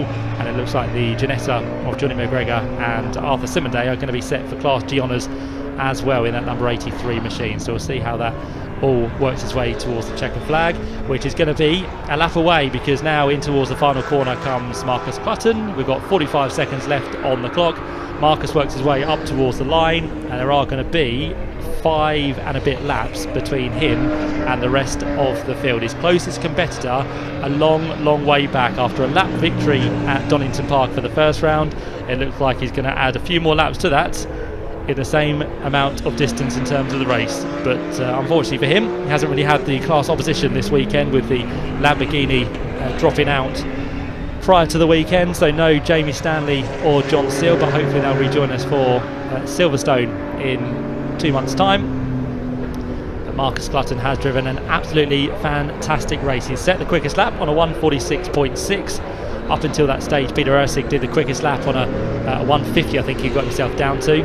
But this morning in qualifying, Peter Ursig was not too far away from the time that Marcus has set within this race, a 1:47.9. So every single round that Peter Ursig does, he improves, he gets better, he gets quicker, and he gets more like a professional GT racer. And now as Marcus Clutton is having a bit of fun out there, he steps the back in towards the right-hander of Oggy's, just making sure that there's no rubber left on these tyres. He's flinging it through the corners, almost wants to drift through the right-hander of Williams, but it's been an impeccable day once again for this team as the number 9 machine for PB Racing by JMH work their way down the back straight for the final time.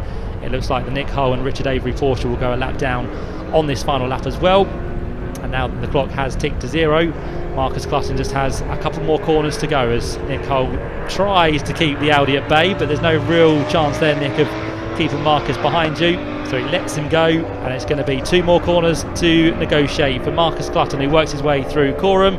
He'll then flick his way down towards the left-hander of Murray's, and there'll just be one short straight up towards the checker flag, which is in hand here at Snetterton. And round 2 of the British Endurance Championship is going to be won by Peter Ursig and Marcus Clutton, who brings the Audi to the checker flag. It's 2 out of 2 for the 2024 season as Audi takes victory at a sunny Snetterton in round 2 of the British Endurance Championship. We don't have to wait too long until the second place car comes through, because that was put a lap down just a couple of minutes ago, or a further lap down a couple of minutes ago. And there it is, the second place Porsche on its debut weekend here at Snetterton in the BEC. It's Nathan Lucky and David Harrison who come through in second. Third place goes the way of Chris Murphy. A very spirited drive indeed for the BMW driver. 2 hours on his own. He's done a fabulous job to bring that car home in third place overall.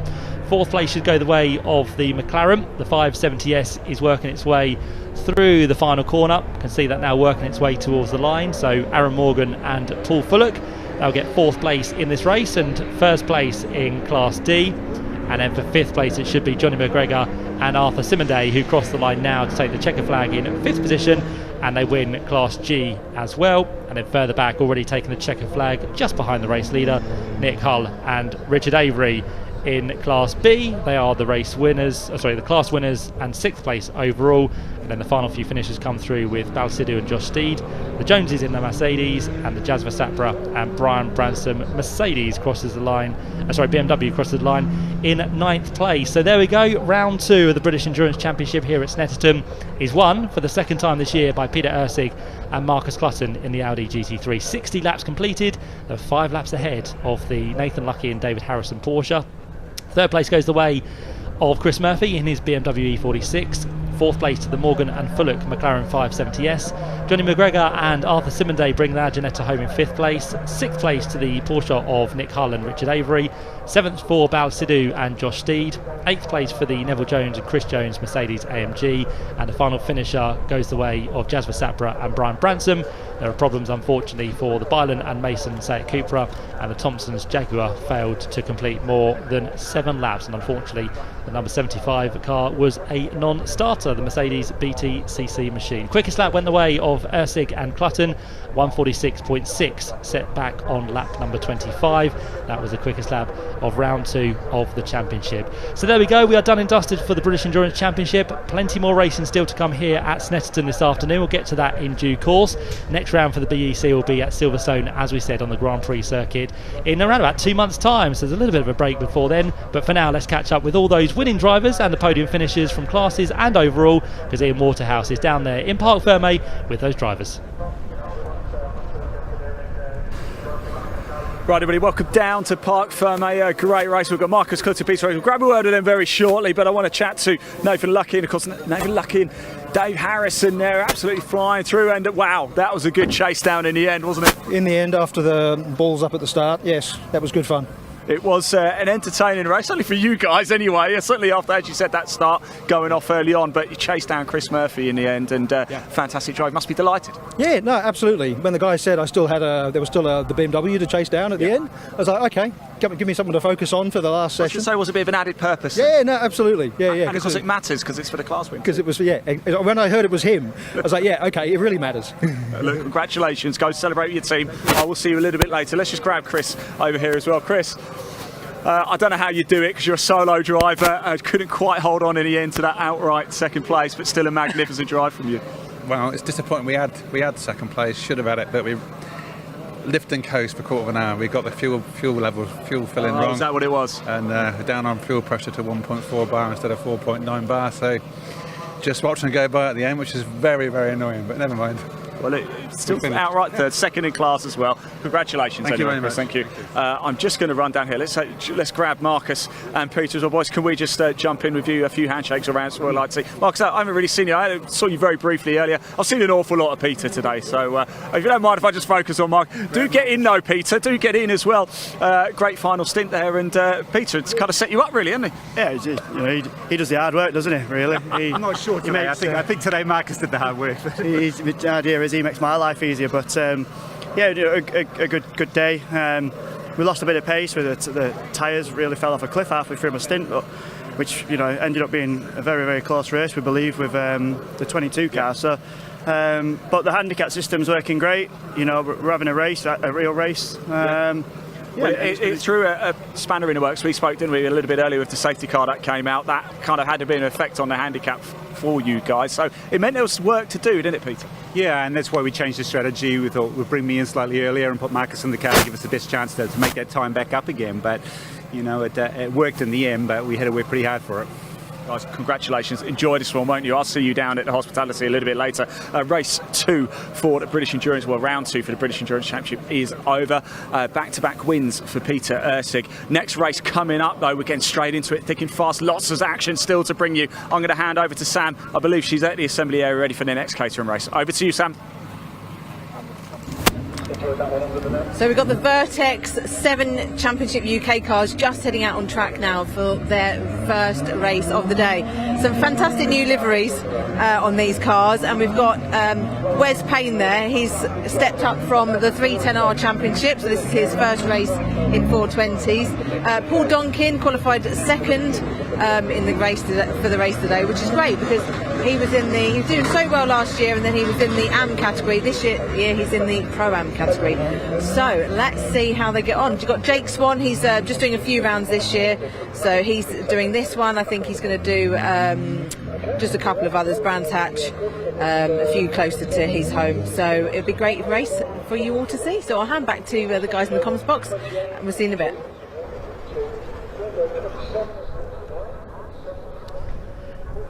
Thanks, Sam. Yep, so the cars have now left the assembly area, making their way to the grid, ready for their first bit of action of the weekend and the first race of the 2024 season as well. So it's the Vertex Caterham 7 Championship UK.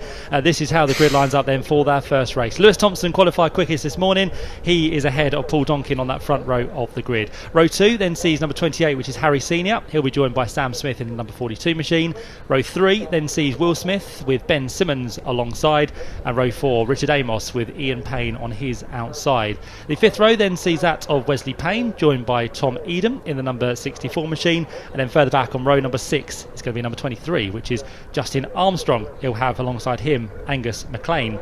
The 7th row then sees number 9, which is Matt Dyer. He'll be joined by number 44, which is the car of Tim Dickens. The 8th row headed by number 11, which is Cole Jones, and on the outside it will be Finley Cooper.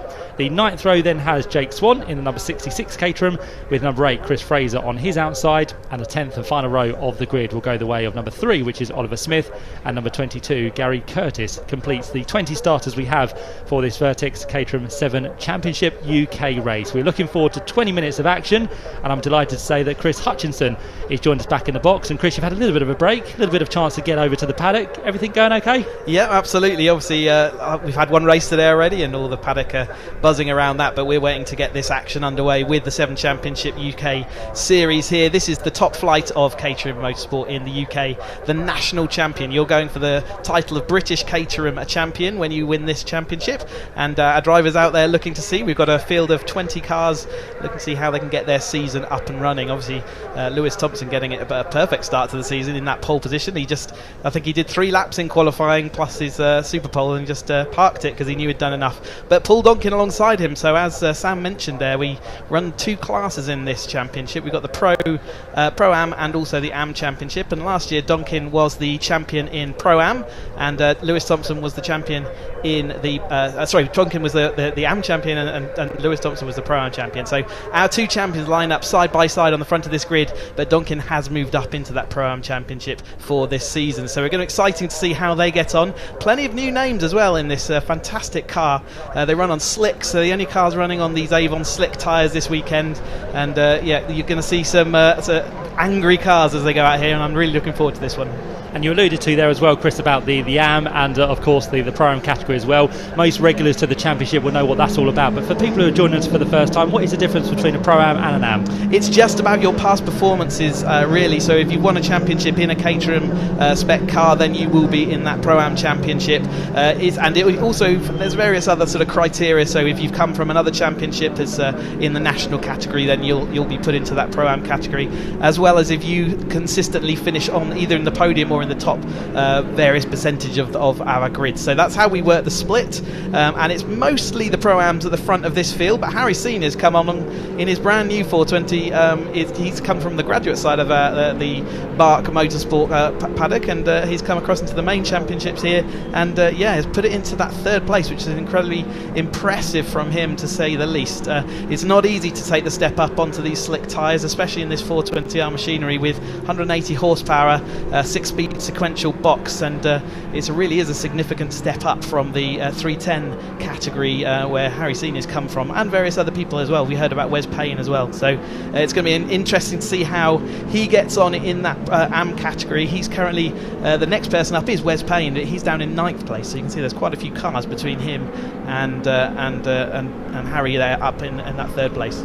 Yep, so looking forward to the quickest of the Caterhams that we have here this weekend. Lap time should be sub 2 minutes, but as Chris alluded to as well, that with the slick Avons we have as well, we're looking to break the barrier this weekend. Stephen Lyle's time still stands from the 7 Championship UK lap record from last year actually, at 1:59.9, so that's what all the drivers will be aiming for in this one. But as a field, but plenty of warmth into those tyres on a warm day here at Snetterton, just making sure they've got all the tyre temperature they need, all the brake temperature they need as well on that run towards the first corner.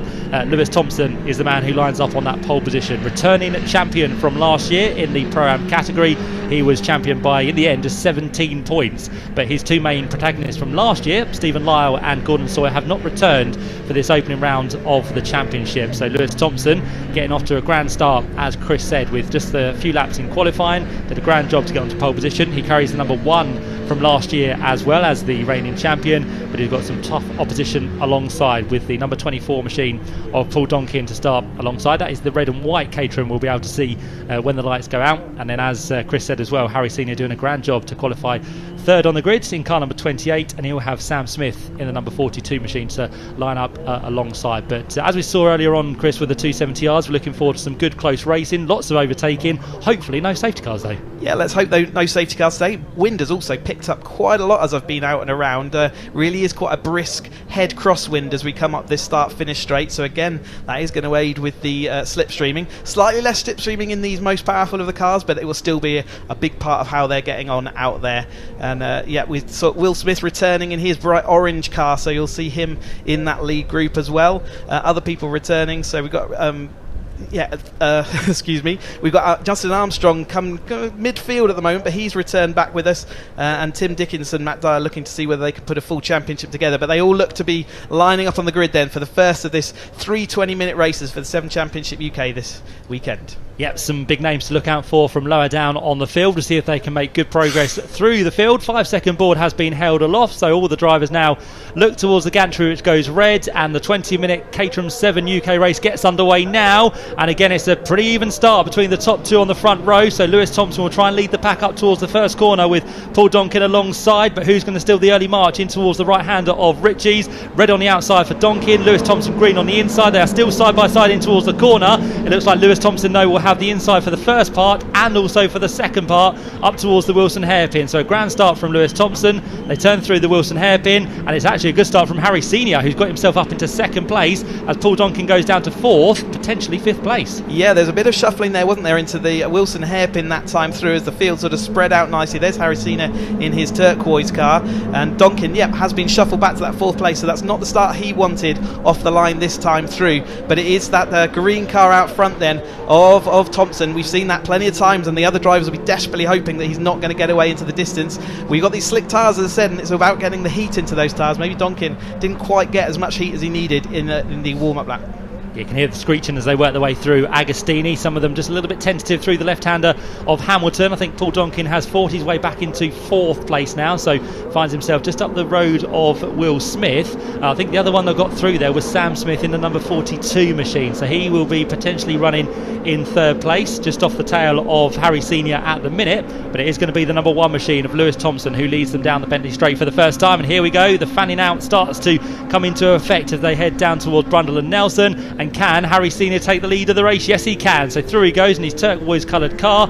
He sits there in the lead, second for Lewis Thompson, and just wondering if that is actually no, it's the 49 machine, isn't it, which is Ben Simmons from the 3rd row up into 3rd place. Yeah, great result from him to move up there. So he, as Donkin slipping back again, he's under attack from Will Smith. I think Will Smith has now got past Donkin, so that red and white car has just been overtaken by the orange car as well, so he needs to stop that rot pretty quickly to prevent all these cars disappearing up the road. But it is Harry Senior in his first ever 420R race, and in the this top spec race moves into the lead then, as the rest of the field absolutely nose to tail coming over to complete that one. Yeah, it looks like the top 9 are all together as the move's going to go for the lead once again. Lewis Thompson gets a great run up towards Ritchie's corner, so he goes to the lead. Here comes the number 49 machine of Ben Simmons. He tries to take 2nd place away from Harry Senior, but can't quite carry the full momentum of the straight line through the corner, so they're going to battle it out down towards the Wilson hairpin. They'll go late on the brakes, and it will eventually be Ben Simmons who just about sneaks ahead of Harry Senior for 2nd position. So a nice move there from the car which was in 3rd, now up into 2nd place.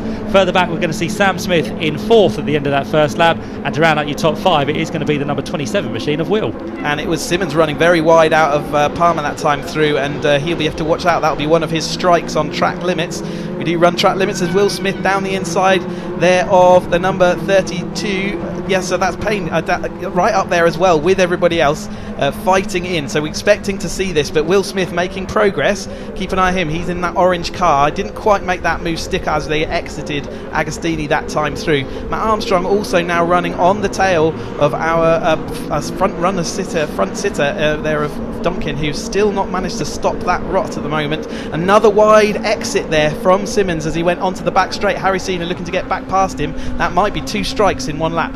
Yep, so not good news for Harry Senior. He's got to watch his track limits here, especially at the exit of some of the corners, as Paul Donkin tries to get himself back into the mix as well in the number 27 machine. In fact, that's Will Smith, I think, isn't it, who's trying to work his way through. Paul Donkin's just further down now, dropping behind Ian Payne by the looks of it in car number 32. But a great battle at the minute for what's going to be second place as Harry Senior, who leads the AM part of this race, just trying to keep himself up the order, and also up the order from his nearest rival, who's down there in about 8th place at the minute. That is Justin Armstrong. You know he's got ambitions just to win this race, but look at Thompson. That gap is getting a little bit worrying now for everybody as they squabble for number 2, 3 and 4. He's getting off up the road, and a little bit of a gap there, so probably over a second as he went over the line that time through, and they are still squabbling. This Harry Senior's going to lose out then to Smith this time through, and Simmons is still battling there. He's going to lose out of place, so it's all changed. Will Smith is making that early progress. Paul Donkin has managed to stop the rot. Justin Armstrong got in front of him that last time through, but he has managed to push back through into this lead group, so no panic yet, still 15 minutes to go. Yeah, Will Smith having to defend there from what looks to be Ian Payne in the 32 machine. Paul Donkin has dropped a further place as well, because coming up the order there is going to be the number 43 machine by the looks of it. So Richard Amos making good progress.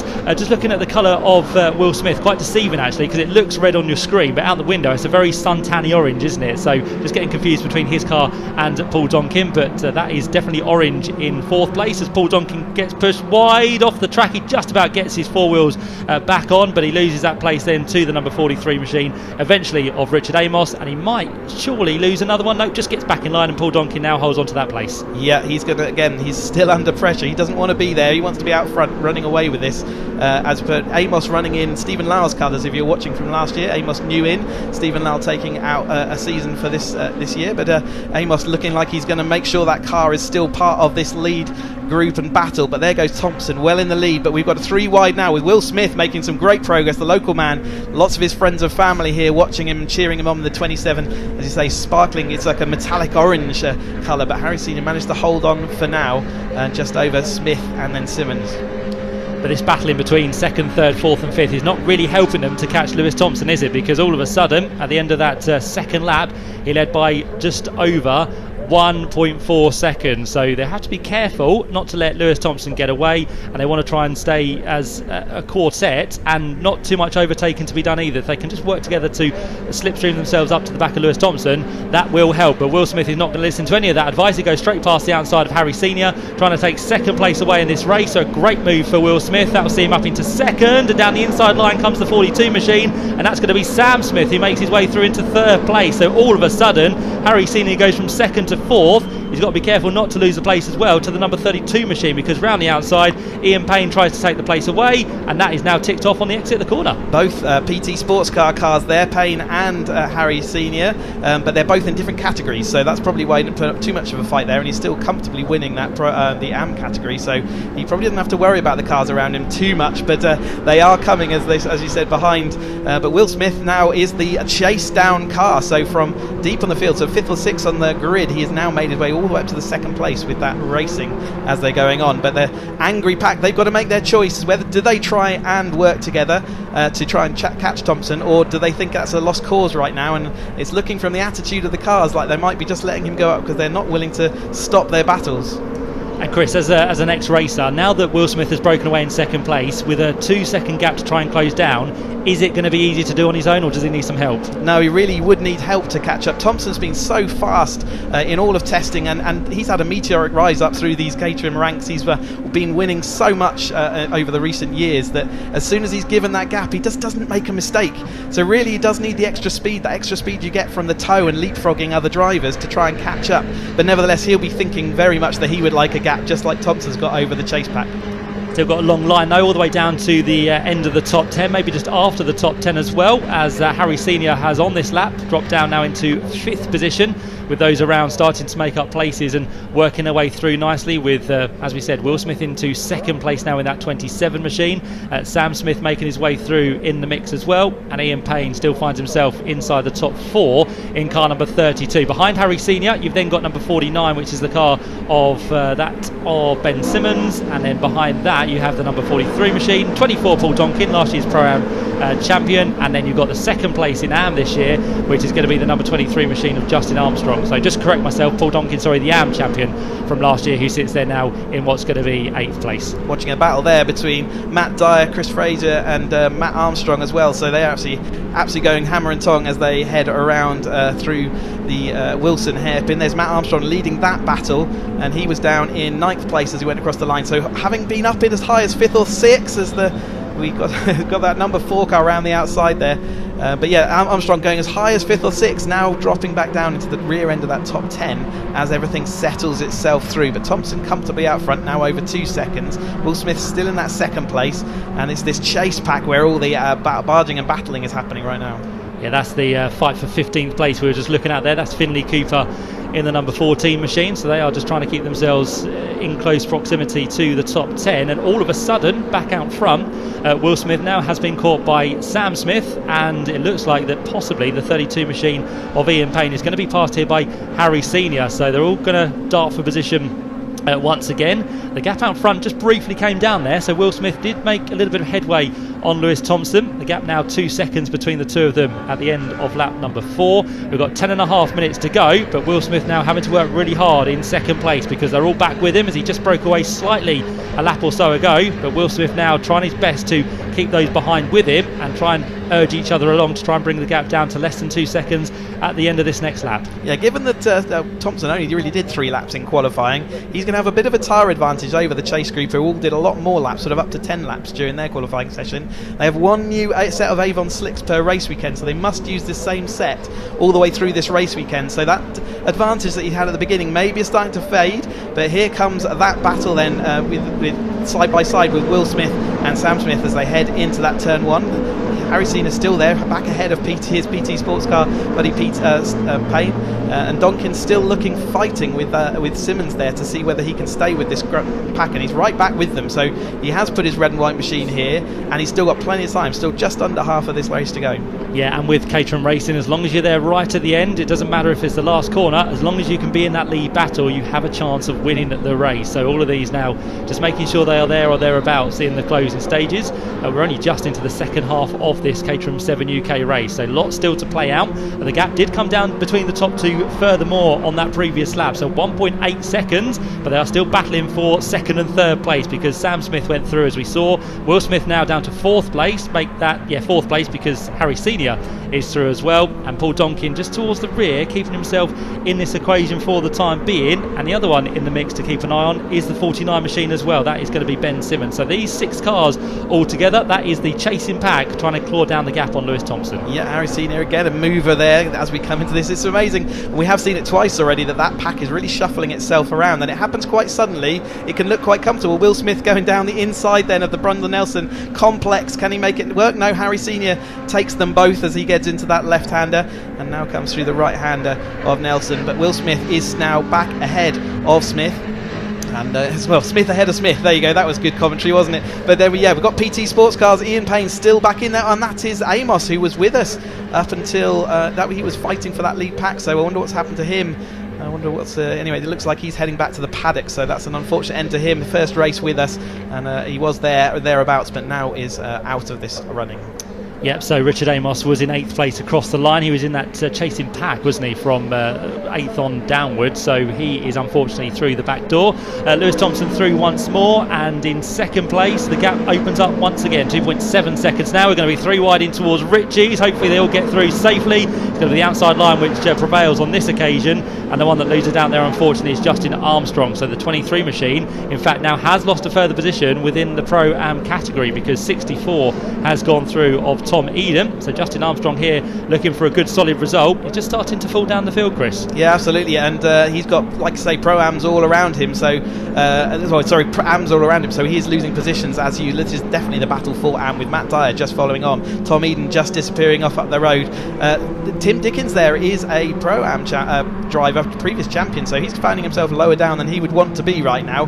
This isn't his battle, but he's got to get through it to try and get back and score more points in his championship. Matt Dyer, they're losing a bit of ground. I wonder if he missed a gear, and I think he might have broken a drive shaft. It looks very much like it was a puff of dust at the right side that might indicate a broken drive shaft as he was coming out of the Agassini. He just didn't get up to speed, and the other drivers went straight through, so that's a sad end to his race as well. Yeah, good driving though. He found a place where he could just possibly get that car reversed into, so if the marshals are on hand, he should be able to get that car to a place of safety before the leaders head back round once again. A bit more weaving going on there for Paul Donkin, just to try and break the toe from the car behind, but it is Will Smith back into second place in the number 27 machine. Harry Senior still sits there in third.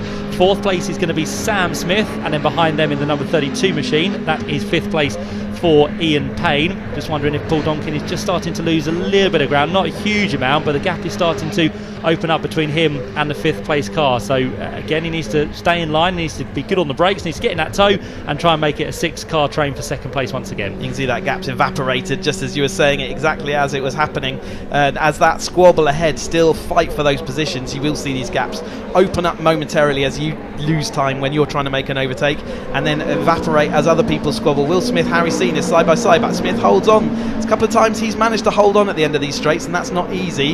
Harry Senior, again, it's not the actual battle for positions on track that they're fighting for, but Ian Payne behind is looking to see what he can do about the drivers around him. So Sam Smith and Ian Payne at nose to tail, with Donkin fighting back, and there he is on the rear of that pack. He's just sort of weaving around saying, I'm here, get a bit of distraction in the mirrors from the car in front. You can obviously, as a driver in the Caterham series, you've got an awful lot of work to do, looking out the front, looking out the side, looking in your rear view mirrors and everywhere else, to try and attack and defend and work out what is your strategy. They haven't let Thompson completely spur off up the road, and one mistake from Thompson, he'll be brought back right into this battle. Yeah, they brought the gap back down by half a second once more, so we're now down to 2.2 between first and second, so ebbs and flows over a course of a lap, but in favour of Will Smith on that occasion. And also it looks like Harry Senior has gone and done the quickest lap of the race, 1:58.856, which is a new record for the 7 UK Championship, so grand job there for Harry Senior, and it's quite an important fastest lap as well, because it gains you an extra point within this championship, so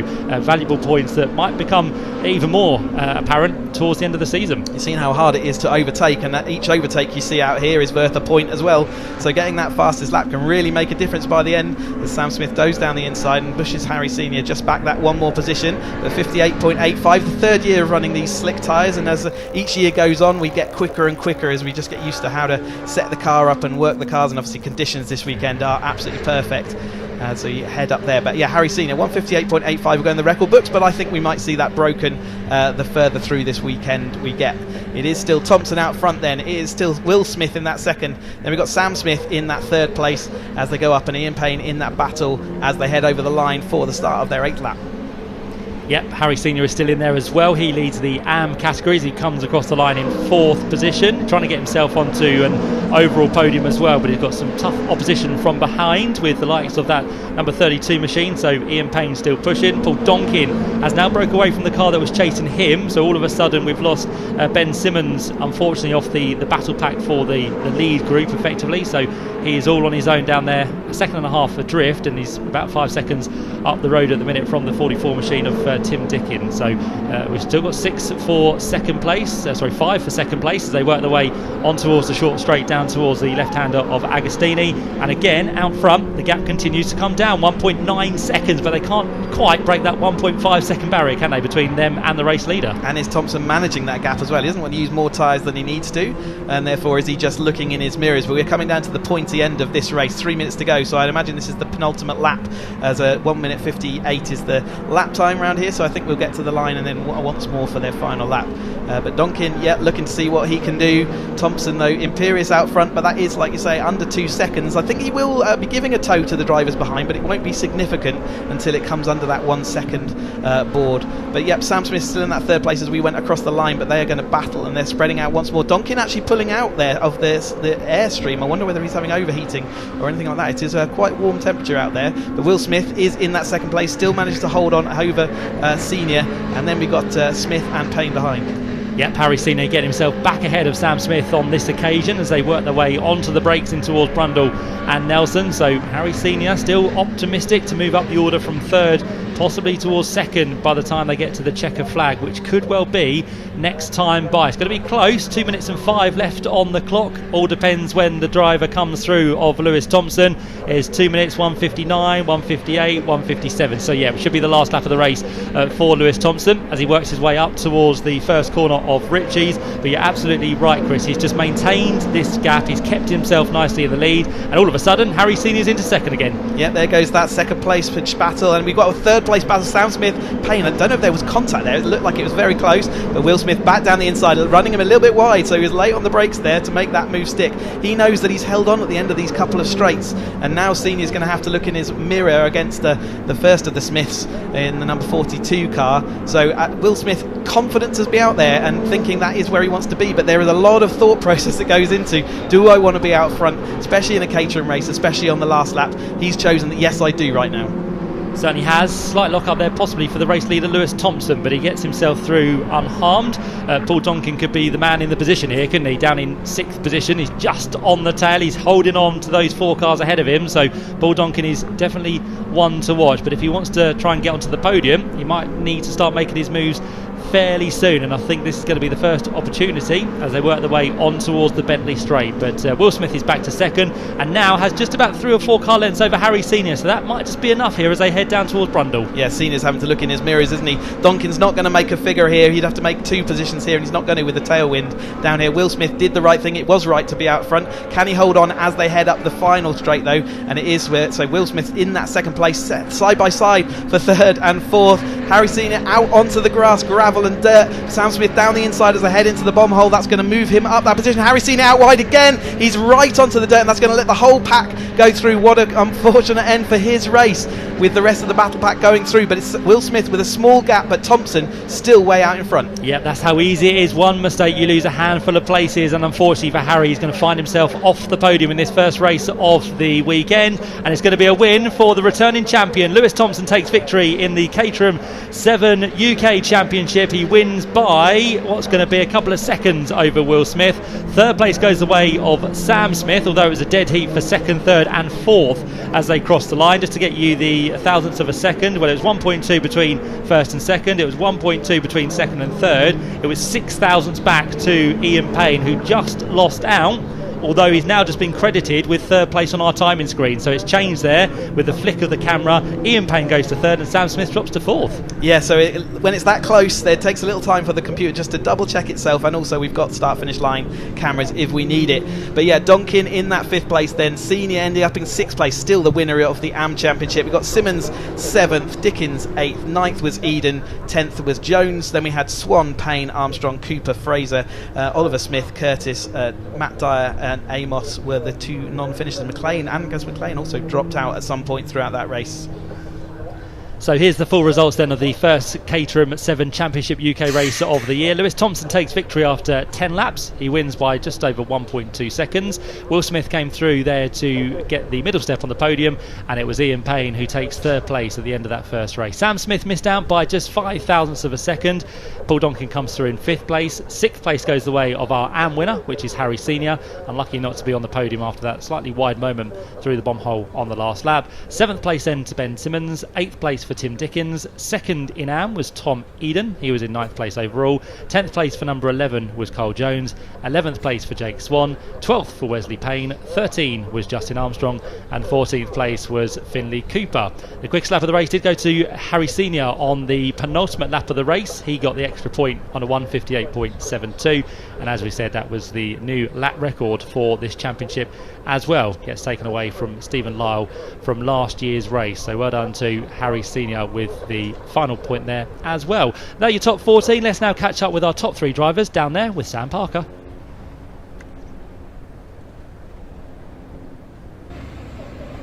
Fantastic first race for the 420R Championship. Let's go through and speak to Lewis.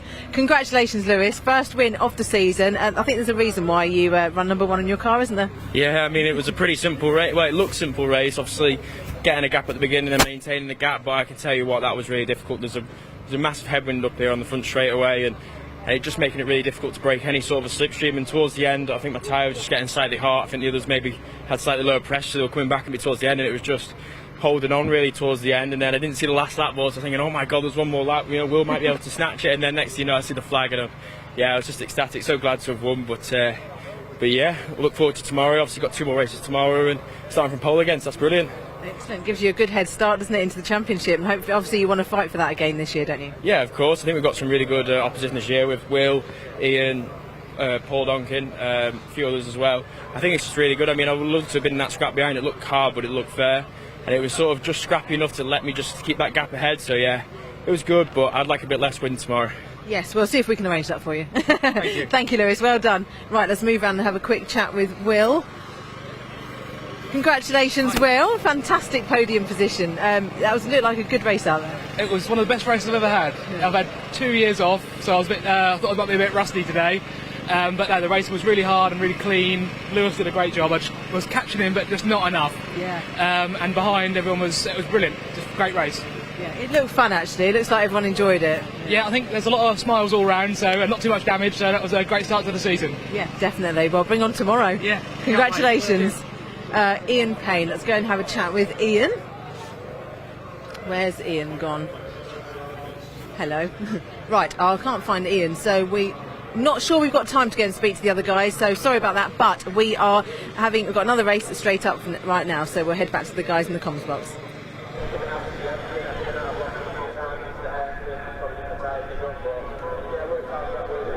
Thanks, Sam. Yep, nice as always to hear from the drivers down there in the paddock, and after that race just shows how exciting they find it and how much they love to be on the podium as well. So we'll have more from the Vertex Caterham 7 Championship UK tomorrow, 2 further races to come this weekend at Snetterton.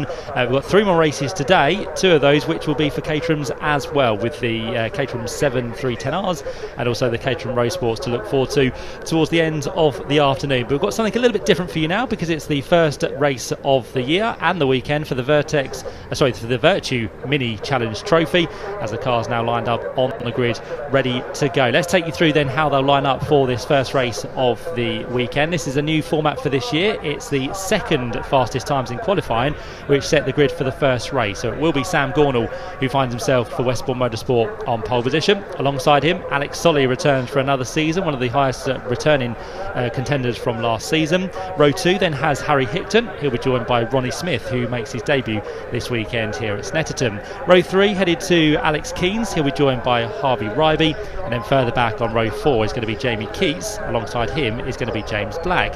The 5th row is going to be another returning driver, Luca Marinoni Osborne, with Frankie Taylor on his outside to round out the top 10. Row 6 is then headed by Gabe Fairbrother in the number 11 machine, with Reece Lysett in car number 17 on row number 6. The 7th row is going to be Leo Purchase, with Reese Hurd in the 59 machine on the outside. Row number 8 is going to be headed by Ashley Gregory, with Joshua Wilby alongside.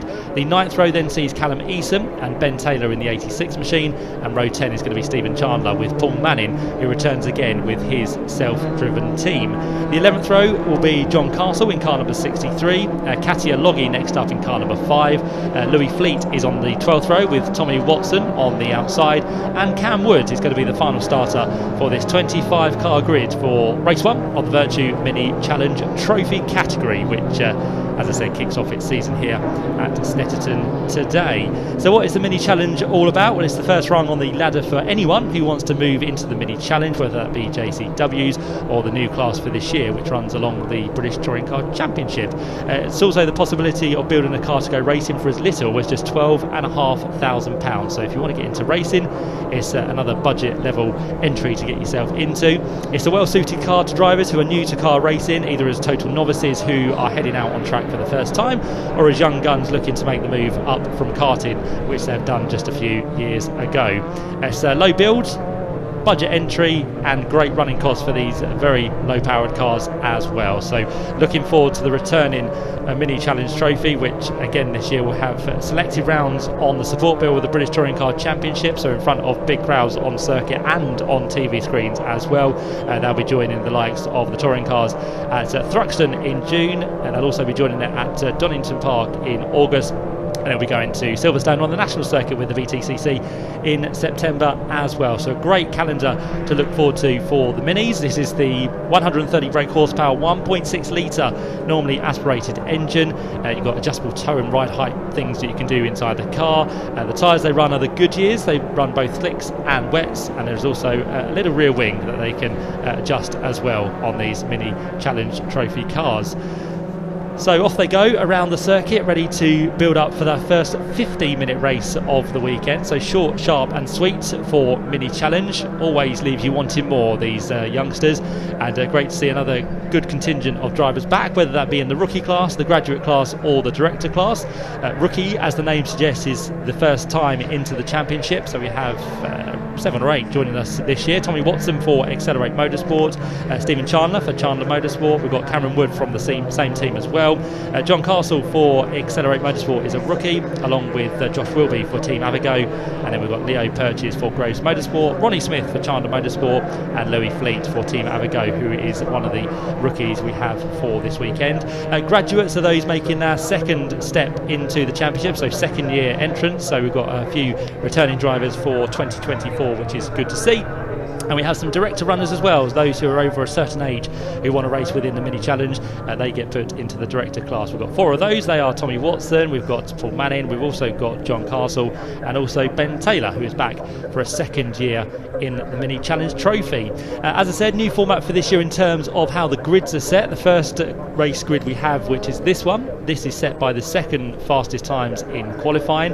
The final race of the weekend will be the one where we'll see the quickest times in qualifying. That will be the grid for race number 3, and we still have the reversal as well. We have the positions between 6 and 10 for this year reversed after race number 1, and that will set the grid for race number 2 of the weekend. So lots of new initiatives coming from Mini Challenge, and all looking very positive indeed, with, as I said, 25 cars on the grid for this first race of the year.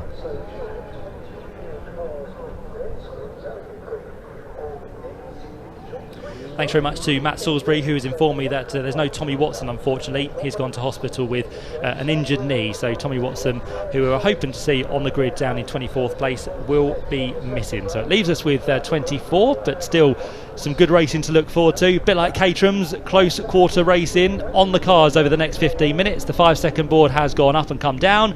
Red lights are on the gantry, and the first race of the Mini Challenge Trophy gets underway now. Lots of wheel spin from the front row of the grid there from Sam Gornall, but I think he'll just about hang on for the first part on the run towards Ritchie's. But can Alex Solly do anything about him on the run to the first corner? No, not at the minute. He slips in nicely behind Sam Gornall, so he leads the way from Alex Solly. Third place will be that of Harry Hickton in car number 64, and then it gets very close further back as we run side by side through the first corner. And then let's see how they all shape themselves up in towards the Wilson hairpin, as we're going to have a challenge for the lead, actually, because Harry Hickton all of a sudden went from 3rd to 2nd and alongside the race leader of Sam Gornall. So what a blinding start that was from the number 64 machine, but all of a sudden the pink and blue machine has to settle into 2nd place. But Alex Solly is the one who has lost out there, already down into 3rd place in car number 12. One of those cars that you can really spot in the order, as off the road goes the number 32 machine by the looks of it. It would eventually find the track once again, will Frankie Taylor, but that was a very wild ride out there on the grass through the exit of Palmer. So all of a sudden for Frankie, who was inside the top 10, now drops down to something like 18th or 19th place by the looks of it. So not the best of starts for Frankie, but time to make up and plenty of positions to try and take away from those around as they head their way now down in towards the right-hander of Oggies. Move being made there because under attack is the 62 machine of Alex Keynes. Alex Keens on the outside line is going to be demoted now down to 6th position, and that will make Alex a little bit slow onto the back straight as well, and potentially might be in a position to lose another place here, because up onto the tail now comes the 33 machine by the looks of it. So Jamie Keats now in the tow as they head under the bridge for the first time, but it is going to be out front Sam Gornall who leads the way. Harry Hickton right on the tail. Alex Solly loses a further position as they work their way in towards Brundle and Nelson. Is that Ronnie Smith, the rookie, who has made his way through in the all-white Mini? I think it may well be there. So Ronnie's had a really good qualifying this morning to qualify 4th, and at the minute it looks like Ronnie finds himself ahead of returning runner from last year, Alex Solly. So this is a really good run for Ronnie in 3rd place, just losing a little bit of ground to the top 2, who have just separated themselves as well by the looks of it as they turn their way through the left-hander of Murray's. A little bit wide there for Alex Keens as well, because number 62 already lost 1 position on this lap. Looks like he's going to lose a further 2 as they work their way up towards the line to complete lap number 1. Looking at about a 2.5 minute opening lap, but we should be down somewhere within the 2:22s if we're lucky for these drivers. I'll just check on what the fastest lap was here from last year. In fact, 2:19s. Harry Hickton was the pace setter from last season, so 2:19.4 we could shave down to within this race, but at the minute they're all trying to focus themselves on Sam Gornall, who heads the way as they work their way now on the 2nd lap through the Wilson hairpin down towards Palmer. They're about to go, and again more positions being lost here by the number 62 machine. So unfortunately for Alex Keens, he runs within the graduate class, back for another season. He's now going to drop down behind number 71, which is Harvey Ryby by the looks of it. So further positions lost for him. You can just see in the background there the green and yellow car is now down into 7th place. So another place lost, unfortunately. And there's a good battle scrap here just inside the top 10. Is that Luca Marinoni Osborne? That is, no, Gabe Fairbrother, isn't it? So the number 11 machine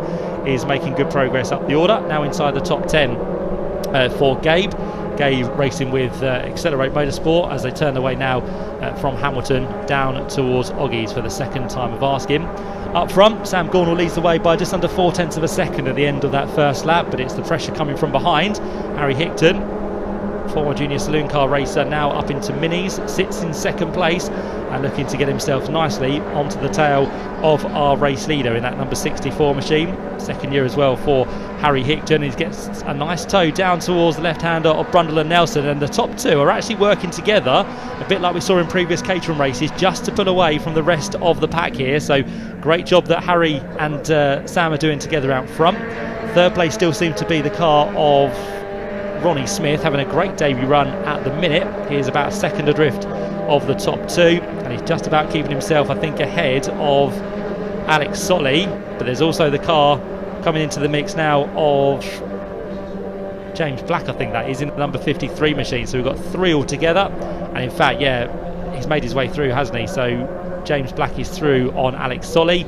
So not the start to the season that he would have wanted, from 2nd down to 3rd, and at the end of this lap it's going to be down to 5th place for the number 12 machine. And he's got to be careful actually, because the number 33 car of Jamie Keats, the graduate runner, is also coming into the mix here as well. He tries to pull himself alongside Alex Solly, doesn't quite get the job done there in the all blue machine, so he stays there in what's going to be 6th position.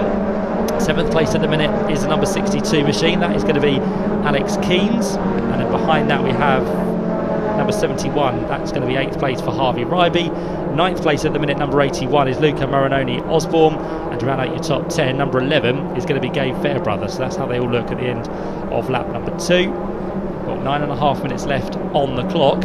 Quickest lap of the race has gone to our 2nd place man, so picks up a nice tow at the end of that previous lap, and Harry Hickton has done a 2:19.236, and that has already beaten the race lap record from last year that he set himself on a 2:19.447. So that is good stuff from Harry. The number 11 machine now losing out, so Gabe Fairbrother dropping back to, I reckon, 11th, if that's the number 17 machine making its way through of Reese Lysett. Get confirmation as they head their way through sector 2 very shortly, but the top 2 could not be much closer, could they? Because again, Harry Hickton all over the back of the number 96 machine. Sam Gornall again back for another season with Westbourne Motorsport, but he's got some hot attentions from behind, but they are working well together here, because all of a sudden the gap between second and third has built to some 2.5 seconds. So really good job by Sam Gornall and Harry Hickton. Very late on the brakes they are, down towards Brundle and Nelson. This is just aiding them to pull further away from the battling pack in third, which is still Ronnie Smith at the minute, on for his first overall podium, and it could be a first class win as well within the rookies for Ronnie Smith. Can't quite see him in shot, that's how far back he is at the minute. The gap continues to grow between second and third, as Ronnie Smith does his best sector 2 time that time round. So Ronnie Smith powers his way up towards the line once again. Still 4th place at the minute for the number 53 machine. So James Black with Graves Motorsport sits just ahead of Alex Solly. Has Alex lost any further ground as he crosses the line? Well, he's about to. He's got 3 cars now starting to queue up behind him. That grey and yellow machine is the one having to defend from the number 33 car, because Jamie Keats is trying to work his way through. He's got a 3-car train behind him at the minute, which includes Jamie, includes Alex Keens, and also includes Harvey Ryby in the number 71 machine. So Alex Solly, something not quite right with his pace at the minute, and he's going to lose that place, isn't he, because down the inside goes Keats, and Alex Solly, although he tries to fight back, he will be on the outside line down towards Palmer. So again, he's going to be hung out to dry if he's not careful, but finally it's going to be the number 62 machine next up to try and make a move, as through now has gone Jamie Keats. So down to 6th place goes Alex Solly. Can Keens and also Ryby find their way through? Here comes Keens, he looks towards the inside line, a lovely move there from the number 62 machine. So all of a sudden things going from bad to worse for Alex Solly. Again, he's going to find himself on the outside, which will be advantageous on this occasion if he can just hang himself ahead, which he does. So Alex Solly keeps himself ahead of number 62. So Alex Keens cannot find a way through. He's now under attack from Harvey Ryby, who sends one to the inside of Oggies. Hopefully they can keep it as clean as possible, which they just about do. Can Harvey Ryby find his way through? Yes, he can. So Ryby now gets through on Keens. Jamie Keats is good and clear up the road, so he looks good now for what's going to be 5th place. And the leaders again glued together as they work their way off the Bentley straight. So nothing to choose still between Sam Gornall and Harry Hickton. 3rd, 4th and 5th are having a good battle as well, and Ronnie Smith is just going to lose out, isn't he, because through comes the 53 machine. So finally the job has been done from James Black, so it now makes it 3 graduate runners inside the top 3 places. Still Ronnie Smith though, the first of our rookies within the order, and to be fair, he's quite a way up the order from the rest of them, because down in what's going to be, where is he, 15th place is the second of our rookies, which is Josh Wilby. So he's come out guns a-blazing, has Ronnie Smith. He tries to fight back for 3rd place. He runs slightly wide on the exit of Murray's, but again he gets some good momentum on towards the centre straight as the leaders go through now to complete lap number 4. Got 5.5 minutes left on the clock. Side by side in the background you can see there for 3rd place, this is the returning Ronnie Smith. He's going to try and get himself alongside the number 53 machine, but he's going to be again on the outside line, which is not really the place to be. You're going to be cautious as much as you can, and also trying to get through now is going to be 33 Jamie Keats. So all of a sudden Jamie's got past Alex Solly, he's now going to get past Ronnie Smith, and he's going to find himself inside the top 4. And if he can get past one more car, he'll be onto the podium. So a really good run here for car number 33, making some good progress at the minute as Ronnie Smith runs slightly wide on the exit of the Wilson hairpin, but he will have the inside for Palmer, so that's going to see him back into 4th place, which means out wide will possibly go Jamie Keats. And Alex Solly all of a sudden has come back into the mix as well here, so what was looking to be a down and out race for Alex Solly, he's now starting to join this battle for the final step on the podium. Looks like the top 2 have well and truly gone now. 5.7 seconds clear. This is a massive margin in mini terms for Sam Gornall and Harry Hickton. Bit wide there for, by the looks of it, the number 62 machine. So the Graves Motorsport machine of Alex Keens just running slightly wide. Keens is going to lose a further position by the looks of it, as through goes their number 17 machine. So up goes Reese Lysett now further inside the top 10. Oh, a big move to the inside there for the number 33 car, so that's going to be a move possibly for Jamie Keats, trying to get past now the 4th place car of Ronnie Smith, but Ronnie on this occasion just about hangs on, but he is now starting to lose, isn't he? So what was a very good start for Ronnie Smith, just corner by corner is starting to lose the ability now to hang on. So again, with rookies, they have a lot of testing, and when it comes to the race pace, things do start to change, and all of a sudden Ronnie is now in the deep end and just finding out what mini racing is very much like, and he's getting in a good position down towards Murray, so he hangs on to the inside line, but then he runs a little bit deep into the corner.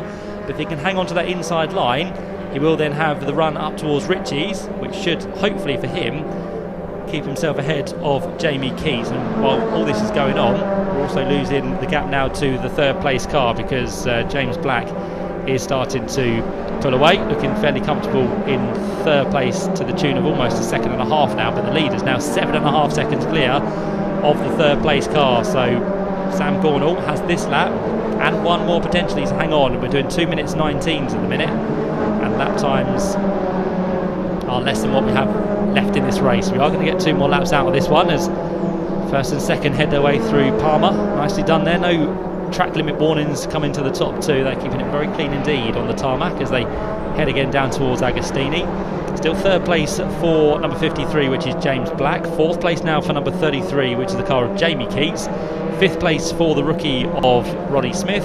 And then Alex Solly has lost a further position because it looks like Harvey Ryby has found his way through now in car number 71. So it's that grey and purple and red machine which is up ahead of the fluorescent yellow of Alex Solly. Behind Alex Solly now is going to be the car of Gabe Fairbrother. That's the grey and green machine, car number 11. And then behind Gabe you've got number 62, which is the recovering Alex Keynes, who has been hung out to dry on a couple of occasions within this race so far. And then to round out the top 10, it's number 17, who just finds himself on the back there in the black car, that being Reece Lycett for Chandler Motorsport. So they are your runners and riders with inside the top 10. We have all the class leaders with inside the top 10 as well. We have the graduate leader Sam Gornall, we have the rookie leader, which is going to be that of Ronnie Smith, and we have Alex Solly, who finds himself as leader in terms of a class which he is not in actually. He's just in his own class, which is not a rookie, not a graduate and not a director. So they are your 3 classes up towards the head of the top 10. Leaders working their way back round through Coram with a minute and change left on the clock. So we are going to squeeze through with 1 more lap. Sam Gornall still ahead of Harry Hickton. This is how it's been for the whole of the race so far. It was a cracking start from Harry Hickton on the 2nd row of the grid. Got into the 2nd position very early on, and since then him and Sam Gornall have worked really well to make sure that they haven't been under attack whatsoever from the 2, 3, 4, 5 cars behind, which continues to build. Onto the last lap we go then for the top 2. Almost 8 seconds clear now from the rest of the pack as the car in 3rd place, James Black, does his personal best lap of the race, and also the car in 4th place, that of Jamie Keats, does his personal best lap of the race as well. So there are still time to be found from these mini drivers as they head their way on this final lap down towards Palmer. Just wondering if Harry Hickton's going to have a way through here, because he's been glued to the back of Sam Gornall from start to finish. These cars are very low powered, only 130 brake horsepower, so you need a good toe and you need a little bit more power than the car in front to try and make a move up the straight. But if you can get the job done in the corner and try and hang on to this all the way towards the end of this lap, then it will be job done for Harry Hickton. But Sam Gornall at the minute putting up a really good defence as the top 2 head their way for the final time down towards Hamilton. Turn through the fast left-hander and now have to hit the anchors for the double right-hander of Oggies. Keep an eye on the background to see what's happening for 3rd place, because it's still James Black ahead of Jamie Keats. Ronnie Smith still there inside the top 5 as well. So I don't think it's going to be a podium for Ronnie Smith, but still it's been a great start to his campaign for the 2024 Mini Challenge Trophy. As Gornall and Hickton head for the last time down the back straight, and as predicted, the weaving starts again, because Sam Gornall trying to break that toe as best as possible from Harry Hickton, just to make sure he's a little bit more comfortable down in towards the S's and also down in towards the final corner as well. But with the defensive move, you go for a tighter line, which means you're slow out of the corner, which means Harry Hickton has the preferred line through the corners here, which means the gap comes down even further. If it could get any closer, it's 0.2 of a second when they went across the line last time through. It's about the same as they head their way down through the bomb hole and in towards Coram for the last time of asking. And for the first win of the brand new season of the Vertu Motors Mini Challenge. It looks like Sam Gornall, on his return to the championship this year, is going to have the job done. Harry Hickton's going to give him a drag to the line, but I don't think it's quite going to be enough here, because 96 Sam Gornall is on for the first win of the season. The checker flag is at the ready, and Sam Gornall will come through to take the win by just under 0.2 of a second as they cross the line. So a grand job that both Sam Gornall and Harry Hickton have done. Third place does go the way of the number 53 machine, so James Black picks up third. Fourth place goes the way of Jamie Keats. Ronnie Smith, in his first race in the Mini Challenge Trophy, picks up a well-deserved fifth position, and also the rookie class win as well. Sixth place goes the way of number 71, which is Harvey Ryby. Then Alex Solly, on his return to the championship, comes through in seventh place. Eighth place for Gabe Fairbrother. Ninth place for the number 17 machine of Reese Lysett, and to round out your top 10, falling back towards the end there, in fact, was number 62, which was Alex Keane. So a race for Alex which went from not totally worse, but went a little bit downhill, unfortunately, after qualifying fifth this morning. But he comes through to round out the final runners with inside the top 10. But it does mean in this first race of the year, it's going to be maximum points of 50. That's what you get within the Mini Challenge, and that's going to be going the way of Sam Gornall after he won the race by just under 0.2 of a second. Effectively, they are going to be both on 50 points after that first race, because Harry Hickton, although he only gets 44 points for second place, does pick up the extra 6 bonus points for fastest lap on a 2:19.068, so 50 points apiece for the top two. And here are your classified results, with Sam Gornall winning by 0.19 of a second. Harry Hickton finishes second, making it a Westbourne Motorsport 1-2. Third place goes the way of James Black for Graves Motorsport, and then further back from him was Jamie Keats for the Performance Tech Racing team. Ronnie Smith picked up a top 5 result on his debut race within Mini Challenge, and that is the rookie class win as well. Sixth place goes the way of Harvey Ryby for Accelerate Motorsport. Seventh place on his return to the championship is Alex Solly, the highest returning championship contender from last year. Next up in what's going to be 8th place was Gabe Fairbrother, 9th place for Reese Lysett, and 10th place for Alex Keens. Further back we had Luca Marinoni Osborne, who finished just outside the top 10. Ashley Gregory for 12th, Joshua Wilby for 13th, and Callum Eason is the final runner on the first page, down in 14th place. But confirmation of your results, and also the quickest lap, which went the way of Harry Hickton on a 2:19.06 set on lap 5 of the race. So that's the Vertu Mini Challenge Trophy race done for today. 2 more to come tomorrow, but for now let's head down to Parc Fermé, where Ian Waterhouse has our top 3. Well, I'm in the happiest Parc Fermé I think I've ever been in. Sam Gornall just got out of the car. Big come on, a big roar. Had to work hard for it though, didn't you, Sam? Because I'll tell you what, Harry wasn't letting up. Yeah, whole race, me and Harry, we were just there bashing laps, just trying to break away from the pack behind. We gave ourselves a big enough room for a nice little scrap for the last couple of laps, and I came out on top, so I'm over the moon with it. How does it feel to get the big W here at Snetterton? Oh, we were so close at Brands Hatch last year, and to make it first here is absolutely amazing. You don't want to talk to me, do you? You want to go celebrate, you want to go party, don't you? Don't forget, you've got to do it all again tomorrow, so don't go too crazy. Harry, fantastic race, mate. Second place. It's not commiserations, it's congratulations, but you almost had him near the end, didn't you, there? Yeah, well, obviously the plan was, as teammates, was to get that gap, and I think we executed it absolutely perfectly. I mean, I don't know what the gap was at the end. It seemed like almost 0.1 or something. Yeah, I mean, but yeah, it was a really good race. We worked really well together. Didn't hold each other up, and then started battling when I was going to say, there's no team orders, well, it's just good boys, go for it, just don't take each other off. Yeah, that's the plan, and then we executed it pretty well. I mean, I think it's a good way to show what we're in for the rest of the season. I mean, yeah, we've shown quick pace in testing, especially towards the end of last year for both of us as well. So I think it's just showing a snippet of what the season's going to look like. Harry, can I ask something as well? Because I've given Sam a hug, I've given James a hug, but come on, bring it in, mate. Well done. Well done. Go on, go celebrate. Where is James Black? Where is James gone? Where is James Black? Because he's over there. I don't know if we can quickly stick around with us. Let's go get him. Hopefully we've got time to go get James wherever he is. Where is James? Where is James? Where is James? James Black, there you are. I'm going to have to pull him in. Sorry, guys. Come on, mate. I saw you come over the line, right, and all I saw was this. How does it feel, mate, to come from where you were on the grid to get a podium? We tried so hard last year. I've even lost my voice. I was screaming up much from the lap. The team and I have worked so hard in the off-season to really... It's third. I think if you picture the meme, the guy in third place celebrating, that's me right now. Sam and Harry, I watched them drive away, that was fantastic, but yeah, Clive Ensign, his unit finish solutions, JJ Prince, huge thank you. You showed a lot of ability and calmness there because you're under pressure at the end. Yeah, Jamie got very close across the finish. I was like, have I got this? And I did. So yeah, no, fair play. No, from my point, the racing was clean, which was nice. And yeah, I've just lost for words. James, go celebrate, mate. Just not too much because you've got to do it tomorrow. So go on. Yeah, I don't want to wear myself out. Yeah, go on. I think you need it, but Mark needs you there.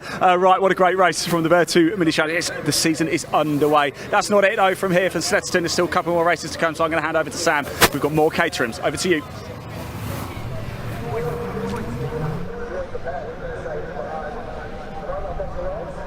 Thanks, Ian. I'm not Sam, but I'm Matt, and that'll do for the time being, as I'm joined once again by Chris in the commentary box for what's going to be our next Caterham race. Plenty of Caterham action this weekend, which is absolutely fantastic to kickstart that 2024 season. Let's run you through the grid then for the Motel Caterham 7 310R Championship. This is their first race of the weekend. 3 they'll have across the course of today and tomorrow. So this is how they line up then. Row 1 is going to be handed to our pole sitter, which is going to be that of Hugo Bush, and alongside is going to be Philip Bianchi.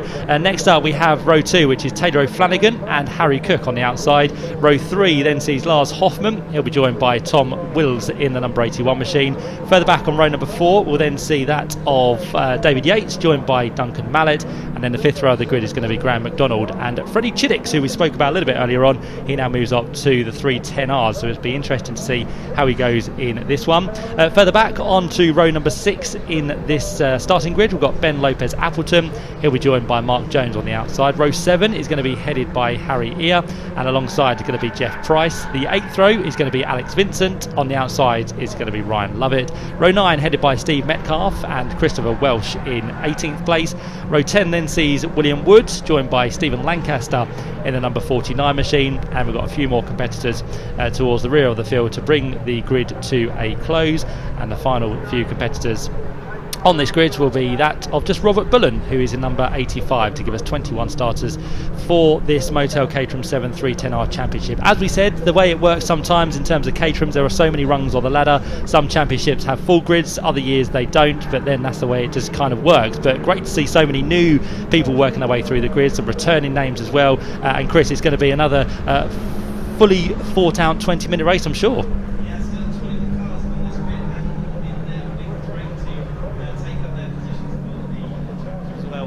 Hugo Bush putting it on that pole position, and he was 4th place in last year's champion. Jack Sales was our current reigning 310R champion, but he's not here with us this weekend, and but we have got the 2nd to 4th, and they're all going to be eagerly campaigning to see how they can get their season underway. And sometimes you don't need the numbers, you just need the quality. We've certainly got that at the front of this, the 3rd, 4th step of the Caterham Motorsport ladder then. So this is the ultimate evolution of the academy car that they all bought maybe 4 or 5 years ago to start their motorsport career, and many of the drivers here actually have got many more years under their belt than that.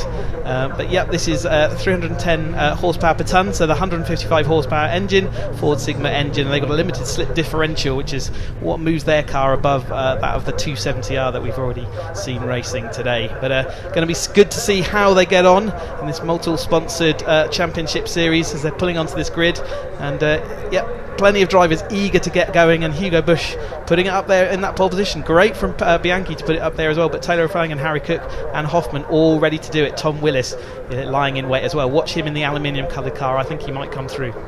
You're right though, isn't it? Because you said that we've got returning names from last year. They're all kind of there or thereabouts. But it is Philip Bianchi who is the one who is the surprise, effectively. Finished 10th within the championship last year, whereas Hugo and Taylor and Harry and Lars all finished with inside the top 5. So he's the kind of the surprise for the start of the season. Previous race winner though, many years under his belt in our championships as well as the Graduates Championship. So yep, he's put it back up there. Didn't do a full season last year, which is why he's sort of further back down, but always up there competing. So good to see him back and Taylor O'Flanagan in that yellow on the left of your screen is going to be really looking to see what he can do as the final few cars line up then into their grid spots. Yep, Taylor O'Flanagan, who comes in that yellow car from the second row. He was the runner-up in last year's championship. As Chris said, Jack Sales is not here this year to retain that title, so there could be a new champion at the end of this season as we get set to go then for 20 minutes of racing. Red lights on once again, and we are going to get Caterham action underway. As the lights go out, it's going to be a good start from our pole sitter as Hugo Bush gets away. Change of gear there just slows Philip Bianchi slightly on the run up towards Richie's corner, and he's going to have to be careful now because Taylor O'Flanagan in that yellow car is going to draw himself alongside to take second place away, and Philip Bianchi got to be careful not to lose third place as well there, but it's going to be the lead of the race for Hugo Bush, who gets himself through nicely at Richie's corner. Up towards the Wilson hairpin they go for the first time, and it will be Hugo Bush who's going to make it 3 wide in towards the right hander. Lovely moves there all around, and it's going to be Hugo that leads the way, but it is Taylor who gets himself up into second place. And there's Lars Hoffmann up into third place. Bianchi second to third gear in these Caterhams is a pretty tricky one, and it sounded from my ears like he missed that second to third gear change, which is why he dropped down after what was a good start. But it's Hugo Bush and the grey and orange machine out front then of Taylor O'Flanagan, who makes a position up as he went through the opening laps. It's Lars Hoffmann, again third place from last year's championship, fought all the way to the end, who's in that third place. So all the sort of usual names that you might expect all up in those top 3 positions, but Bianchi is going to see what he can do to recover those positions now.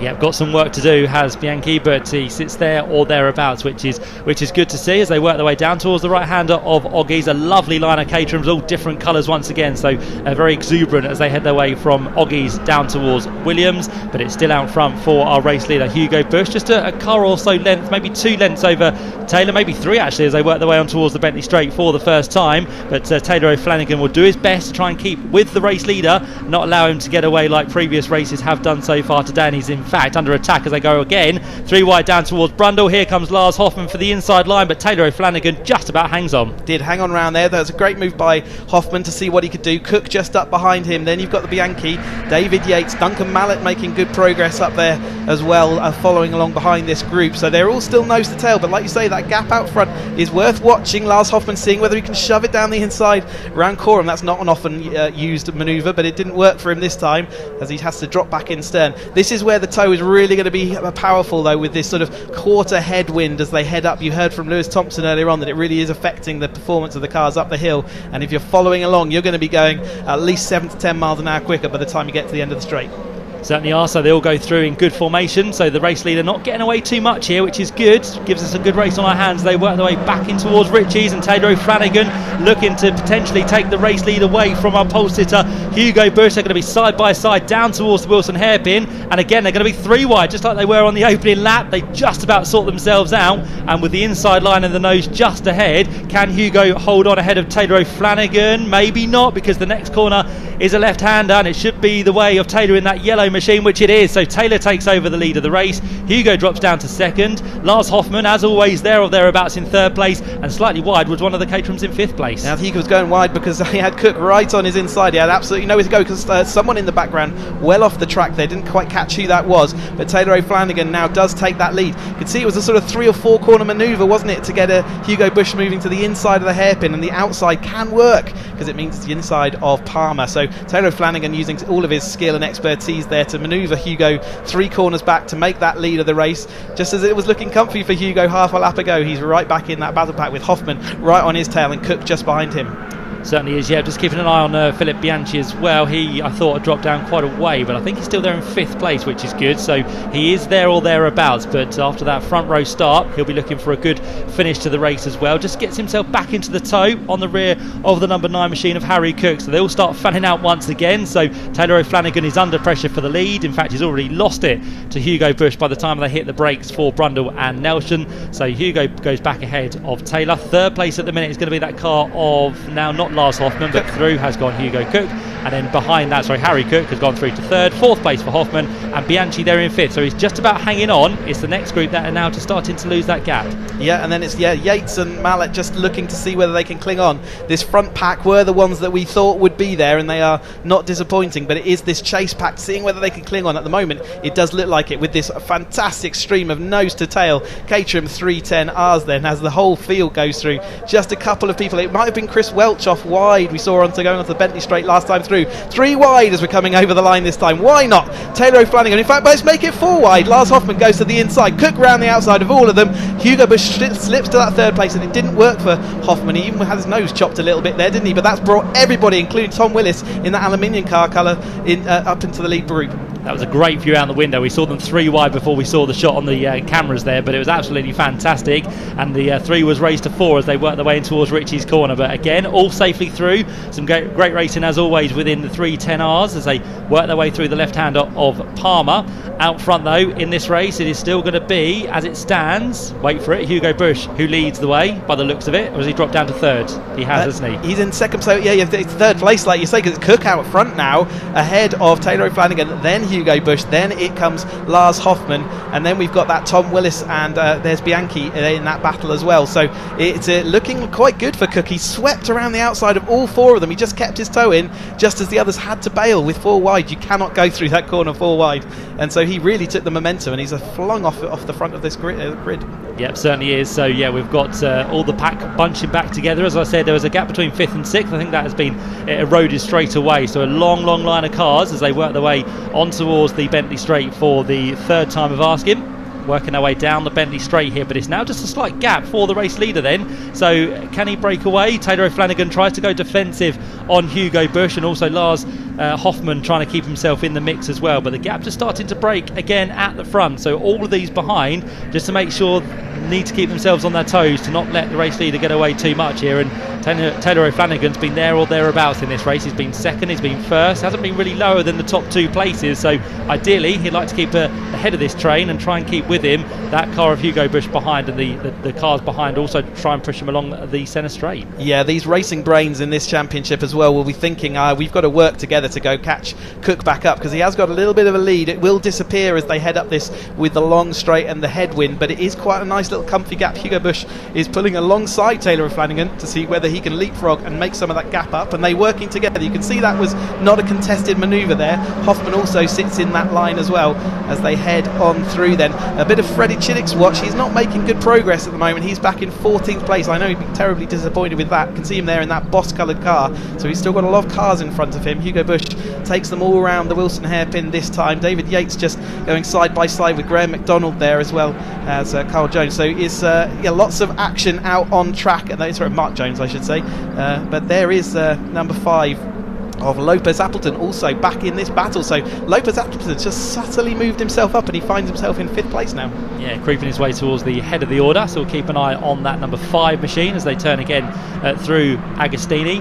Mentioned Freddie Chiddick's there, 14th place at the minute, last year's 270R champion, as he moves up another class for this year. But to be fair, he may be down in 14th place. He's only 7 seconds back from the race leader, so as long as he keeps himself there or thereabouts with more than half the race still to go, Freddie could be a contender at least for the top 10 as we head in towards the second half of this race. But you're right, he'd want to be a little bit higher up, fighting towards the front of the field, so we'll keep an eye and see what he can do as the race leader continues out front by over a second out front now ahead of Taylor O'Flanagan is that of Harry Cook. Hugo Bush still 3rd, Lars Hoffman still 4th, and as you mentioned, the 5th place car now in the hands of the number 5 machine, doing a grand job, working his way through very nicely indeed at the minute. Ben Lopez Appleton from 11th on the grid, now inside the top 5. Yeah, and he was figured quite a lot in the battles last year as well, as David Yates looking like he's drifting up on his fast. The continued battle with Graham McDonald there as he heads on through the bomb hole and round into Coram. They're having a fantastic time, but yes,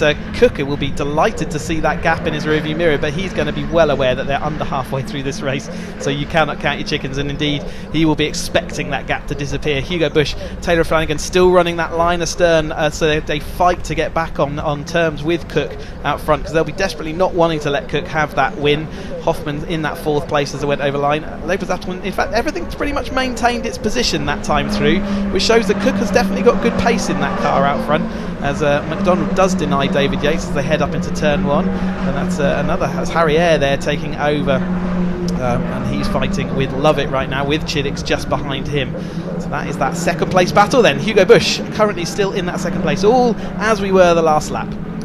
Harry Cook, who holds the race lead, also has set the quickest lap of the race on a 209.128, so the quickest lap has gone his way. Albeit though, behind him, from 2nd down to 14th place on that previous lap, all did their best laps of the race, which is quite surprising considering they're all battling each other. But the tow definitely working for them at the minute. But at the minute, Harry Cook out front, looking to set another best lap of the race as he goes personal best through sector 1. Oh, and a bit of a spin there for the number 49 machine.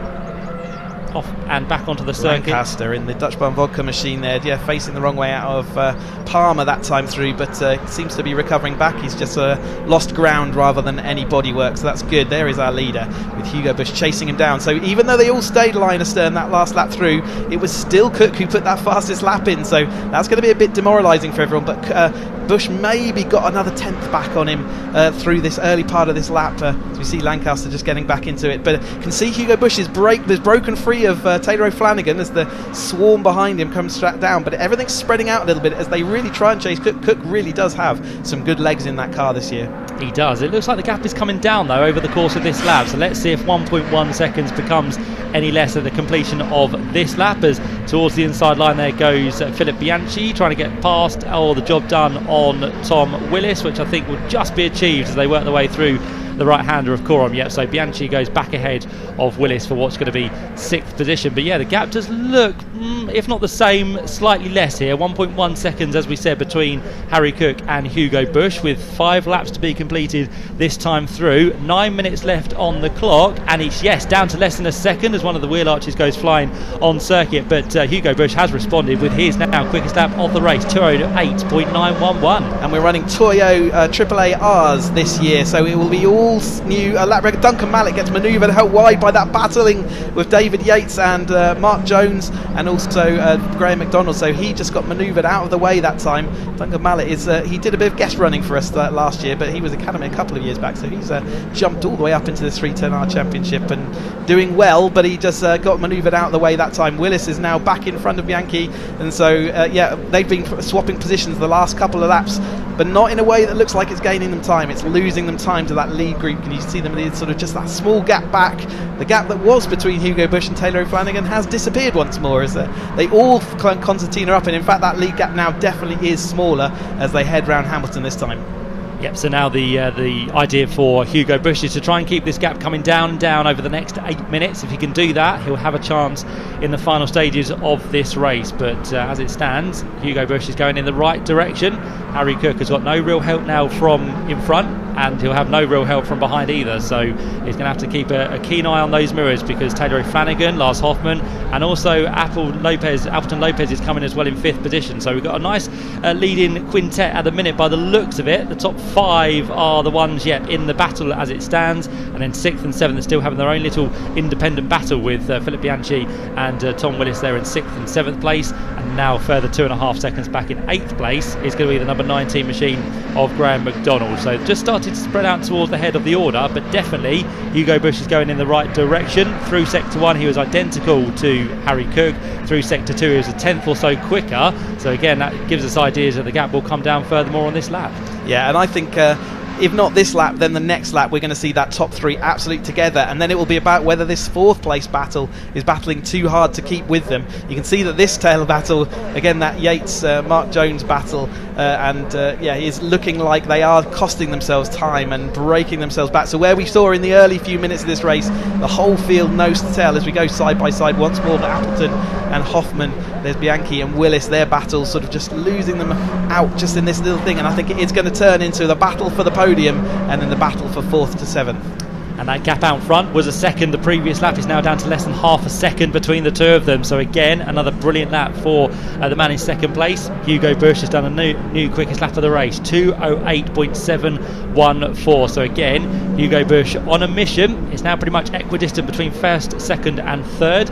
Taylor O'Flanagan just about hanging on. He was slower than Hugo Bush ahead of him, but he was quicker than the race leader Harry Cook. So we are now starting to concertina the top 3 together once again, which is absolutely brilliant brilliant to see. So it's given us a nice three-way fight for the lead of this race. And then further back for fourth place, it looks like now we've lost Hoffman and Appleton Lopez into the clutches of both Willis, who's now ahead of Bianchi in seventh place. Yeah, and a little bit further back we just saw that Duncan Mallett also, we saw him losing all those positions. I think he's gained most of them back when I last saw him, so well, he's done some spectacular manoeuvring. There's Bianchi, Lars Hoffman going side by side, a little bit of a nudge there. Do you see that contact from Hoffman?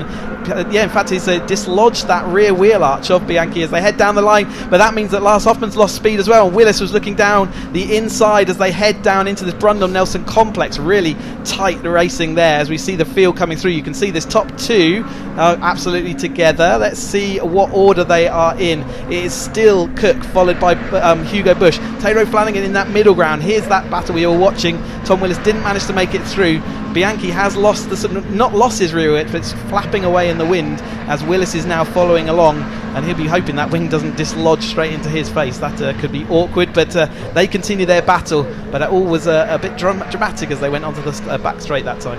Yeah, it certainly was, and they have now unfortunately lost the ground to the top four, so they are going to be battling for a place with inside the top five, unfortunately, as through across the line. I think we've just had a change for the lead because Hugo Bush has now gone to the outside of Harry Cook. So yep, Harry Cook looked like he just backed off across the line there. He didn't want to really lead up towards Richie's corner, so maybe a little bit of tactics coming into the mix, Chris. I think that's pure draft. That is, he knew that position had gone, so the momentum around the outside was such that he just tucked in, let Hugo do his thing. He knows that he doesn't really want to be battling with Taylor O'Flanagan. It's much easier to control when it's just the two of you, so if you can keep it down to that's two, he'd be willing to do that, but he'll be disappointed as well that all that hard work has gone to nothing, because up the start finish straight, the toe is powerful today.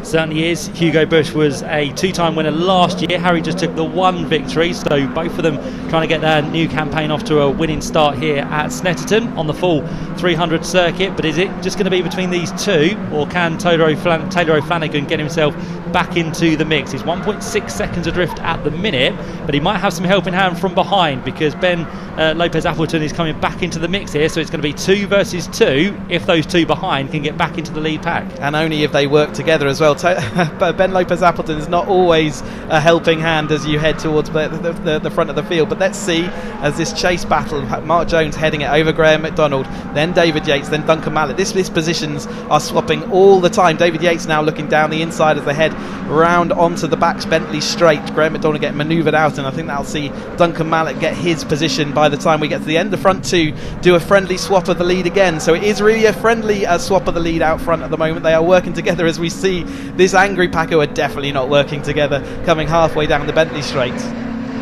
And just looking at that change for the lead once again, if you do it effectively, it can work in your favour because you don't lose time. You let the slipstream do its thing and work in an advantageous position, and of course you then start gaining time over the pack behind. So it's working well for both Harry Cook and Hugo Bush at the minute. Yeah, you can gain maybe 2-3 tenths over your single lap time, if not more, depending on how you work together. So yeah, as long as you work together and gain the extra speed from that toe, remember it's 7 to 8 miles an hour by the end of these straights. So yeah, it really can make a significant impact on your lap time as they come round then to complete what is going to be starting onto their 10th lap, I think. So Hugo Bush again, a friendly swap of the lead with Cook in the number 9. New livery on Harry Cook's car this year, looking fantastic out there. And we've got side by side Ben Lopez Appleton, Taylor O'Flanagan, not looking like they are going to work together, although Taylor did capitulate then, did let Ben Lopez Appleton go by with not too much of a problem, but it certainly didn't look like they're going to be gaining enough time. We've got 2 minutes on the clock left. They may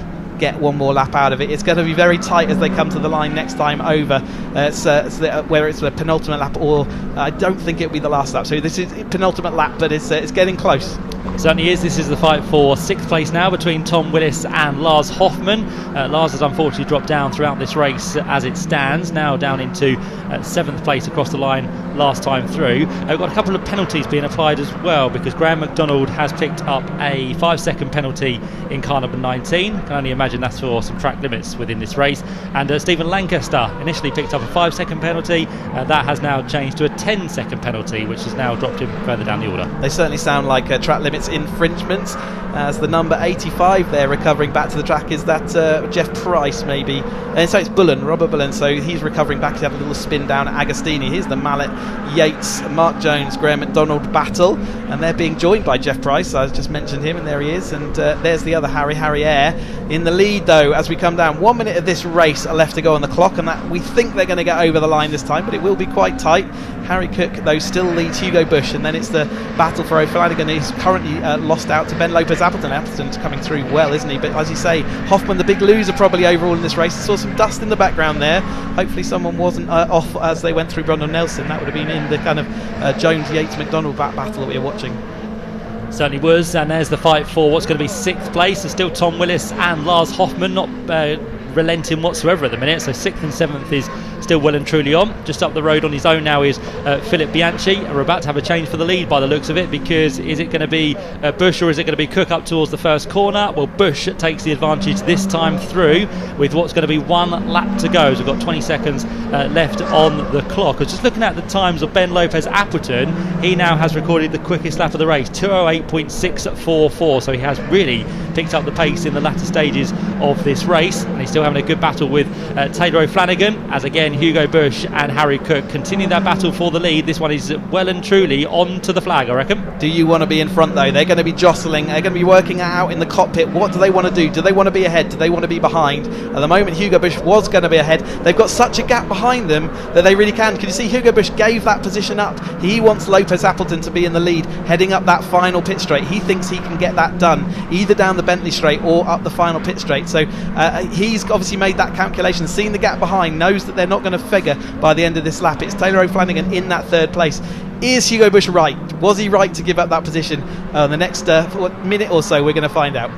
But if you keep doing that after you, Claude, then of course the next two will catch up pretty quickly, won't they? And all of a sudden, through the first sector, they've lost half a second, albeit, yeah, the gap is 2.5 seconds, but half a second very quickly comes down to nothing, doesn't it? Yeah, and he's left even more of a gap here. He wants the run up down this Bentley straight so he can be right on his bumper as they head up into that final corner. He is putting all of his cards on black as far as going up that final pit straight. So that's what he's aiming to do.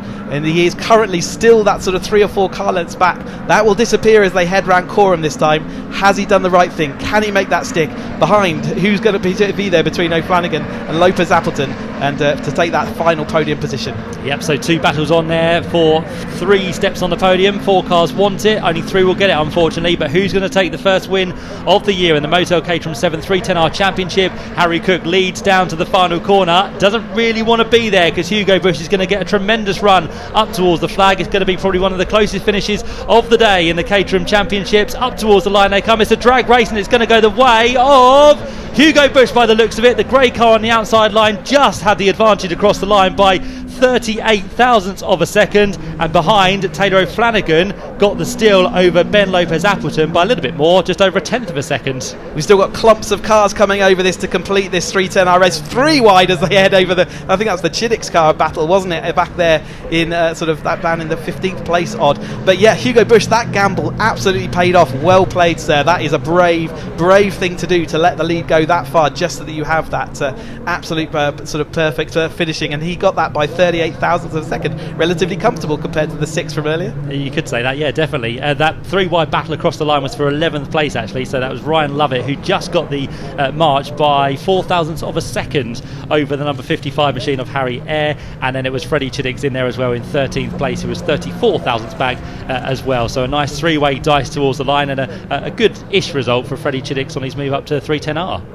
Yeah, brilliant. Thanks to all the 310R, and let's go and have a look at some of the highlights then, as the early laps absolutely clumped racing, wasn't it? So closer than they are when they're on the grid. Hugo Bush took that early lead with O'Flanagan and Taylor and Hoffman also battling. Cook was back in that 4th place, but he would go and eventually move to the lead of that race and dominate the sort of middle part.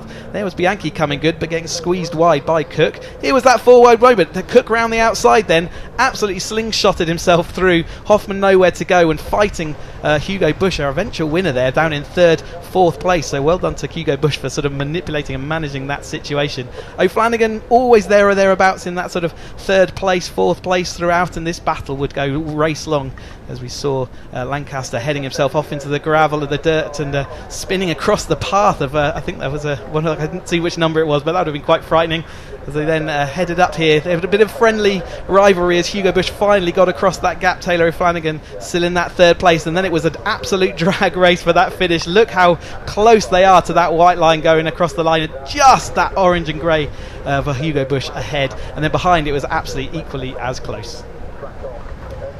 Certainly was indeed a great race there for the Motel Caterham 7.310R Championship, and your results after that first race of the weekend. Hopefully we'll have the results for you shortly. In fact, they've just been cleared off our timing screen and also off our final results, unfortunately, but it was a good win there in the end. No problem, we'll get the results for you a little bit later on tomorrow, because that will be, I believe, the starting grid for race 2 of the weekend. So we look forward to more from 310Rs very shortly. Right, we need to get down to the Parc Ferme area, because the drivers are there waiting, and hopefully Sam is with those drivers as well.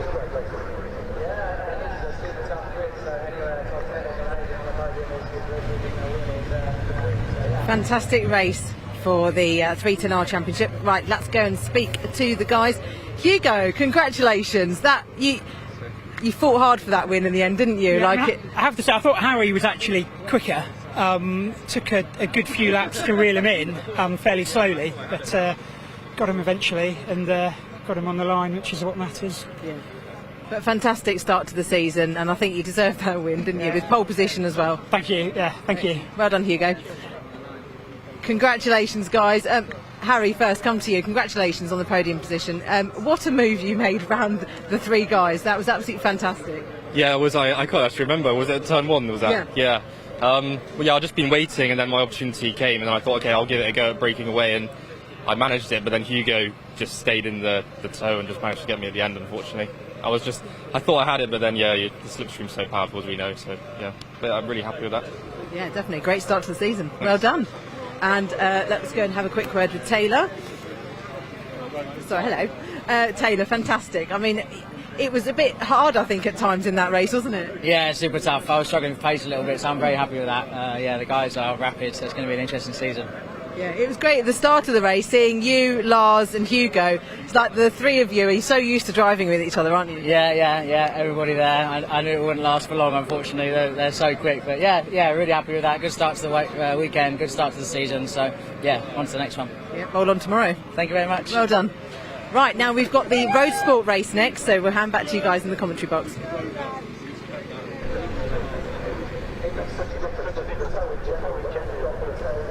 Thanks very much, Sam. Yep, again, nice to hear from our top 3 down there in Parc Ferme after a hard-fought race for our 3 podium finishers, who will be trying to do exactly the same as they head back onto the circuit for tomorrow. One more race to come here at Snetterton on day 1 of this BARC meeting, and we now look forward to the first of 2 races this weekend for the Bilstein Caterham Roadsport Championship. The way the grid lines up then, after qualifying this morning, it will see Monty Hind on pole position. He did the job by a couple of tenths of a second over Jonathan Emery, who'll start alongside. The second row then sees Paul Goldstein with Isfan Demis alongside on the outside of row 2. Row 3 headed by Neil Bell, and Adam Keane is there in 6th position. Ollie Brown heads up row number 4 with Henry Morris on the outside, and row 5 is going to be that of Django Jones and Ben Stewart, who complete the top 10. Further back in the 11th position, row number 6 for Robert Cowan. He'll be joined by the number 4 machine of Neville Sykes. Then on to the 7th row of the grid, we're going to see number 26, which is Tim Payne. On the outside of him will be the number 10 car of Harvey Ashmore. The 8th row then sees Jack English in car number 13 with Barry Haniff alongside. 17th place on the grid for Guthard DC with 89 Patrick Cunningham alongside. The 10th row then sees number 19, which is Lee James, and to round out your top 20, Joel Mayer Potts.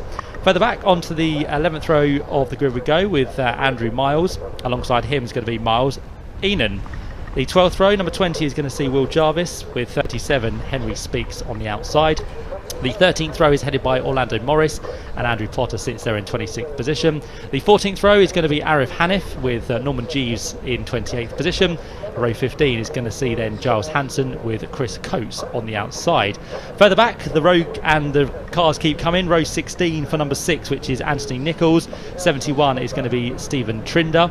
The 17th row then sees David Jarvis with Dean Pollen alongside.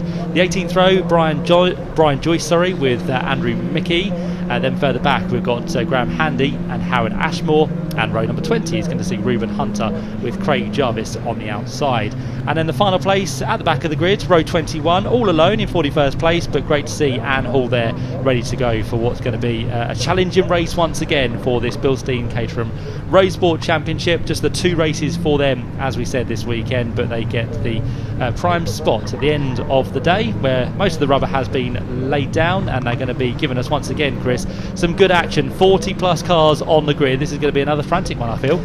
Yeah, I mean the grid, when you get to the 20th position, you're only halfway through, you know you're in for a good one. So 41 cars, like you say, lining up in this Caterham Roadsport grid.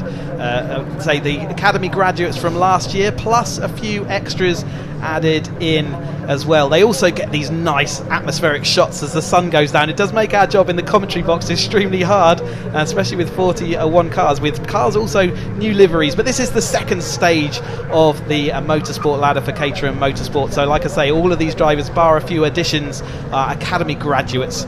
We had 2 Academy grids each year because we can't fit them all onto one, and they get combined then into the Roadsport for their second year. They get to strap on also the Toyo AAAR tyres, and that's their main change of performance, but it gives them 1 to 2 seconds a lap performance over the sort of standard Academy tyre. So they also get these 2 races of a race weekend, so that's new for them, and that's kind of a different thing where you have to bring yourself up to the first race and then let yourself calm down before then having your second race on the second day. So much more busy race weekend, and heading towards next year, if they go up to the 270R, they'll get 3 races per race weekend.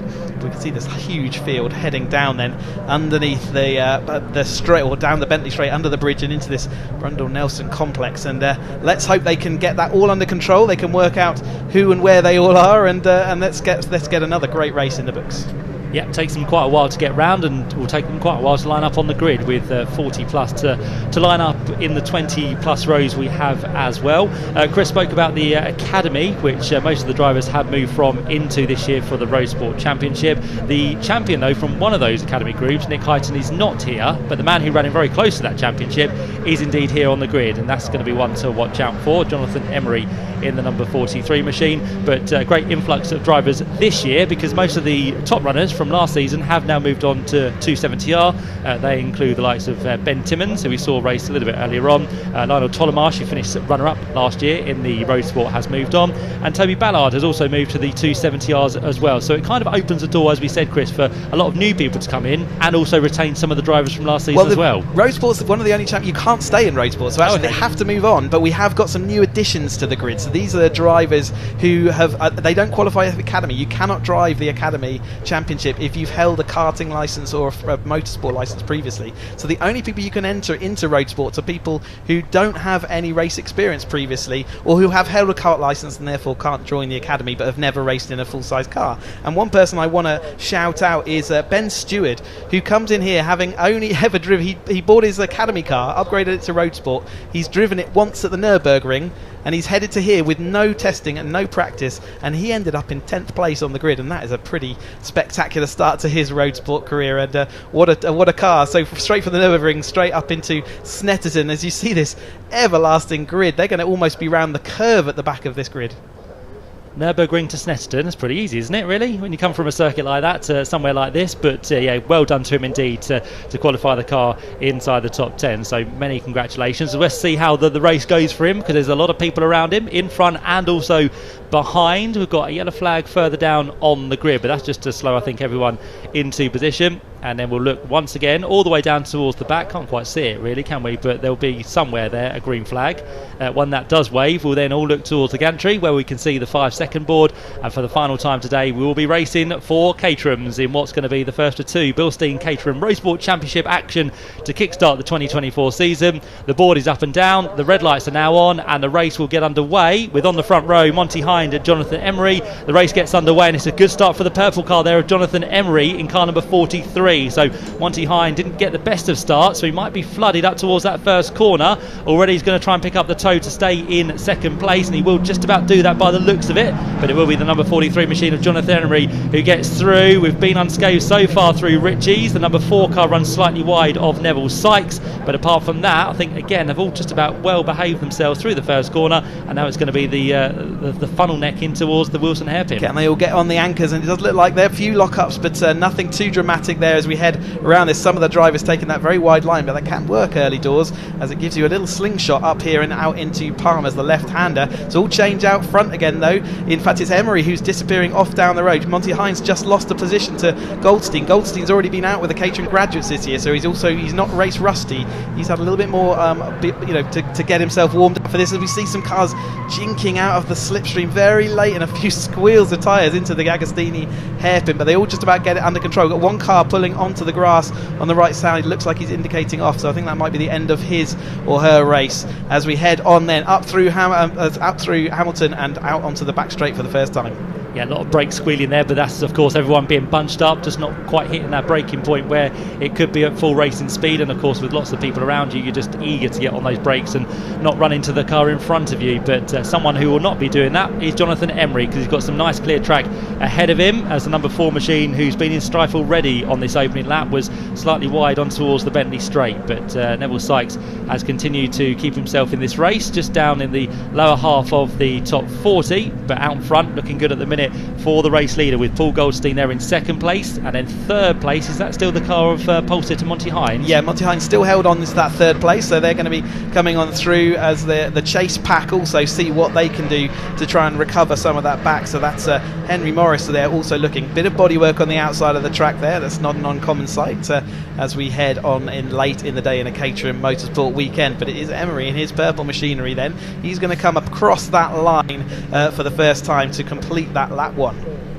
Yep, certainly is. We're looking at around about 2:15, 2:14. Maybe we might break some of those lap records again here in the Caterham Roadsport Championship race. But top 3 already head and shoulders above everybody else as they complete the first lap.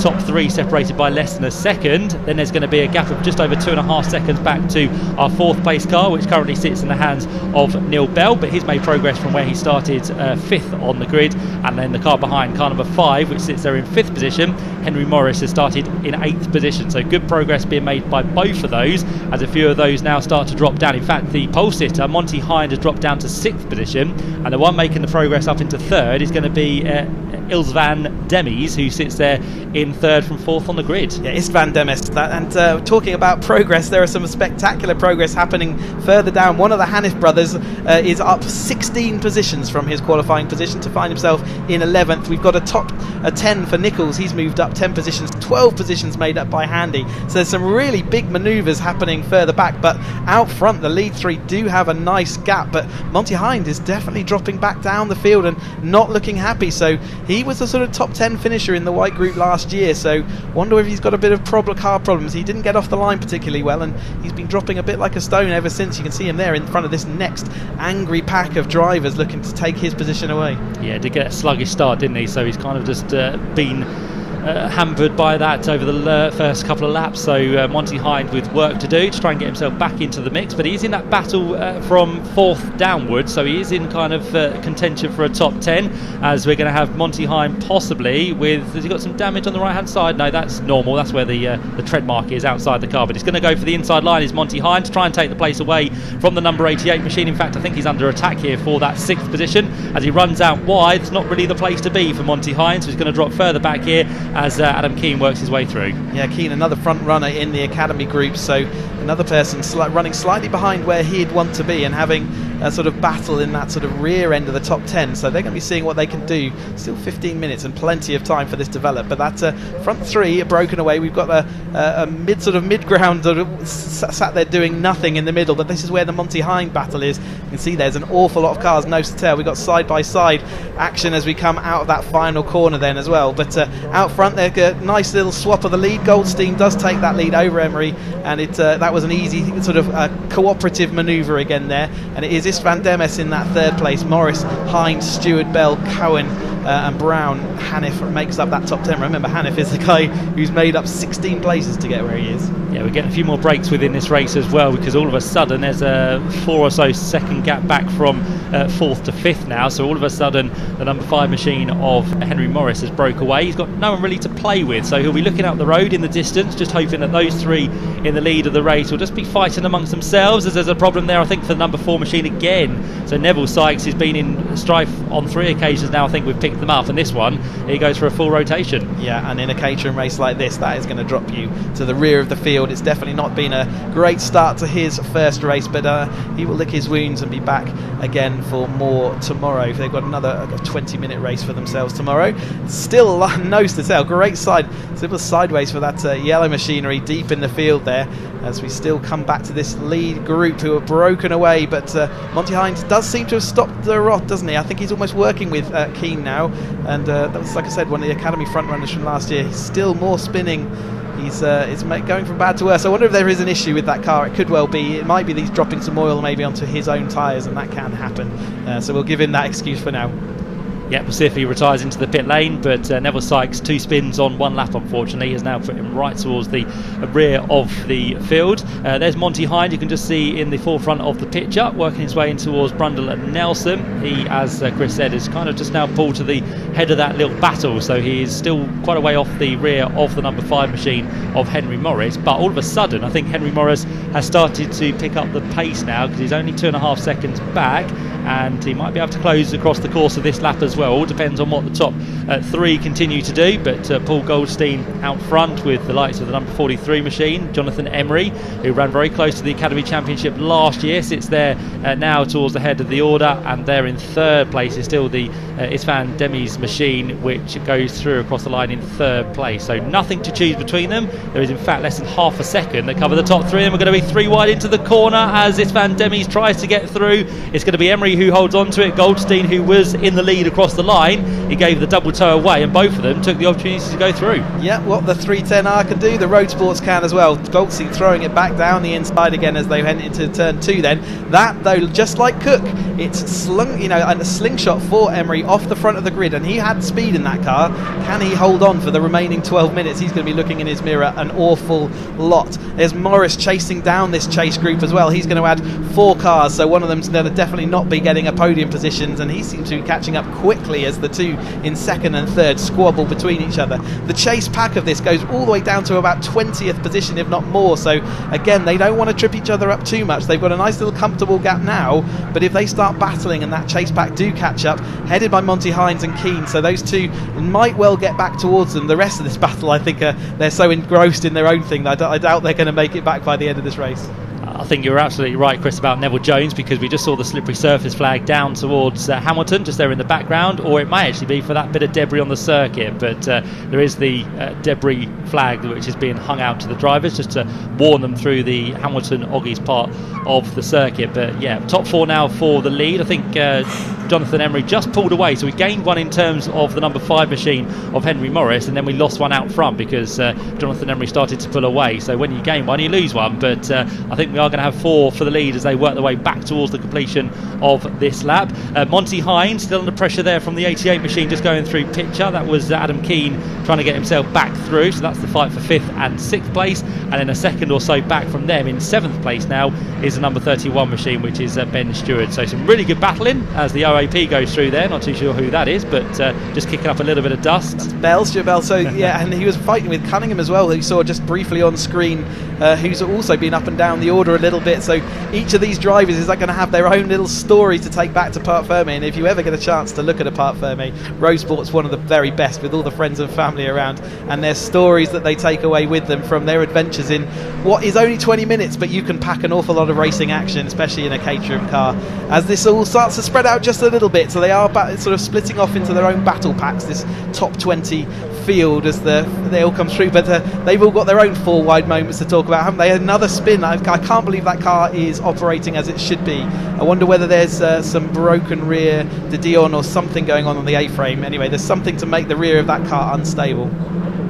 He's persistent though, isn't he, Nev? He's carrying on regardless, and as we see a few sideways moments there, the 89 machine of Patrick Cunningham getting himself with the Larry back end. That's the fight for 11th, 12th and 13th on backwards. Lots of good squabbling all the way down the field at the minute. And whilst this is all going on, the race leader Jonathan Emery is just starting to now bring that gap out between himself and Paul Goldstein. And I did just see in the background there, 3rd and 4th were nose to tail, if not side by side, on the run down towards Hamilton. So we'll get to that in a minute between Isvan Demis and also the number 5 machine of Henry Morris. But the final step on the podium is looking quite dicey as this battle continues just outside the top 10. Remember, this is second year of motor racing for most of these drivers, so they've had a little bit of academy experience. They know what they're doing. They've gained all that sort of knowledge throughout that first year, and it really is a sort of a solidifying. Some people really do hook up with this new Roadsport spec, even though it's just a change of tyres mostly as the main performance advantage. Some people really love the extra grip and racy feel that you get, but still fully road legal car, so you can see them running headlights, number plates, windscreens and all the business. Are these two going to get across the gap? That's still that Monty Hine gap. They've got a lot to do to get back to that gap, and it does feel like Emery's got a bit of a comfortable buffer back to Goldstein. But Goldstein and Demis, are they going to be working together? They've got to work that out because they've got 9 minutes to go, which is still plenty of time, but it's coming down to the crunch point. Does look like they're making headway, doesn't it? Monty Hind and his compatriot at the minute, number 88, which is Adam Keane. Through the first sector, they were pretty identical to the battlers ahead of them, but through sector 2, they gained about a second through sector 2 alone. So they are certainly making progress. 2 spins through Coram as well there. That was just inside the top 10. So who have we lost on this occasion? We'll try and pick out who they are from a better camera angle, but they will rejoin. I think one shortcutted the grass, the other one is now going to rejoin, and we'll get confirmation as they cross the line who those two were. I think it was Cowan, and also was that Hanif, wasn't it, as well? I think we've lost. Yeah, Hanif. So he was the guy that made all those 16 places up. It looks like his luck has run out. Fastest lap, though, last time through for Emery, our leader. So he is actually extending that gap very slightly. In fact, it's over 2.3 seconds now with a 2:15.154. So great lap time for him, and just what he needs to do to try and keep the Goldstein-Demis battle in his rear view mirrors. Morris still comes across in that 4th place, just following along behind the other two. And then Monty Hine's got that gap. It's down to 3.3. Let's keep an eye on that gap over the next few laps, but it's definitely a lead driver followed by a chase pack of 3, then followed by that persistent 2 that are just trying to get back across the gap. 7 minutes to see how that can all work itself out. Yeah, so the spin I think was Barry Hanif in the number 11 machine, but the one that lost more ground actually was the recovering Robert Cowan in car number 34, so he's dropped down into 27th position at the end of that lap. So not good news for him, but they're both rejoined, which is the main thing as we now start the 6th lap of the race. Just over 7 minutes to go, and the gap out front between Jonathan Emery and Paul Goldstein is 2.3 seconds, but we're going to keep an eye on what's happening for 3rd, 4th and the closing, potentially Monty Hind and also the 88 machine of Adam Keane. We're going to try and keep this battle alive as much as we can. As further back, we've got some good battling going on here as they turn their way through. This is in fact the battle for 2nd place. So Goldstein ahead of Isvan Demis, and right on the tail now is that number 5 machine. So 2nd, 3rd and 4th have concertina together, but it's the race leader Jonathan Emery who continues to build that margin of over 2 seconds now. I'm chuckling if I'm Emery sitting in my car. All I've got to do is concentrate. I say all I've got to do is concentrate on my own line. It's quite hard to do, especially as you're looking in your rearview mirror every now and again just to see how the battle, but I would be pleased to see that the 3 of them were battling together, as it means that I've got more of a chance of keeping that gap right now. With 6 minutes to go, I am holding my breath, but I know that this is the crucial time as they all funnel through. That sort of spin last time through did scatter that chase pack just a little bit, obviously spooked a few people and lost some time. This is that chase group then. This is Demis trying to sweep round the outside of Goldstein. Goldstein though having none of it, so that's going to cost them another half second just around that one corner. You can see how quickly Morris catches up behind, and in fact is going to be looking like he's trying to get that overtake. No, he sort of sits in that position. There's another second gone, 2 corners, and that's exactly what Emery wants to see in his review mirror. Certainly does, and Henry Morris just sitting back slightly there to let the 2 ahead fight it out. If anything goes wrong, he'll be the first man to come through and take the places away, but he's within contention is Henry Morris, and he gets a good run there from the exit of Palmer as he looks down the inside of Isvan Demis on the run down in towards Agostini. But as you said, the gap between 1st and 2nd is now well over 3 seconds, so almost a second a lap that Jonathan Emery is putting it into the mix. and on that previous lap he did another quickest lap of the race, 2:15.100. So all good for him. I think the battling pack behind has now really lost ground, because it seems that the number 88 machine of Adam Keane has moved ahead of Monty Hines, so that's now a chain for 5th and 6th, and a little bit wide, quite a bit wide at Palmer there. Yeah, I can't see the number of that car, and certainly not the ideal line there, is it? A bit dusty, and but you can see there is grip out there on the grassy bits, but you don't want to be using that too much. Again, there'll be a track limits infringement for that driver as well. We see these packs again deep in the field. I think Keane Hind, that's a fading battle now. They're now 5.6 seconds back from the cars in front, so actually losing time rather than gaining. There is our Goldstein second, Demes third battle. And with Morris just, like you say, looking to see what he can do, and doesn't look like he's quite got the pace of these two, clinging on in there, as I'd call it, trying to get your fingernails into that toe and let it drag yourself along. But you never know with these two battling, especially as we're coming down to the sort of pointy end of this race. It could well be that he gets an opportunity to move himself up in front, but Emery is, like I say, he's might have gained that second that we talked about over those first couple of corners. Let's see when they go over the line this time. Yeah, Henry Morris can see them battling quite hard in front, so he's just wary to stay a car or so back from the two ahead. So through they go once again. Another quickest lap of the race for our race leader. So Jonathan Emery now has almost 5 seconds in hand over those three cars behind. 2:14.890 for Jonathan Emery. Paul Goldstein still second, Isvan Demi still third, and fourth place for that of Henry Morris. There's a good battle across the line. That is going to be for, by the looks of it, 10th on backwards. Actually, no, it's going to be for 13th, 14th, 15th place as they work their way in towards Richie's corner, and possibly a few more as well, actually. So great battles all the way down the field. It might not be that close at the front, but definitely close for 15th place. Yeah, the timing board absolutely flicking, and the amount of positions being traded in those battle packs. I can see the English gained 2 places that last lap. Cunningham and Jones lost out to him in that one. Payne making up 3 places over Bell, Jarvis and Ducey. So it's like all change all the way through this field. Impossible to keep up with everything. Meanwhile, Emery's just got it all under control. 2:14.890. What a great time that is. And in fact, that's only just slower than the pole lap time. So what a great thing to be able to do out in clean air, because you can be sure that the pole lap time was set with a tow earlier today.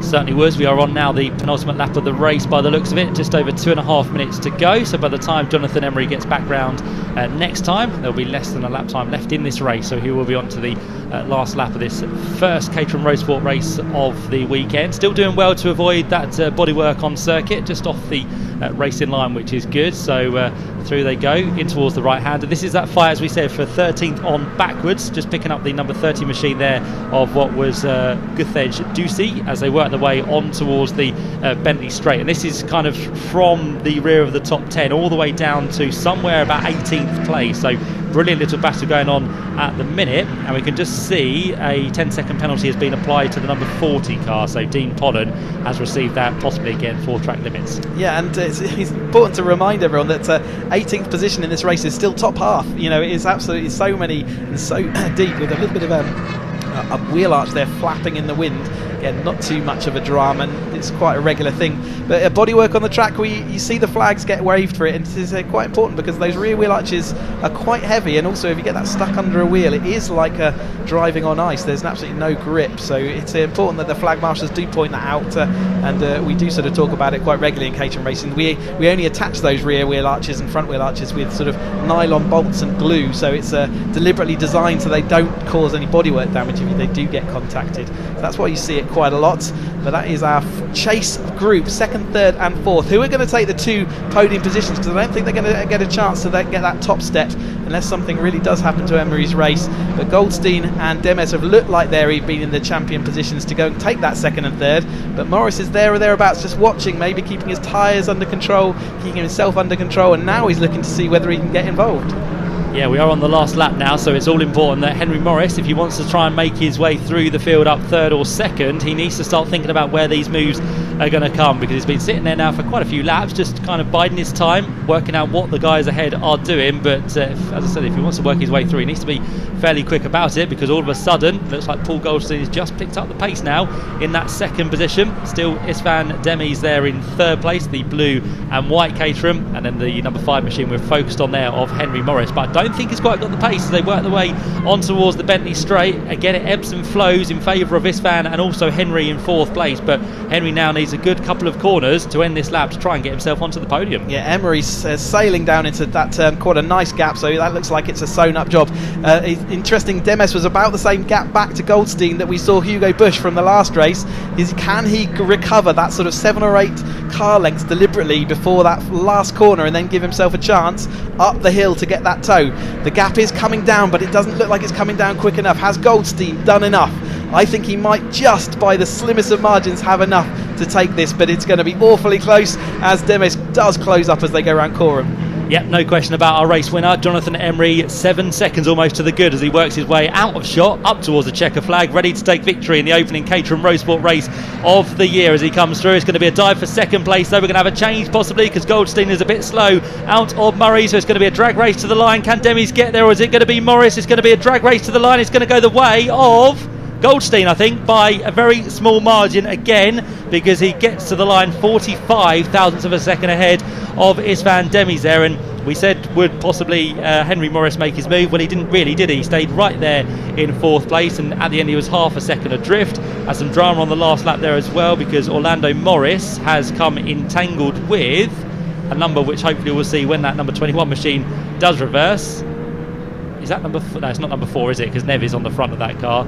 So number 21 is one of those involved, Orlando Morris. He reverses. He will hopefully finish, but with some battle scars on that car.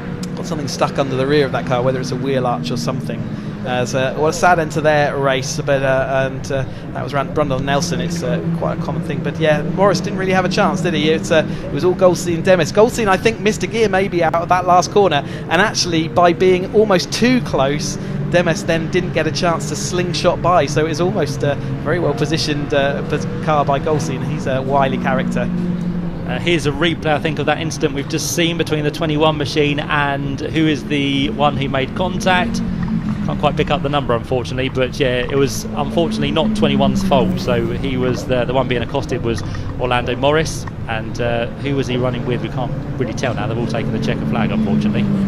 Yeah, we'll have to try and work that one out after the race, but other people having to take avoiding action. So it was towards the rear of the field, but looks like we got the results.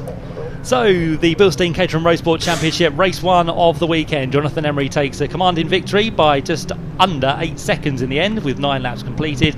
Paul Goldstein finishes there in second position, and it's Istvan Demis who works his way to the podium in this first Roadsport race of the year. Henry Morris just misses out in fourth position. Monty Hind off the front row and pole position drops down to fifth at the checker flag. Adam Keane, Ollie Brown, Ben Stewart, Patrick Cunningham, Jack English round out your top 10, and then Tim Payne with Django Jones, Will Jarvis and Neil Bell are your top 14, with the quickest lap going to our race victor, Jonathan Emery, on a 2:14.89. That was set back on lap number 7. So hopefully you enjoyed that. Lots of great Caterham racing across the course of the day here at Snetterton. There's lots more to come tomorrow, which we are looking forward to. We'll tell you all the details about that. First, let's go down for the final time today to Sam Parker, who has our top 3.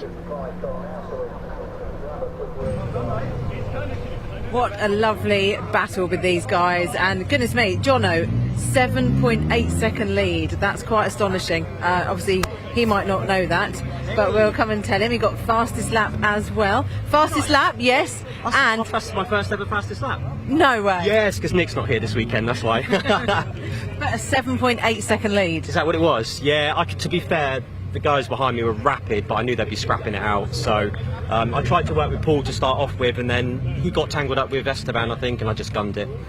The car feels great, so I'm so chuffed. So honestly, it's been a long winter, so I'm well chuffed. Yeah, fantastic way to start the season. Yeah, I can't wait.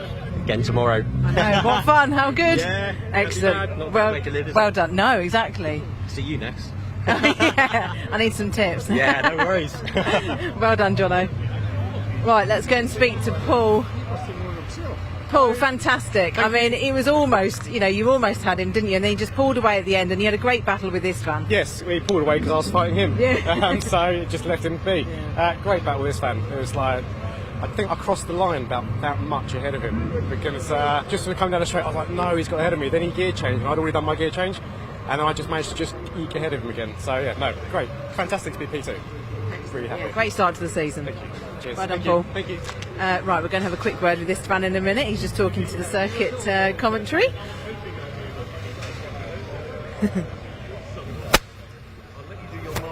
I'm waiting in the wings. Istvan, congratulations. That looked like a great battle with Paul. It was. I thought it was never going to end. I mean, 10 minutes ago I'd already thought, like, surely this is the last lap, and then it just kept going and going and going and on. So yeah, it was a great battle. I loved every moment of it. You had the pressure on behind you as well, didn't you? Yeah, I actually, I don't know where Henry is. Props to him. He just turned up out of nowhere. We were just battling at the three of us. I thought, that's us, gone. And then Henry caught up and then joined the battle and made my life much more harder. But yeah, he was all around very, very fair racing. Henry was great. Paul was great as well. Everyone. So yeah, no, we're all in one piece, so that's awesome. That's it. A nice clean race for the Roadsport. Yeah, mostly, yeah. I did touch with Paul briefly, but I think that's fine. I think that's okay. Yeah. We're both okay. I think that's pretty fair for Roadsport. Sort of, yeah. I mean, there's not that much space, so yeah, I'm happy. I'm happy with this whole thing. Overall, on the podium yet again. So nice to be here with these guys as well. It's great. Excellent. Well, enjoy the celebrations. Thank you very much. No problem. There you go. Well, that's it for our top three, and that's it for Caterham Racing for today. So I'll hand back to the guys in the commentary box.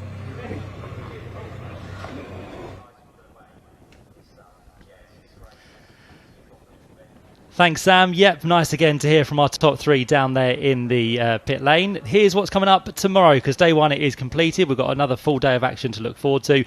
We'll be with you just before 9:30 for the build-up to the first race of the day, which is the Vertex Caterham 7 Championship UK. We then look forward to our second race for the Vertu Mini Challenge Trophy, and then just after 10:30 it's going to be the second of three races for the Mission Motorsport Caterham 7 270Rs. Then after 11 we have the Motel Caterham 7 310R Championship, and then we look forward to our first of two races for the Britcar Trophy Championship, which joins us tomorrow for our first bit of action across the weekend here at Snetterton. Then it's going to be the second of the races we've just seen for the Bilstein Caterham Roadsport Championship. The Vertex Caterham 7 Championship bring their weekend to a close. That's second race at 2:05. Then it's going to be the 2:40 race for the Vertu Mini Challenge Trophy. 3:10 we'll see the Mission Motorsport Caterham 7 270R Championship before we move into the final bit of action tomorrow, which includes races for Britcar Trophy, their second 50-minute race, and also we'll look forward to the final action of the weekend, which comes from the Motor Caterham 7 310R Championship. So very busy day with Caterham's Minis and a Britcar Trophy. It's been a good day today, Chris, hasn't it? Thoroughly enjoyed it. Absolutely brilliant to be back out here racing again in the 2024 motorsport season. Nice to brush off the cobwebs and put out the oil, and off we go. And looking forward to more of the same tomorrow. Plenty of Caterham action in all of that, and I can't wait to kick it all off about 9:30ish tomorrow. Yeah, we'll be with you just before, as we said. Thank you very much for joining us here on day one. We hope you've enjoyed the sunny conditions at Snetterton. Maybe a little bit chillier tomorrow, but still looking forward to some great racing, as we said, from Caterham's Britcar Trophy and of course Minis as well. Thanks very much to my co-commentator Chris Hutchinson. Also thanks to Ian Waterhouse and Sam Parker down there in the pit lane and on the podium. I've been Matt Sucklin. We'll be back tomorrow here at Snetterton for day two for the BARC live stream. For now, have a great evening. Goodbye.